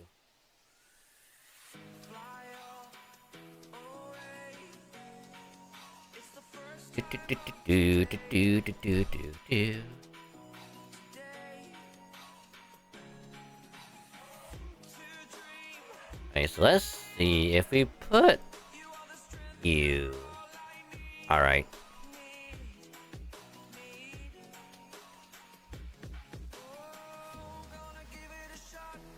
Where? There you are. And then we'll put Taisui on.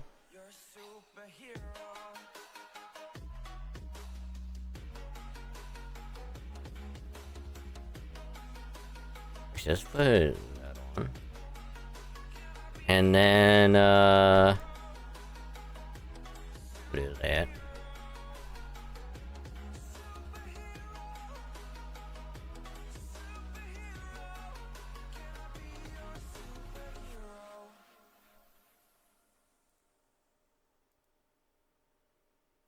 Alright. So this shouldn't be that bad of a fight. Assuming it's gonna be relatively easy.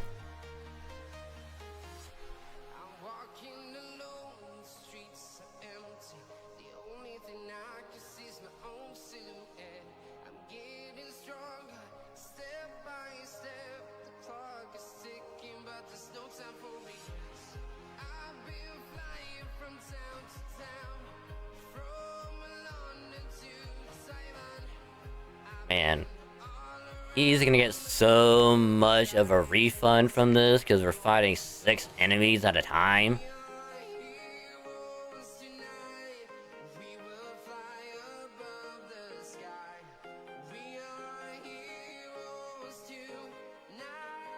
Well, he almost got a full refund.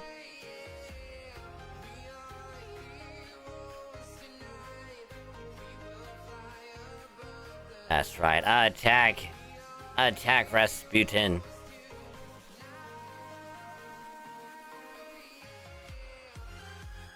I am invincible.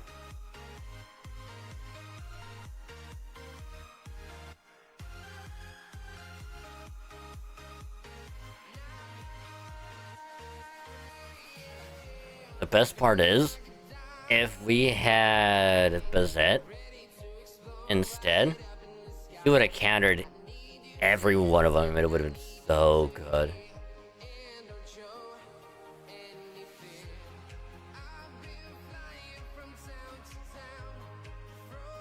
Any more deeper thing is there?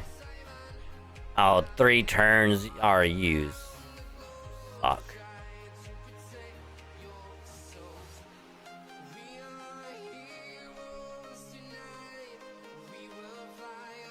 Three turns I'm not getting buffs is rough.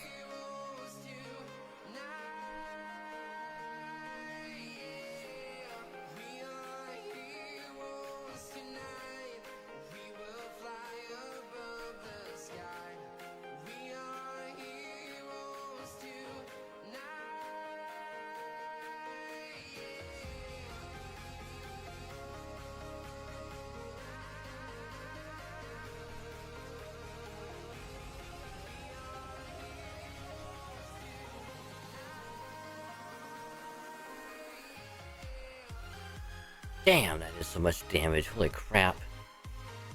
And it's resisted too. Maybe I should have done Castoria like right after.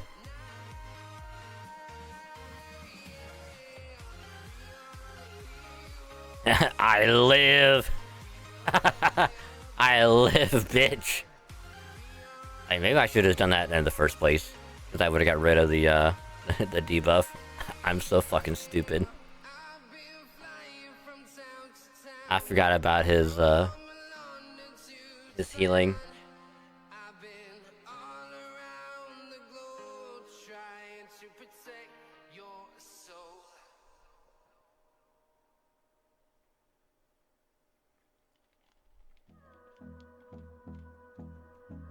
I also need to change the mystic code. Excuse me. Oh, I could have Buster looped with Oh, I could have done that.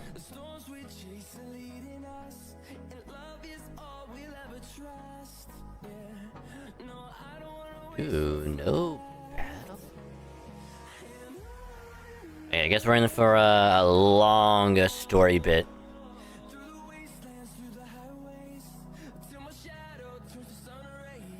There's so many of them.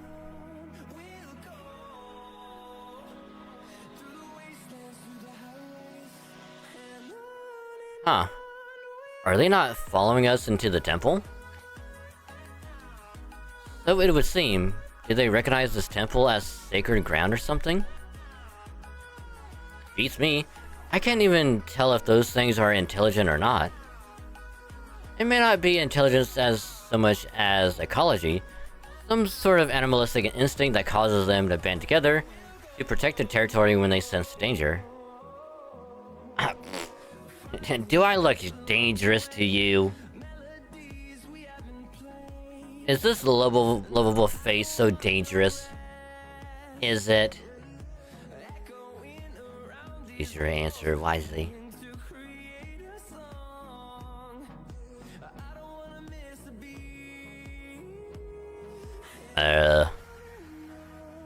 That reminds me of the story of the man who ran away from a pit of snakes, only to end up in a nest of scorpions. Just a little.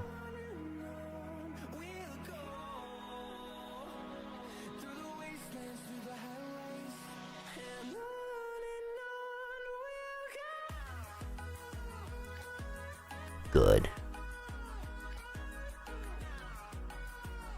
Good.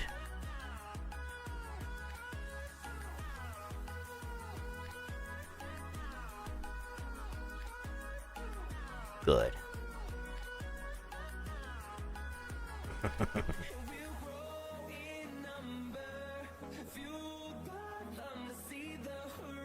I'm not dangerous.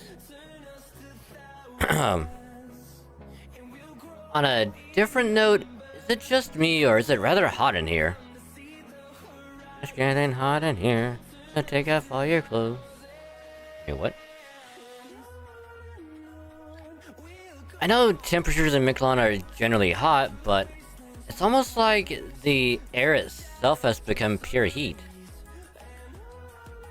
It's not just you, the heat coming from below is intense. Yeah, no regular humans could survive in this environment without a mystic code to regulate their body temperature. Although I also noticed this temple is similar to other buildings in Chichen Itza, which means it's originally from the Khan Kingdom. That means that at some point humans were able to live here. Do you know anything about that, Tepu? I can only tell you that I've heard the name Colloquial passed down in a few oral traditions. Based on all the information we've gathered so far, Colloquial would seem to be where Miquelon's humans originated. They later migrated to the upper strata and eventually founded the prosperous human kingdom of Khan. Or Khan. So they moved up because it was too hot for them to keep living down here? No, it doesn't seem so. In fact, it seems this heat was instrumental to Khan's creation. You see, these patterns on the wall tell their story. I believe you call this a mural? Looking at the first mural, it seems Khan used this geothermal heat to advance their society. Ah yes, I see. Fascinating. It makes me wish we could stay here indefinitely. That's not an option, Tepu. Time is of the essence. Not to mention there's no telling when those things might come in here. I understand. But there's still a lot to be learned from this mural. Seems that as long as we read it in the correct order, it will lead us to the heart of the temple.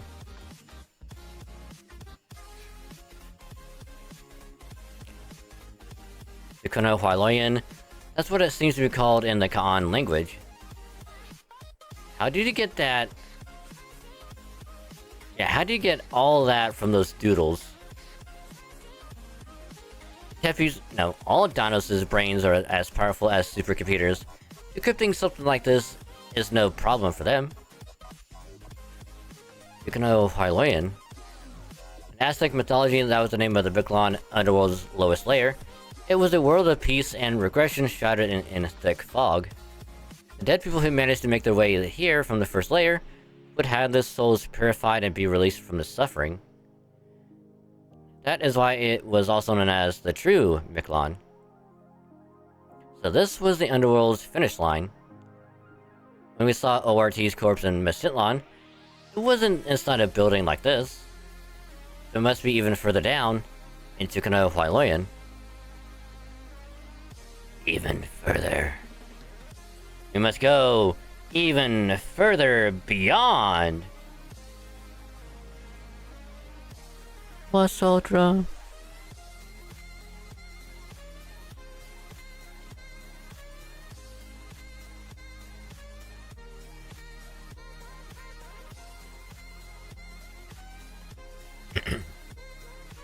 Would you show us the way, Tepu? Do you know the way? Do you know the way? Do you know the way? Of course, my whole purpose on this trip has to be your guide. Since it seems this is my final task, I will do my very best to ensure you all arrive at your destination. Thanks, Tepu. In the beginning, the world contained a tree. The tree connected the land to the sky, and beyond to outer space. Once connected, outer space summoned a star.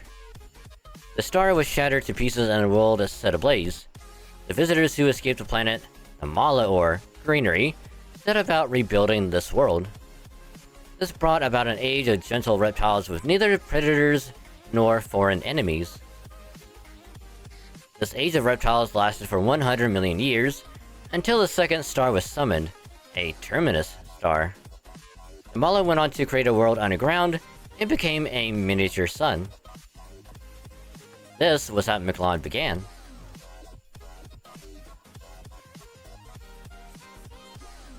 This all lines up with what Zwick told us. The Mala were a fibrous lifeform which came here 300 million years ago from another planet. They fused with the surface floor and used that network to stabilize the continents into one huge supercontinent. Dinosaur life flourished on the supercontinent for almost 100 million years. But then 66 million years ago, around the same time as proper human history's fifth mass extinction event, another meteorite collided with the planet. This was a terminus star, ORT. Yeah, ORT's collision with Earth should have wiped out the dinosaurs. But the Mala protected them by creating Miquelon and becoming the sun they needed to survive. They then started modifying the dinosaurs' DNA, and eventually evolved them into a new form of humanity, the dinos. Then after another 60 million years had passed, the fourth mass extinction event occurred about 6 million years ago. That was... the Oslame. I know it was ORT. Which means Oslame way later.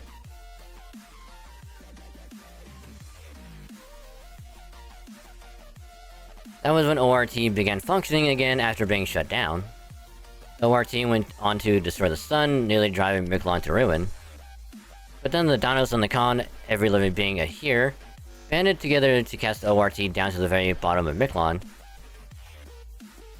Yeah, that's what Zwick said, but...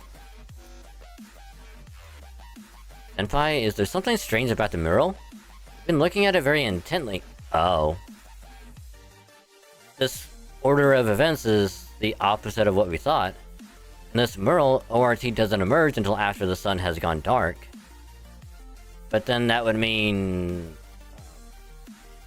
Yes, Zwick misinterpreted these events. ORT didn't destroy the sun. It went out before that. What do you mean it went out? Did their priest mess up or something? No, it was just the sun's time. Not even beings as advanced as the Mala were able to create a sun capable of perpetual operation. It stopped running after 60 million years, leaving Miquelon covered in darkness. We dinos can't function without sunlight, so we went into hibernation for the next 100,000 years. During that time, when the dinos were no longer Miquelon's dominant species, the human nation of Khan flourished in our place. They never received the Mala's protection. From the moment of their conception, the sun had forsaken them. That's why they built their civilization around geothermal heat. Camazot was the king of darkness from the very beginning.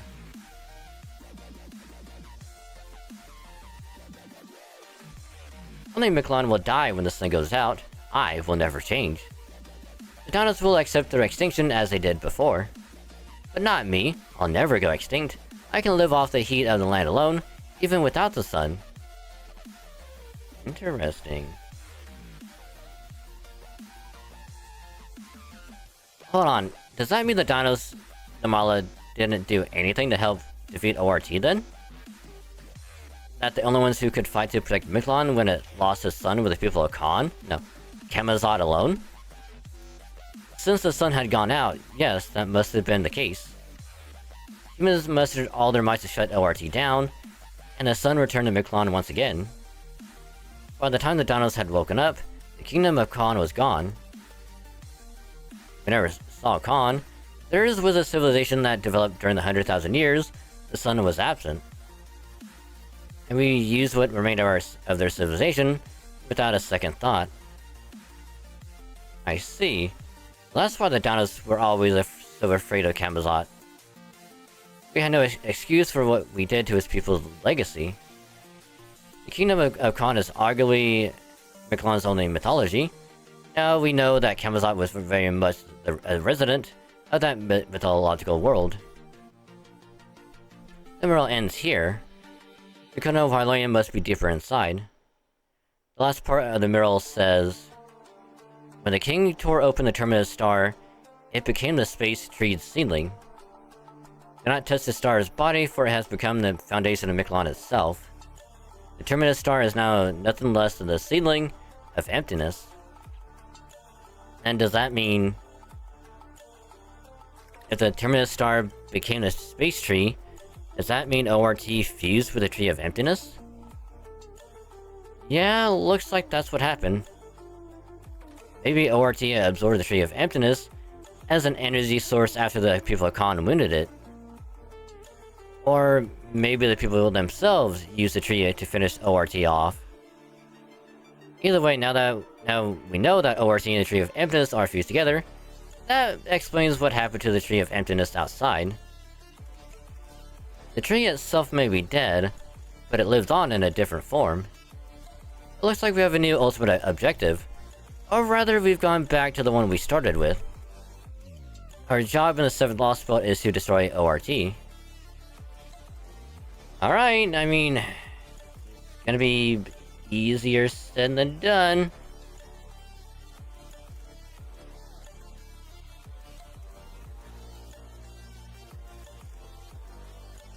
Easier said than done. Alright, final arrow of this section. And then, we'll wrap it up.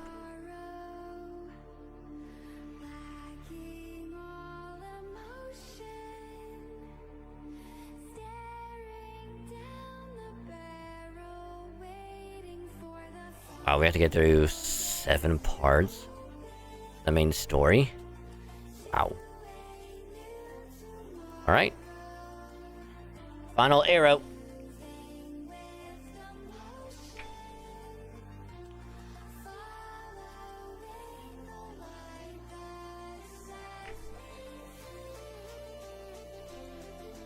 Again, I want them to animate, like, the all 7 of the Lost Belts from FGO, because, like, it's gonna be so good to see them just animated and everything. It's gonna be amazing. Because, like, they have so much to work with. Not to mention, like, the ordeal call, like, they could do that as well. Because, like, by the time, because they can start with, like, Lost Belt 1. Have, like, a little intro moment of, like, oh, this is what happened during the Epic of Remnant. Just short and sweet, just get that done, whatever. And then it's like, Lost Belt 1. All the way done. And it'd be like, oh, Lost Belt 2 time. And, like, opening can change to Lost Belt 2. All the way to 7. Then they could get to, like, Ordeal Call. Animate those as well. It's like, that's so much to do now.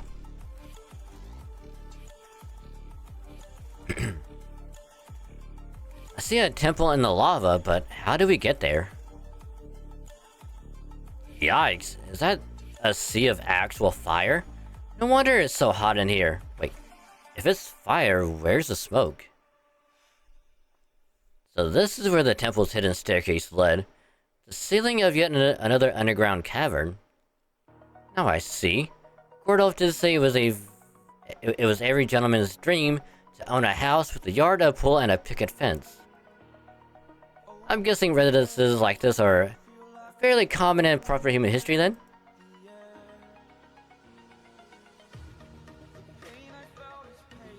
Don't be ridiculous. Even in the age of gods, nobody would build a domicile as absurd as this. Just what do you think proper human history is, Tepu? Also, for the record, trying to swim across a sea of lava is absolutely out of the question. That goes for you too, MASH. I'll be sure to let Kiyohime know.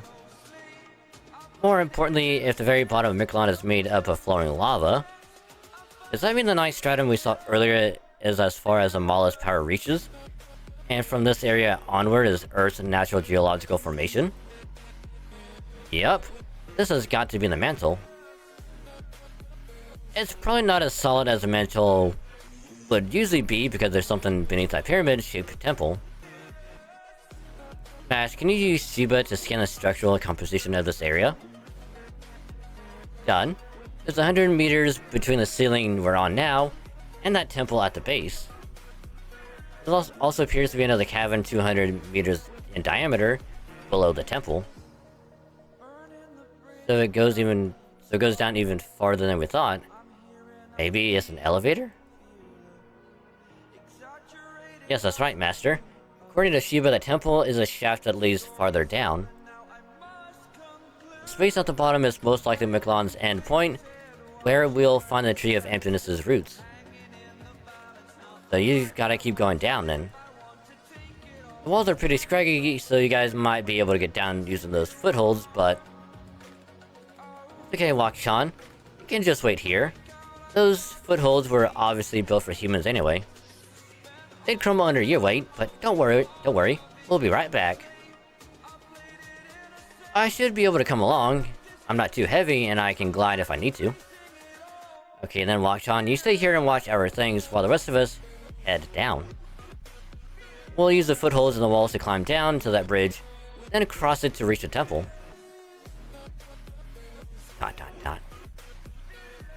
Nitocris, is something bothering you? Oh, no, I just heard the sound of running water. We may be done for if we lose our footing, but there's no time to waste. We'll just have to make our way down as quickly and carefully as possible. Water? Well, I'm not looking forward to climbing back up, but at least we're here. Whoa. I'm detecting 2 life forms up ahead. It's Tezcatlipoca. Damn. Seriously? Guess David was right. I can't believe you people got here at the same time I did, without even knowing the way. And it looks like none of you bowed out in the 4th Underworld either. Pretty poor showing on Camazot's part. I'd figured he'd at least tear that master's head off and drink his blood, since they're both representatives of humankind and all that shit. Oh, I see. That must have been the command spells. Those things use a ton of magical energy, right? I bet he was pretty weak and hungry after putting 3 servants through authorization. Yeah, that explained it. You are astonishingly magnanimous for your willingness to speak to even the lowest vermin, great Tezcatlipoca. Nonetheless, taking care of vermin is my job. May I exterminate them? Oh yeah. It is your job, isn't it? Ah, sure, go ahead. I'm not gonna stop you. If you hate proper human history that much, you should get it out of your system while you can. Leaving business unfinished can really eat away at you. Of course, dying with unfinished business happens to every human, but... Wait. Hold up. So she got knocked all the way down here, huh? Looks like fate smiles on you today, Iskali. This god just so happened to make it in time. Seems your battle's gonna keep going for a while. Huh? Superhero pose! I just imagine Tlaloc just like landing superhero pose and like... Sup? It's like, ah, shit. She's covered in wounds. Those from Camazot's talons? Tlaloc, you're alright. She sure is. She was in pretty bad shape after Camazot sucked some of her blood, but she was able to heal her injuries here.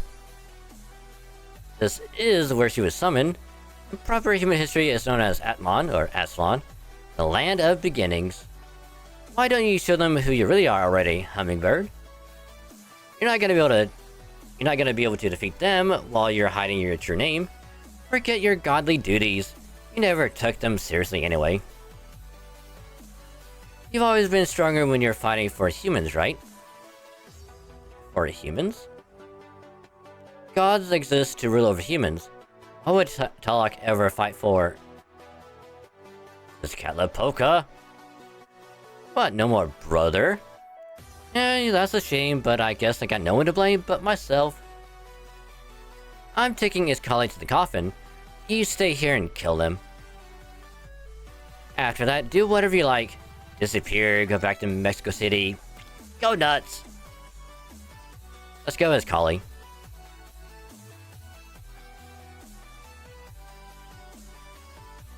So you made it all the way here. You faced me in the jungle, Mexico City, and Chichen Itza. Not one of those times were you any match for me. Every time, something had to intervene to save you. But nothing's coming to save you this time. Lost spell, proper human history. It makes no difference to me. My only concern is passing divine judgment on invaders bent on destroying our land. That's both Tlaloc, the god Arena, and Huitzilopochtli, the god of war, I will execute your divine punishments. Oh no, she's not bluffing. And given her affinity for this place, she's stronger now than she's ever been. That defensive concept she's got flowing throughout her spirit origin is no joke.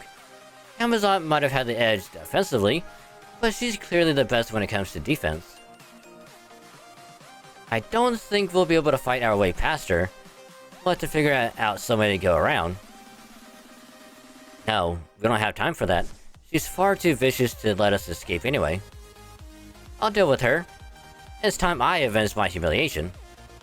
I'm counting on you to handle things from here, Da Vinci. Ash, I'm sorry to step out before you. And Dragonstein, I must thank you for making the right choice. And you thanked me back then as proof you're a truly first-rate summoner. Nidicrus? Do not fear. I am about to show you the power that let me rule a great nation. The power of a pharaoh. Oh, it's you. The queen who failed to defend her precious ship, not just once, but twice. I'm tired of fighting you. Your spirits are useless on me, and you know that by now. Luckily for you, I'm every bit as magnanimous as I look, so I'm willing to spare at least one servant. You? Magnanimous? Ha! You're every bit as tyrannical as you are miserable and greedy. Jealousy was the only reason you wanted to destroy the storm border.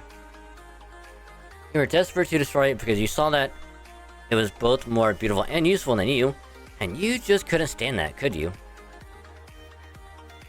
You relentlessly criticize and rank anyone who defies you, or who you know is better than you. You're a petty, small-minded thing. You can't stand to see anyone or anything that might surpass you. Isn't that right, Tlaloc? I see people who claim to be incarnations of gods are every bit as arrogant as you'd expect of one claiming that title. Resorting to insults just because you can't possibly defeat a divine spirit like me, huh? Where's all that queenly pride now? Oh, you are funny. Come now, you're not a divine spirit. We both know that. Why don't you tell us your true name? His Calipoca has given you permission now, hasn't he? Or would you rather I did it for you? I suppose so. You never reveal it yourself. You're far too stubborn. Please. What a fool you are to think you could ever figure out my true name. It's not as if you have the power to pass judgment on a god in any case. If you're so desperate to disappear, I'll just kill you now before you can call me by some other god's name. Only a god may pass judgment on another god. This is all the more true in the case of someone only claiming the title. If I can't defeat you as simply as an incarnation, then I'll simply have to sacrifice my heart. You become an altar. You have another form too? No, it's not that. You're becoming an altar.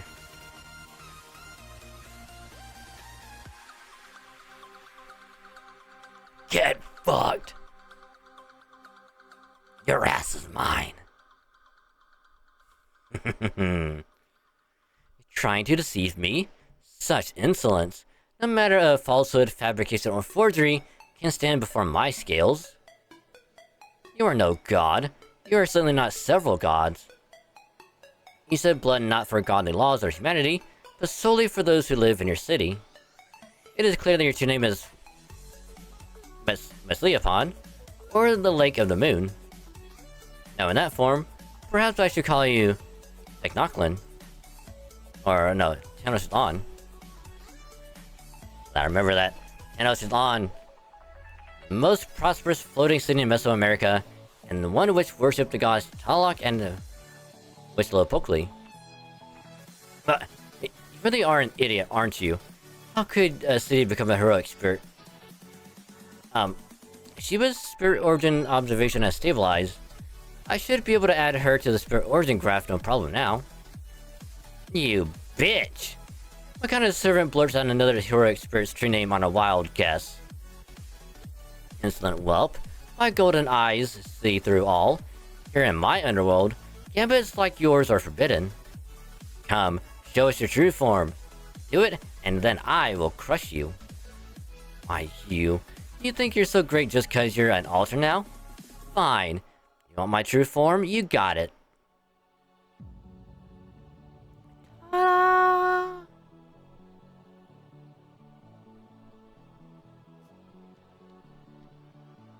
I know, I kinda liked her, her second ascension a lot more.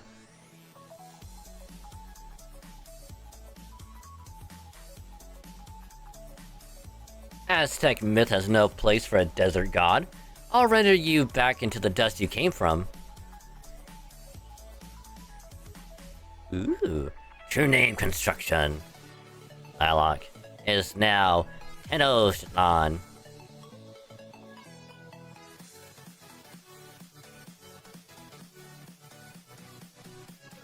Tenochtitlan.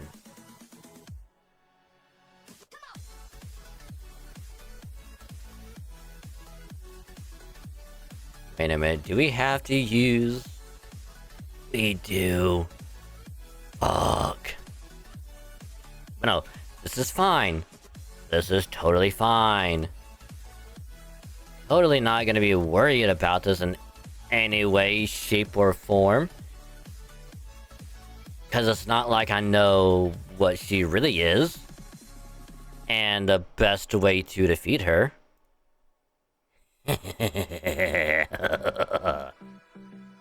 She's about to get fucked.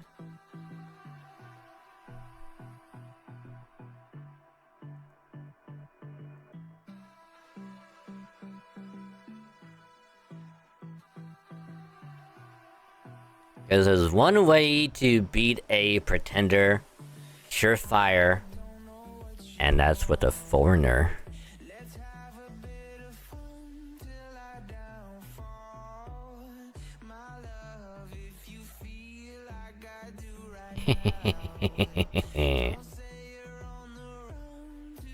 I still think they need a 3-star foreigner, just because.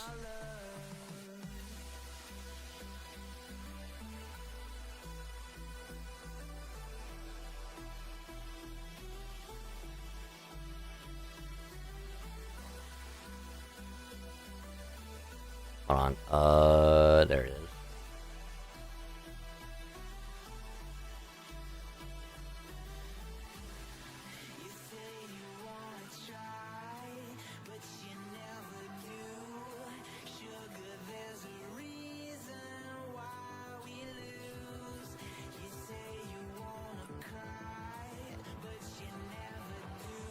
I think all foreigners and mood cancers so far, this is including JP, have all been either 4 or 5 stars. Whereas like every other class, minus Beast, because like Beast is like new.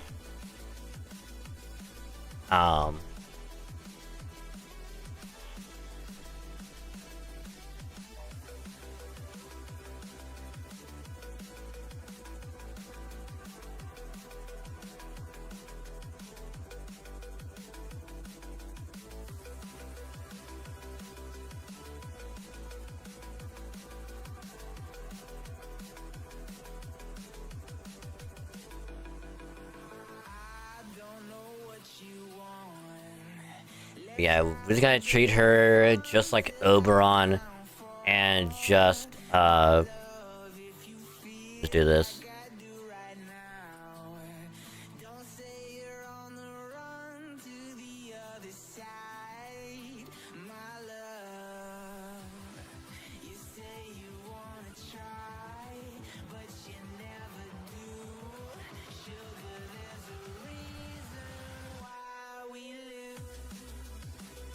Aha.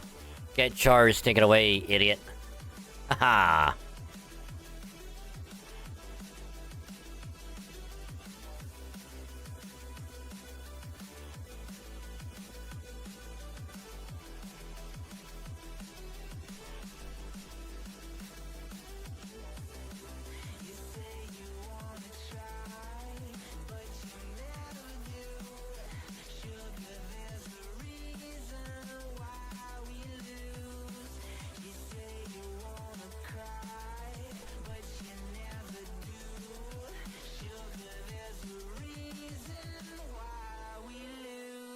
So you're gonna have your heat.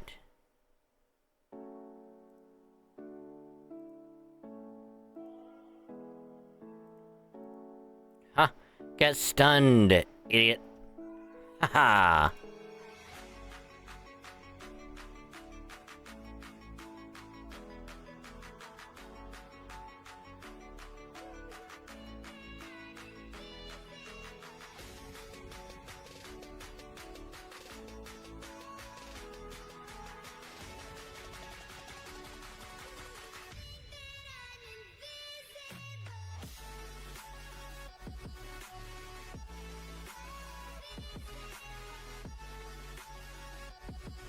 I mean, they're all probably gonna die anyway.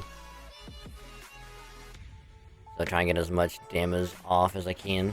Because we still have Kukulkan and Koyan Dark in the back.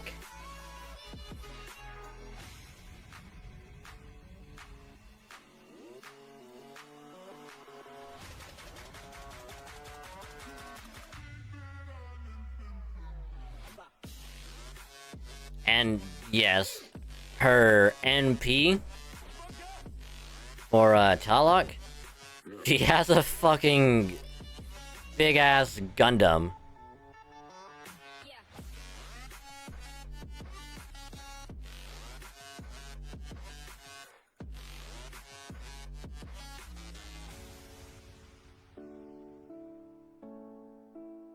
Wait a minute. Would that make that a Gundam reference? Oh.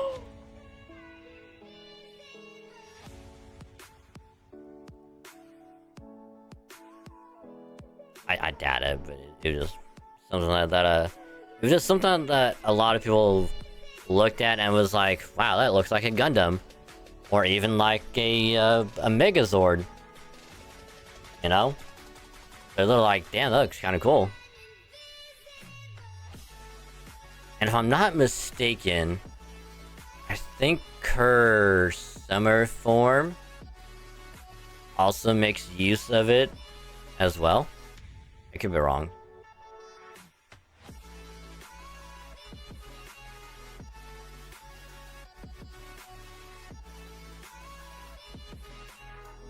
Yeah, I have an idea. Alright? I have an idea. It's probably not gonna go well. In fact, it's probably gonna go horrifically bad.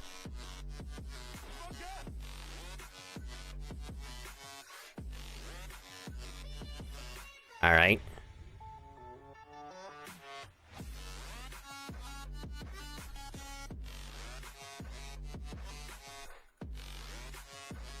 I know, what the hell was that?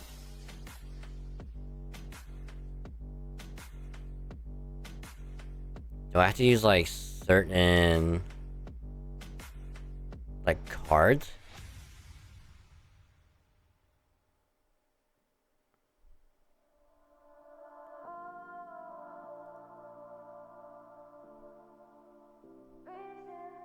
Oh. Decrease damage taken by... decrease damage taken and increase MP charges by 1 turn. And increase quick arts. Oh, decrease Buster. Oh. So we need to hit this bitch with a lot of Buster. Which would be great for Kukulkan.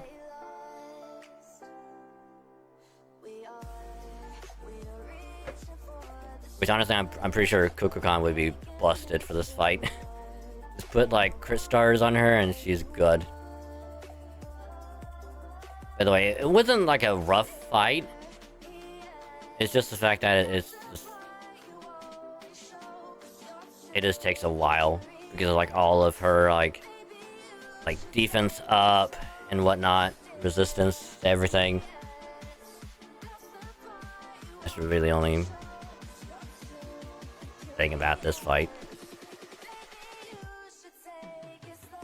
1,000 times easier than Camazot.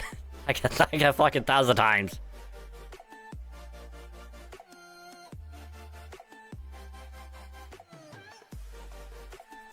Your walls are shattered. It's over, Tenochtitlan. Yuck. Crap, she's gonna kill me.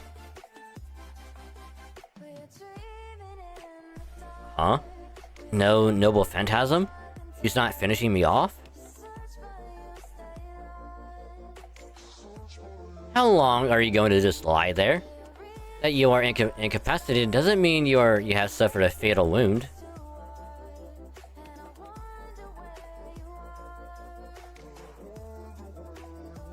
What's going on? Aren't you going to tear out my heart? I could, but now is not the time. I only require the hearts of the dead. I have no use for hearts of living beings with unfinished business. They're revoltingly warm. Make no mistake, this is not me repaying you for letting me live earlier. I must still give you 100 lashes, then destroy you utterly, to make up for the humiliation you caused me. This has not been nearly enough. So I spared your life and you kill me in return. You always try to cover up your mistakes like that? Some god you are. So you still have the strength to trade insults. Good. My only fear was that I might have taken it too far.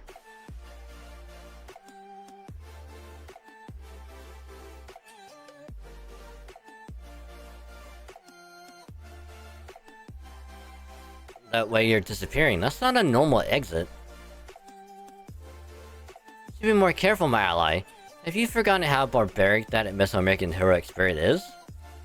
Just because we won doesn't mean she won't use the last of her strength to attack you. So you just have to see me off from where you stand. I said my goodbyes earlier, do you recall? This is as far as I go. My apologies for leaving without asking. Then again, perhaps I should say I'm impressed I lasted this long. I put on my own heart and used it as fuel for my authorization. Of course I'm going to disappear. The truth is, I died back in the 4th Underworld. Authorization is a form of rebirth that can only be done in the Underworld. This is just what happens when you attempt it elsewhere. Hey, yo! Is that a Wade? From the one, the only? Oh, Nico Tiago? Oh my goodness, it is! Hello, Raiders! Welcome, welcome. Oh, I almost misspelled the word shout out. that'd be awkward. That'd be awkward. Also, no you. No you to all of you. No you. But welcome, welcome, welcome. Thank you for the raid. How was Baldur's Gate? How did it go?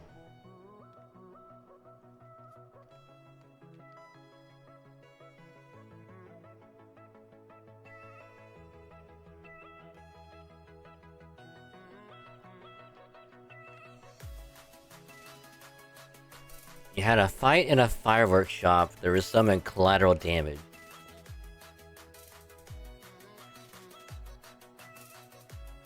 Excuse me. So what you're telling me is that the result of that fight was quite explosive.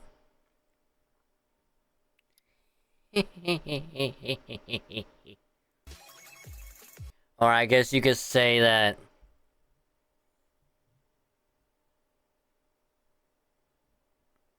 you got a lot of bang for your buck.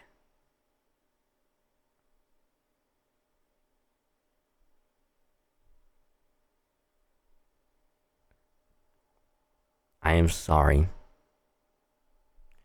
I understand if everyone hates me for the really bad jokes, alright? I'm sorry.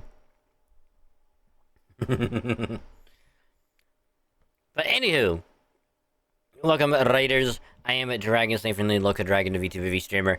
I am a variety streamer, play a wide variety of games, mainly gachas and a Halo, but I do play other games from time to time, just to mix it up a little bit. Because why not? It's fun, and I like doing it. So welcome. We are playing some Fate Grand Order. Because earlier in the night, we were playing some Honkai Star Rail.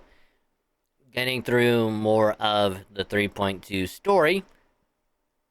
Because I started really late in 3.2, and I was trying to get as much done as I could before 3.3 it comes out. And then I just wanted to wind down for a little bit. Do another section here in the story for Fate. And yeah. So we just got done with a hefty boss fight.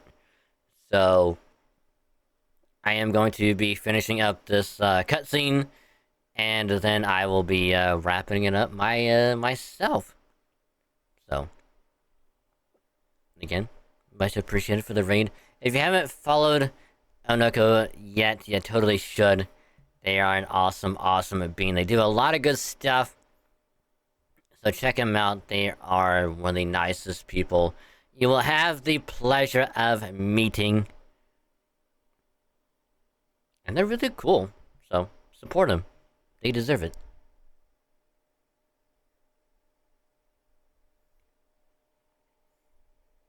Because here's the funny thing. If you like a lot of like crowd control, like randomize their stuff, Oneko does that kind of stuff. And not just one game at a time, but multiple sometimes. So check them out, they do a lot of good stuff.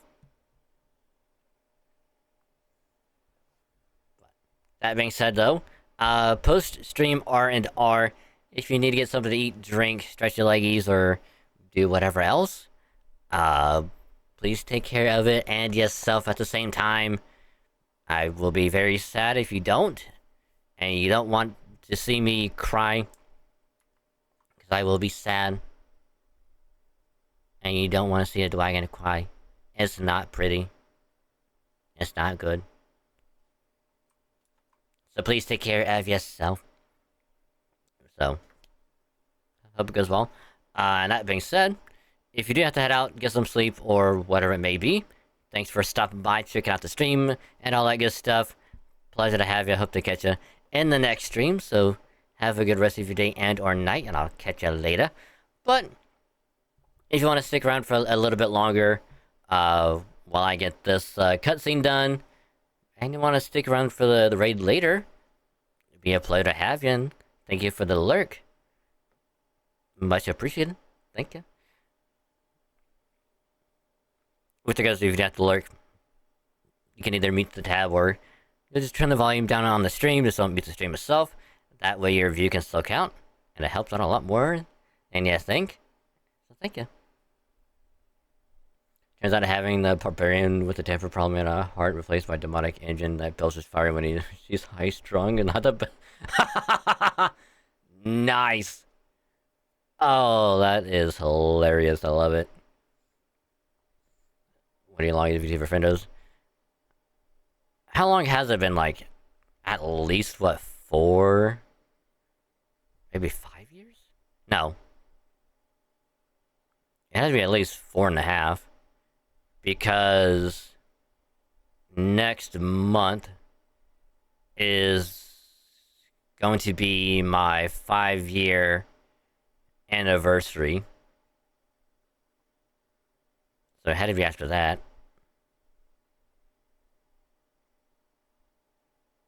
It has to be at least 4 years, I want to say.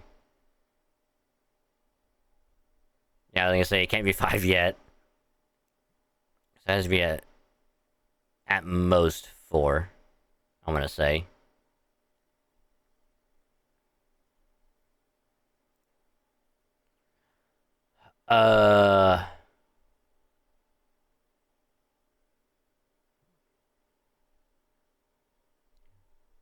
Since 2020. So yeah, it'd be 4.5. Damn.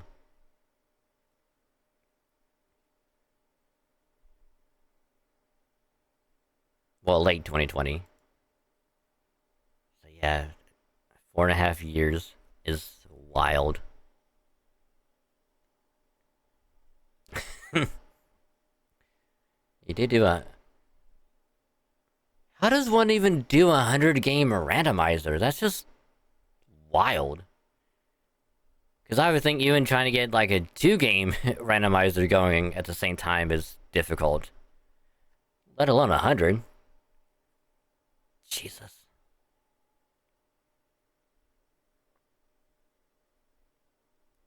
Oh. That would make more sense. That would make way more sense than having to do 100 at the same time, and instead of doing it over the course of multiple streams. Adoy.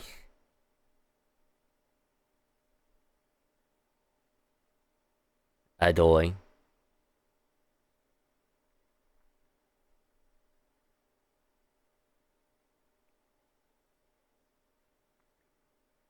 Gonna go call it night. Hey. Have a good night, Ronix, and thank you for hanging out. Always a pleasure to have you, so... Have a good rest of your night. Rest well, sleep well, and I will catch you later. I didn't know glad to have been your friend for so long, and you a good bean? Nah, you a good bean too. You always a good bean. Found Song of Time and Ocarina of Time and a Schwarzenegger Castlevania 64. God, that's still wild in my opinion, because it's like... You could be playing one game, and it's like, I have to get this item to then resume another game, progress a little bit to get another item for either the previous game or another one, and it's like...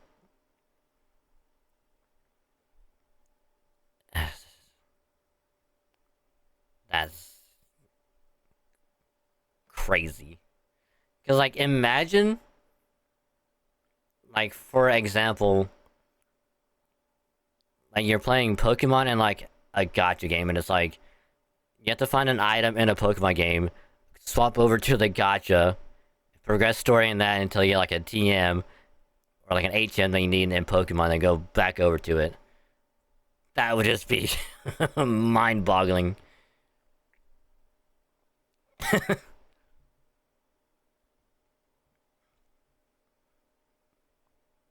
Imagine being Metroid Prime without getting the Morph Ball. Yeah, because I'm pretty sure you need, like, to be a ball at some point to get to some places, but... That's impressive, though. Very, very impressive. So again, anyone hasn't followed Oneko yet, and you want to see all of that crazy stuff,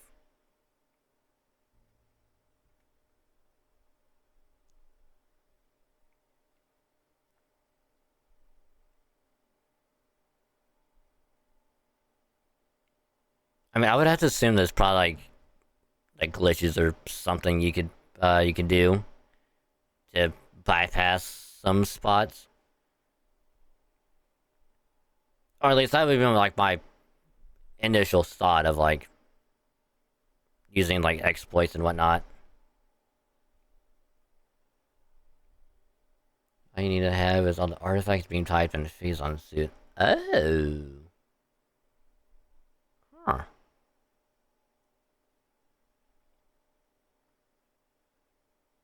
Interesting. Very, very, very interesting. I really didn't know really that much of it. I'm so pissed that Morpho was at the end game of Highlights 2.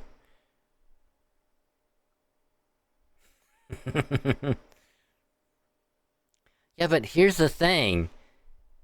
When you play through it again, and you get to that point, then you could just be like, I'ma just play as a ball for a little while.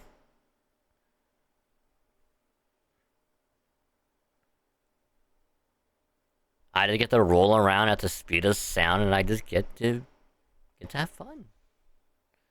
And then beat the game.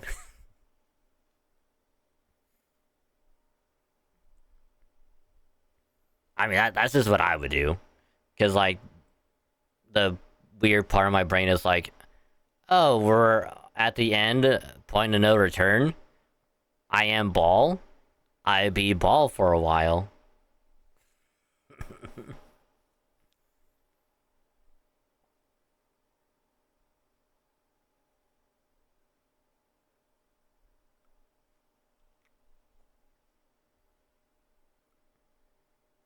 But yeah, so I'm gonna try and get through this cutscene, which I don't know how much we have left, but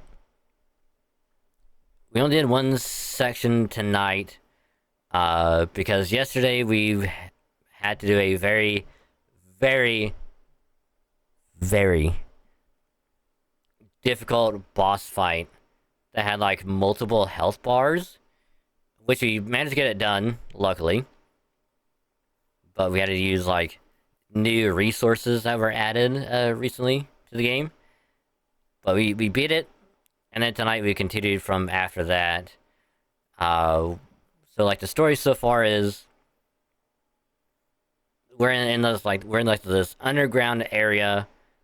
Dinosaurs are like the new prominent species, and we have to cut down this giant tree, destroy this creature thing called ORT from destroying the entire world.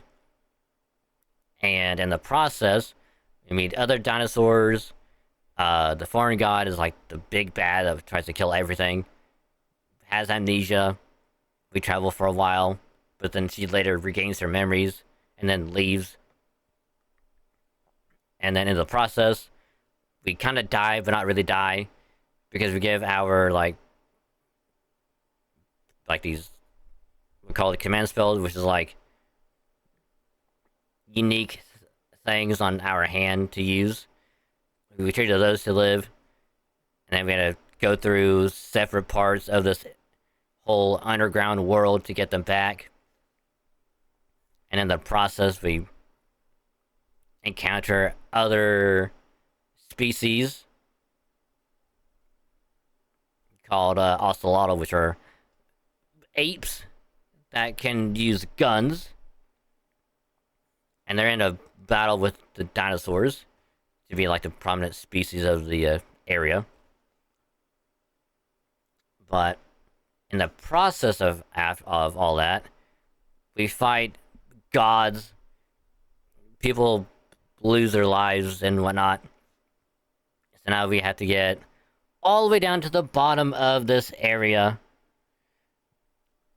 so we can destroy everything.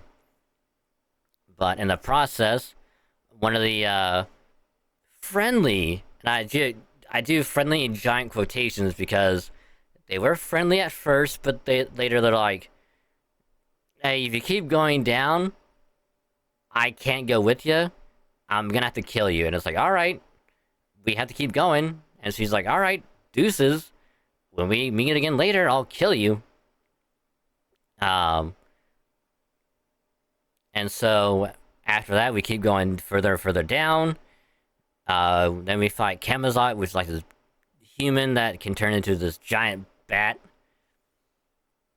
And in the process, our friend Nidacris here, the beautiful tan sexy lady,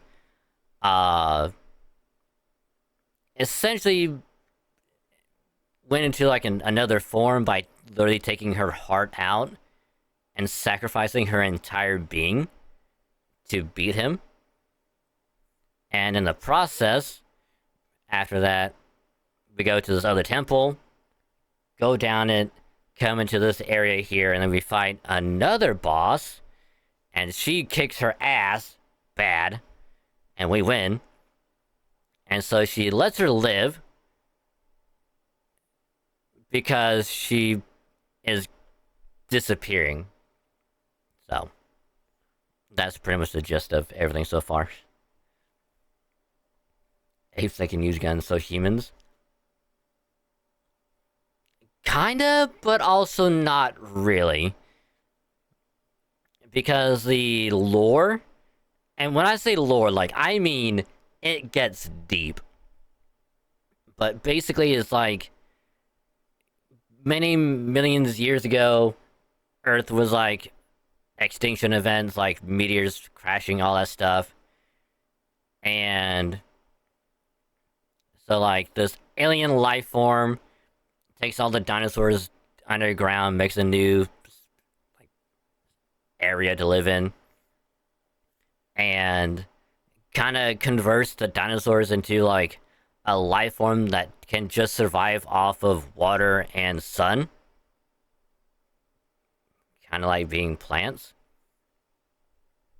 And so they survive millions of years. And then, like, this other alien life form tries to destroy everything, but alternate timeline humans that lived alongside the dinosaurs drive it back. And then many years later, other humans from, like, proper timeline show up, and he's like, alright, I'll just bring some other species with me. And then that's when they brought monkeys in. And when I say monkeys, like, they're literally monkeys. They just wear, like, Aztec mask and use guns. And they speak in literally Wingding. It's like the best way to put it. They speak in Wingding.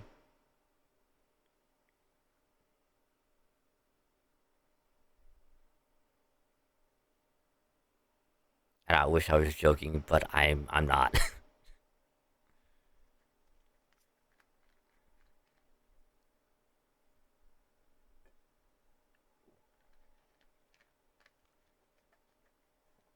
So yeah. And of course, I will probably be doing more of this next week. So, gonna be doing more cutscene voicing because I just like doing it. And it's like a fun thing to do because I get to just be goofy voices, and with the help of the Go XLR, I can make it sound like this, or even like this, even like this as well. Or I can just do my own voice. You'd be like, I can go like this, and I can voice characters like this. Oh.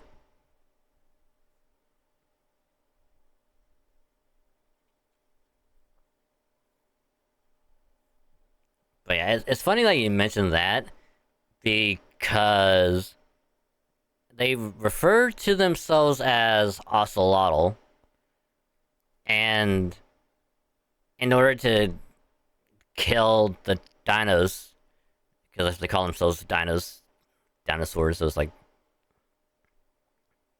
um,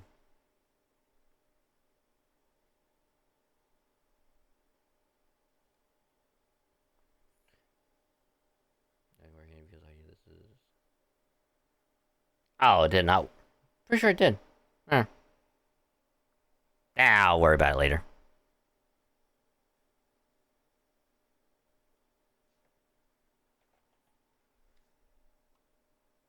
Because I could have sworn I did that before, unless I have to have it like a certain way. Which would be for part of the course.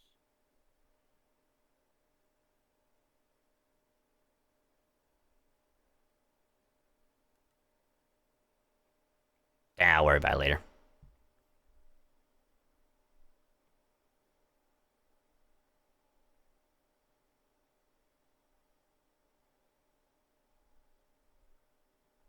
That would also probably help if they were also selected. That would probably help, you know?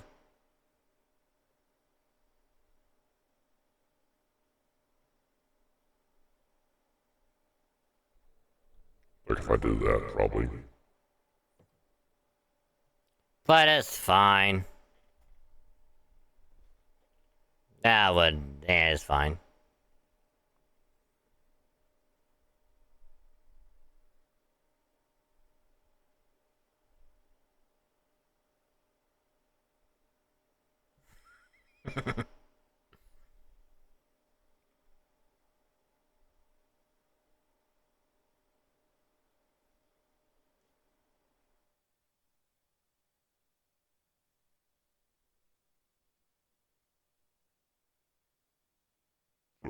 So Here's the thing, though.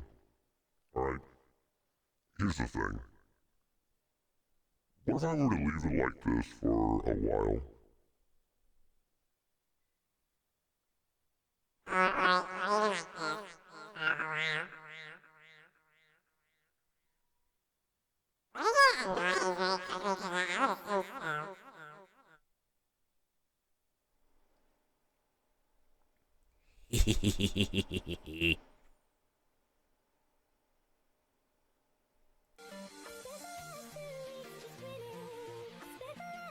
I'm not gonna do it. I'm not gonna do it. So. Without any further ado, I'm gonna get this knocked out really, really quick. So. Let's see, where was I? Yeah, same for this long, from a hard knock because he's from organization, because they get a spear. Just as I died back at the fourth underworld. So. Yeah. Authorization is a form of rebirth that it can only be done in the underworld. This is just what happens when you attempt it elsewhere. I regret nothing, but it is a shame that I'm going to vanish for good. Doubt Fair and Nitocris will ever be summoned to Chaldea again.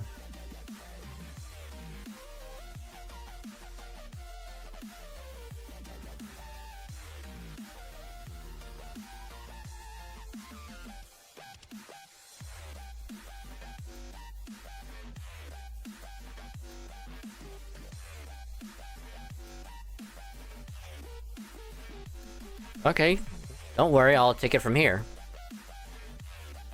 Of course you will. My ally and an incredibly seasoned master. I don't understand, why would you sacrifice so much for so little? You could have killed me easily, but you didn't. Why? This is beyond humiliating. Please just put me out of my misery. Even I don't know what I was thinking. Can't believe I felt a sense of kinship with someone as morbid, stubborn, and dreary as you. Kinship? You felt kinship with me? I did. We were both so preoccupied with our positions that we ended up hiding what we really wanted to do. As you said, I'm a queen who fought for her own revenge. I came up with an underhanded trap to execute retainers who had far more power than I did. Some people said what I did was brave or even wise. But it proved nothing besides my own foolishness. It was far too little, far too late. By that point, I had already lost everything I really wanted to protect. I didn't realize then that my chance to demonstrate my bravery or wisdom had long since passed.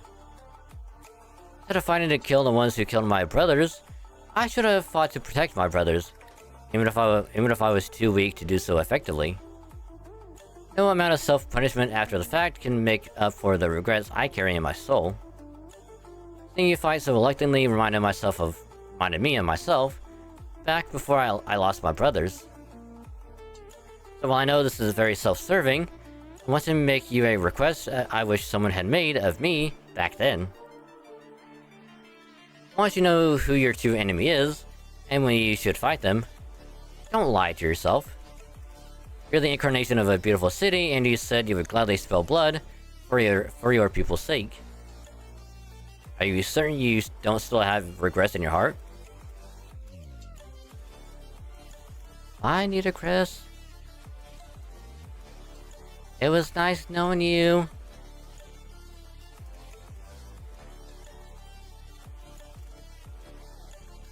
I'll see you back on the border in like 3 hours. Nitocris' spirit origin is gone. I'm guessing her entry in the border spirit origin graph is also probably... we can worry about that later. Run for it. The bridge is coming down. Damn it, it's all lava down there. There's no way we can survive that. We've gotta hurry to the temple before...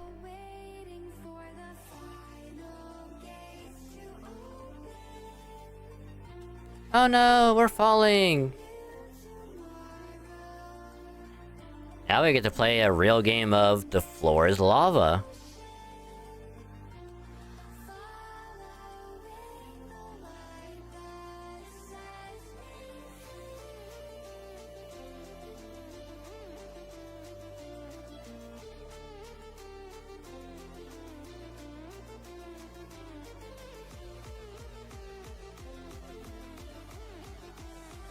So now we got her done. Now she's gonna be at 3rd Ascension probably, but I'm gonna put her back to 2nd because her 2nd Ascension is so much better. While like a landslide.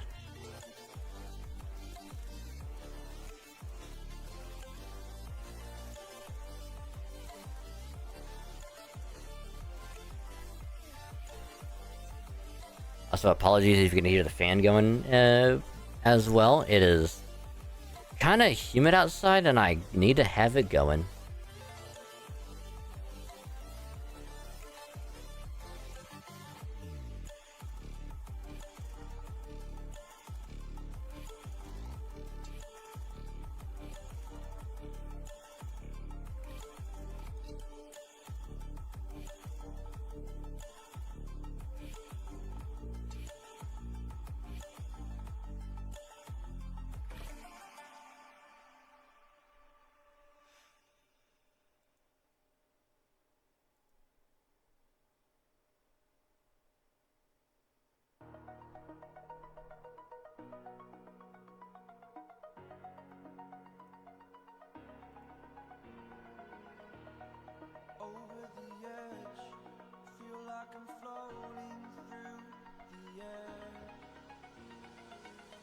Alright, so now, next time, we can worry about going through this. Because luckily, AP cost is really low. So we can probably end up going through the rest of the story. We have a lot to do. And hopefully I can get this done in less than 2 weeks.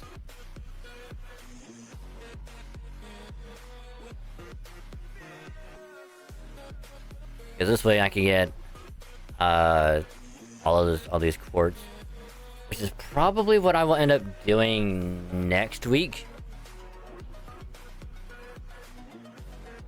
Because on Monday, I'm going to try and do some last-minute pulls for Anaxa's light cone on Star Rail.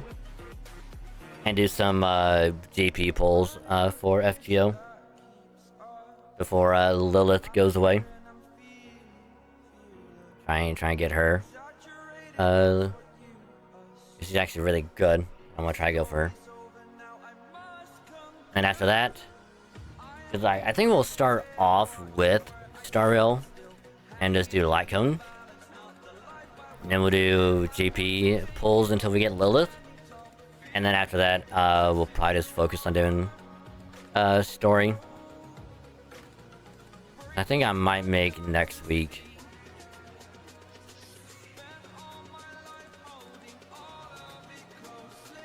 Like FGO on Monday, Tuesday. And then Saturday, I will probably just have it be... probably Star Rail. Star Rail for like most of it, and like a couple hours of ZZZ. At the end.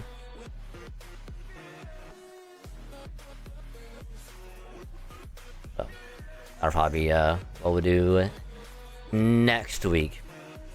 So. But anywho, I am gonna call it there.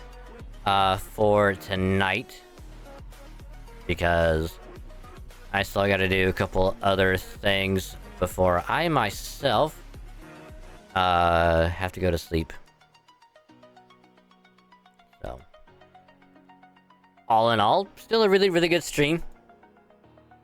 Because we got a lot of story stuff done in the Star Rail, which again we'll be doing more of that next week. Since the Saturday, we're going to be completing Stormblood for FF14. And that'll give us more time to do other gacha stuff in the meantime.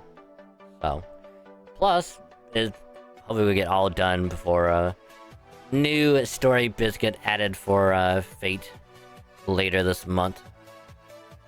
And we can focus on that next month. we shall see how that's all gonna go next week. So for now, I am gonna call it here. So thank y'all very much for another fun, awesome stream. It was always a pleasure to have y'all chilling, chatting, vibing, lurking, hanging out, all that good stuff.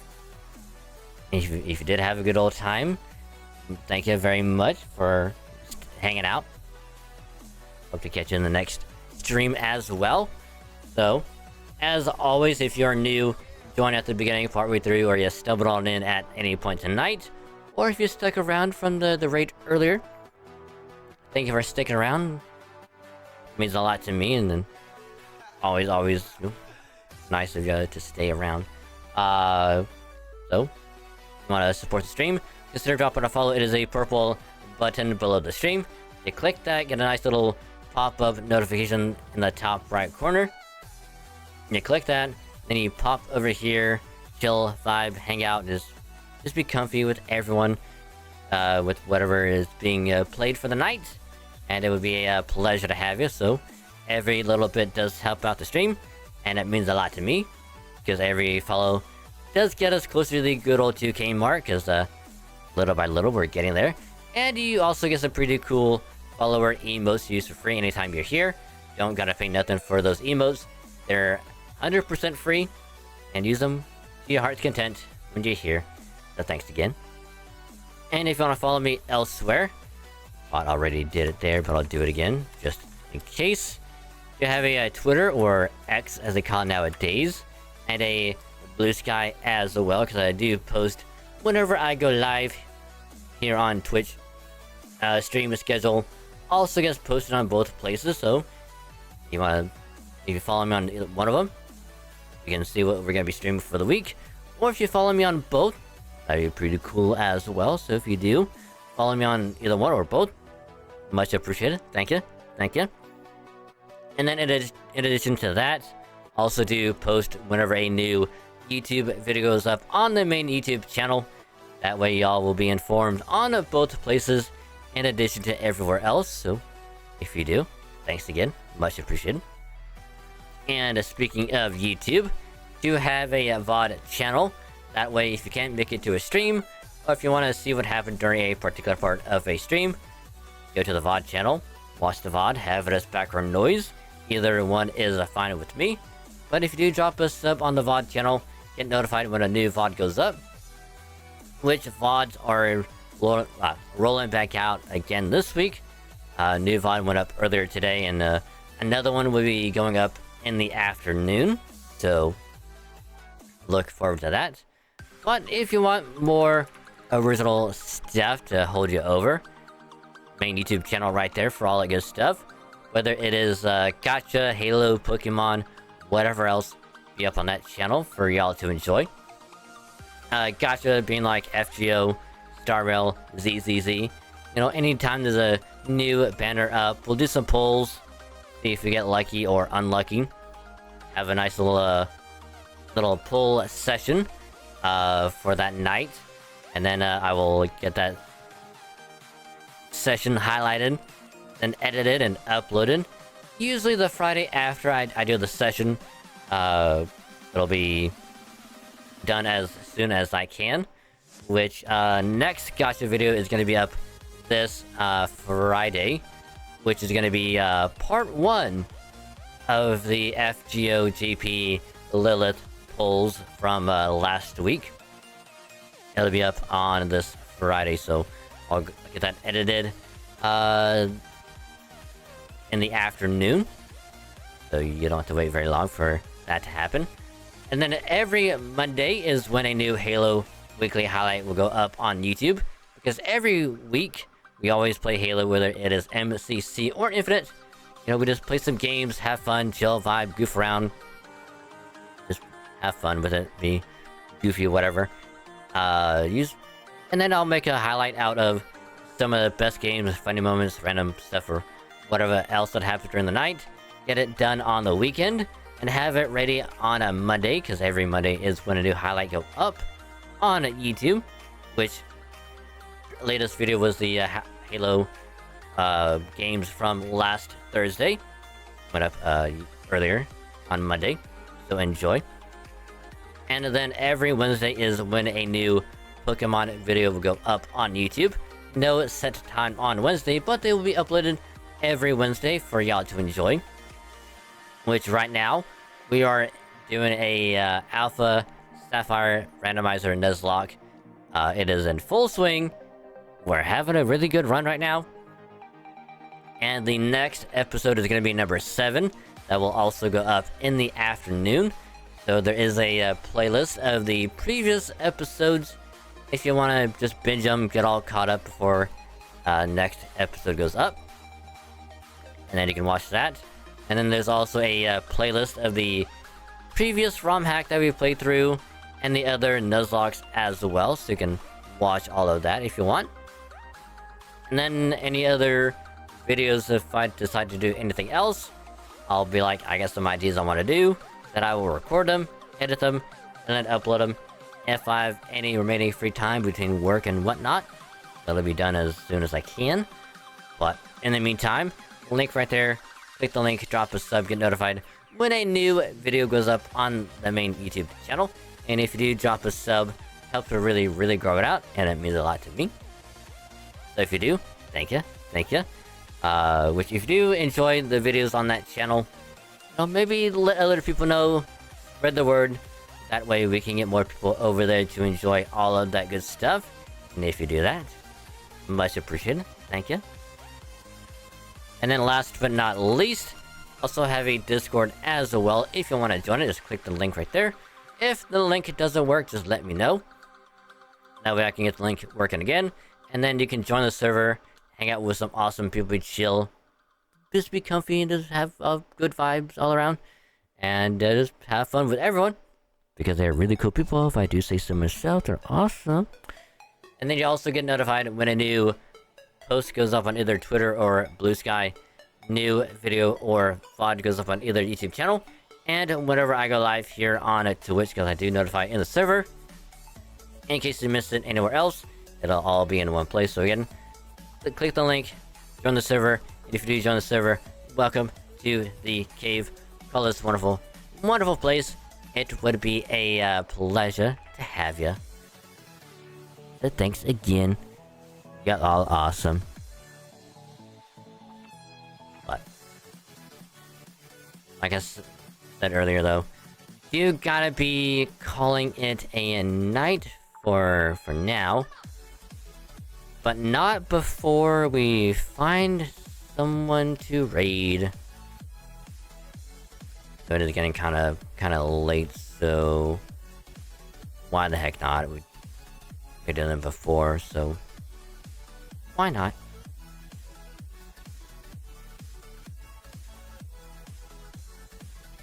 Why the hecky not?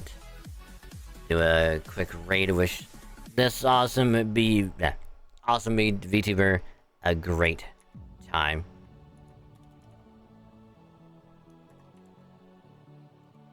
Because they're playing a really, really good series as well. So like, get this baby underway. So again, thank y'all very much for another awesome, fun stream. It was a pleasure to have all of y'all, so thank you very, very much.